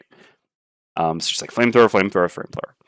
Like, how much bigger is this actually, especially in terms of convenience, compared to the Cone of Cold AoE from Lesser Interruption? Not that much bigger. And again, the Cone of Cold AoE is often hitting like 3 targets, 2 to 3 targets. So yeah, I mean, this is usually hitting around 3 targets, which yeah, I'm sure that's still in Tech 9. Without them being under icy terrain, it's a lot less impressive though. And setting up an icy terrain brittle just to do an Tech 3 is not that impressive. So I don't know. Basically, this card or this action is strong, but I think it's almost always not as strong as you think it is when you see it. And then the bottom is a move 5, 2 mice for jump, and all adjacent enemies suffer 1 damage. Which, yeah, I mean, this bottom basically doesn't exist. I mean, sure, you would use it in like rare cases, but yeah, having to use this bottom is pretty much the same as having to use a Icy Uppercut. Anyway, I think that in truth, I'm generally a little bit let down with Glacier Slam, and I've never been let down by Thick Frost, so I'm gonna take Thick Frost. I wonder what do other people usually take here? What do the guides say at this level? I'm gonna guess most people are like, oh, Glacier Slam, it's huge, right? But I don't know.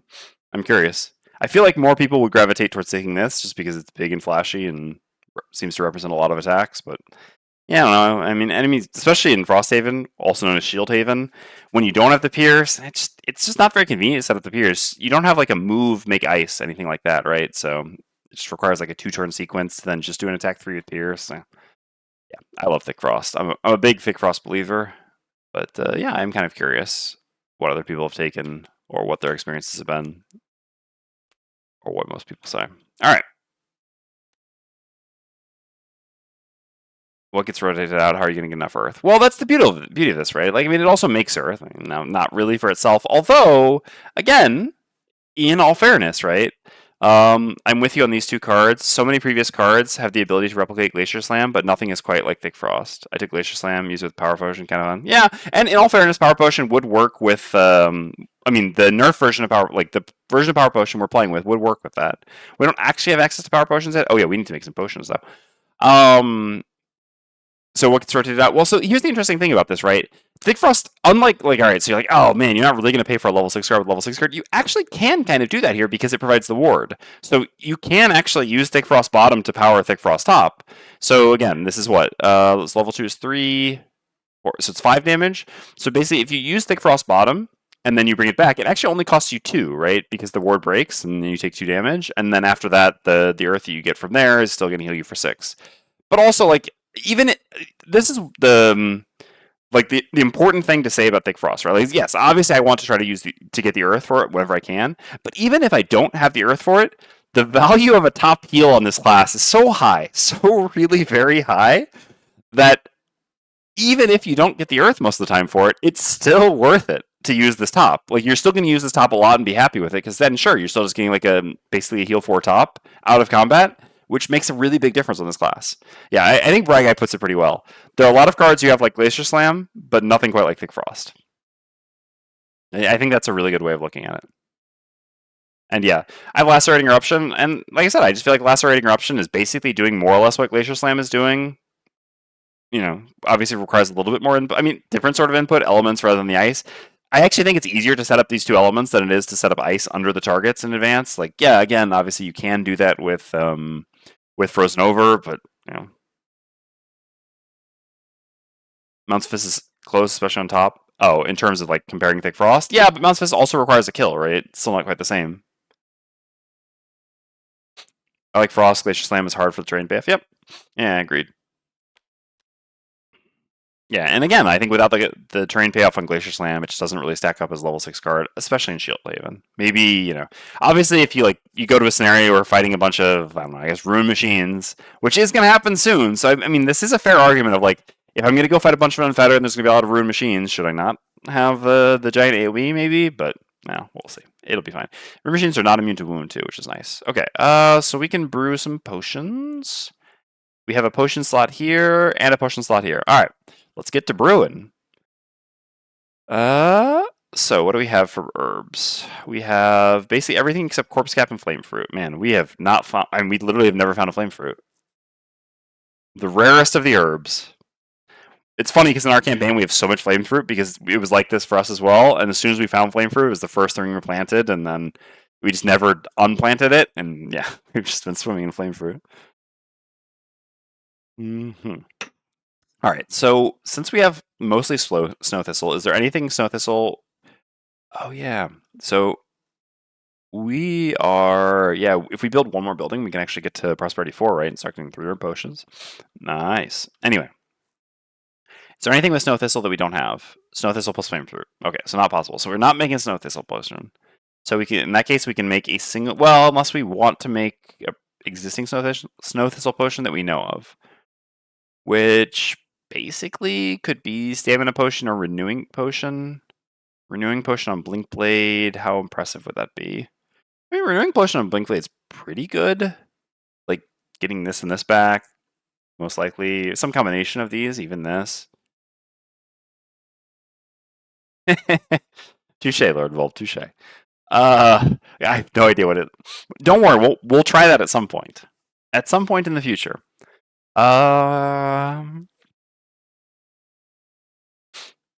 So we have a lot of Axonut stuff that we haven't discovered. So Axonut plus Arrowvine or Axonut plus Rockroot, either of those we haven't done.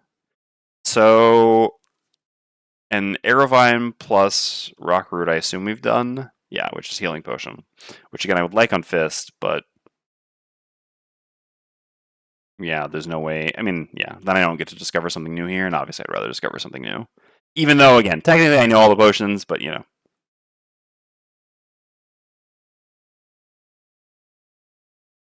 Oh, yeah, I mean that's a fair point, but I'm good. All right, so let's so we kind of get a choice here. Let's just do. I mean, realistically, I should look at like what's the next. Oh wait, no, I have Axonut. Okay, so in that case, okay, I mean it's always an Axonut thing. I guess I have the bow that I can do with Arrowvine if I want, which honestly I might want. Which honestly I do want. Yeah. So let's do. I mean, Trapper's going to be around still for a while, and I would really like to get that bow upgraded. So let's do that. So let's go Axonut plus Rockroot then. All right, which gives us. Ooh, that's a Trapper potion. That's a Trapper potion. Oh, all right. Well, we have to do a little distilling then. Since I'm using Circlet of Eyes, I'm not going to have an item basically to mitigate disadvantage or to make it so that I can't miss, basically. So yeah, I really need to have this on Trapper. Trapper is only level 4 currently. I will gain a level in probably one scenario. Most likely one scenario. So I could just hang on to these. Or I could distill. This would give me another one of these. But I really want to... So, hilariously, yeah, I could distill this for a Rockroot. And then I could actually craft the other potion with Arrowvine plus Rockroot. But I really want to upgrade the bow. It's actually mattered a number of times already not having the upgraded bow for when I'm trying to do a 2-target dismantle. So yeah, let's improve our bow into the Wellstrong bow. I think we're not gonna have enough gold, but I really want the weight in it anyway. And again, without being able to enhance the range on dismantle, this just matters a lot. And I guess it will ultimately matter as well. Yeah, it will also matter if we ever make to level 7. Put this here.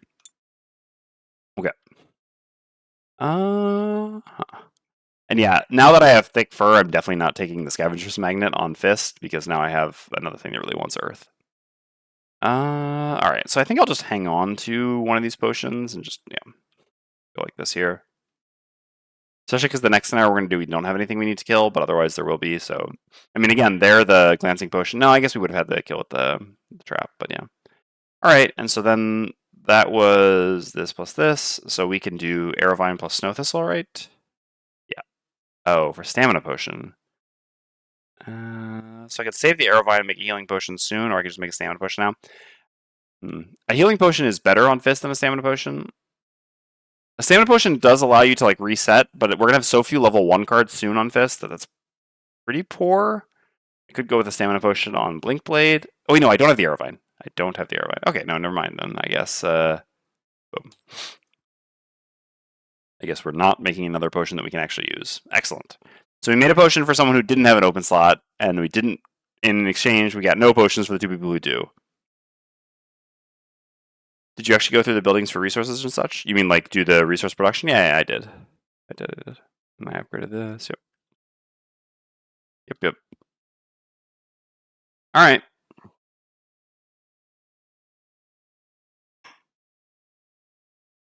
Well, that's it for today. It's 10:20, so yep. Thank you for the heads up, or thank you for the reminder to check. Okay. So tomorrow we'll be back. Or I'm not actually sure. I might stream on Saturday as well. I'm enjoying this, and yeah, after this week we'll see. So, and Jessica doesn't get back, I think, until the evening, but I'll figure that out tomorrow. Yeah. So basically, I'll be back tomorrow at the same time, approximately 1:30 p.m. my time. So yeah, like 9 hours earlier than it is right now. Sorry for the break today with everything. Shouldn't happen tomorrow. Yeah, and as far as scenarios that we do at that point, I think there's really no way to get around just going back and doing 8 again. We just kind of need to do that. So yeah, we're gonna go do 8 because we need to get into the unfettered stuff so that we can start killing unfettered for Trapper and for Blinkblade since they both need to kill unfettered. So yeah, no real choice in the matter. Got to go to the Crystal Trench. So yeah, we'll go back and do that, and then hopefully progress down this quest chain and work towards another retirement. All right. Thanks to everyone who tuned in today. I had fun as usual, even though we got a little bit too greedy and lost. Very easy scenario. This will happen sometimes. Okay. We'll try to do better next time. Anyway, thanks a lot. Take care. Hope you have a nice remainder of your day or night, and hope to see you again tomorrow at the usual time. See you, everyone.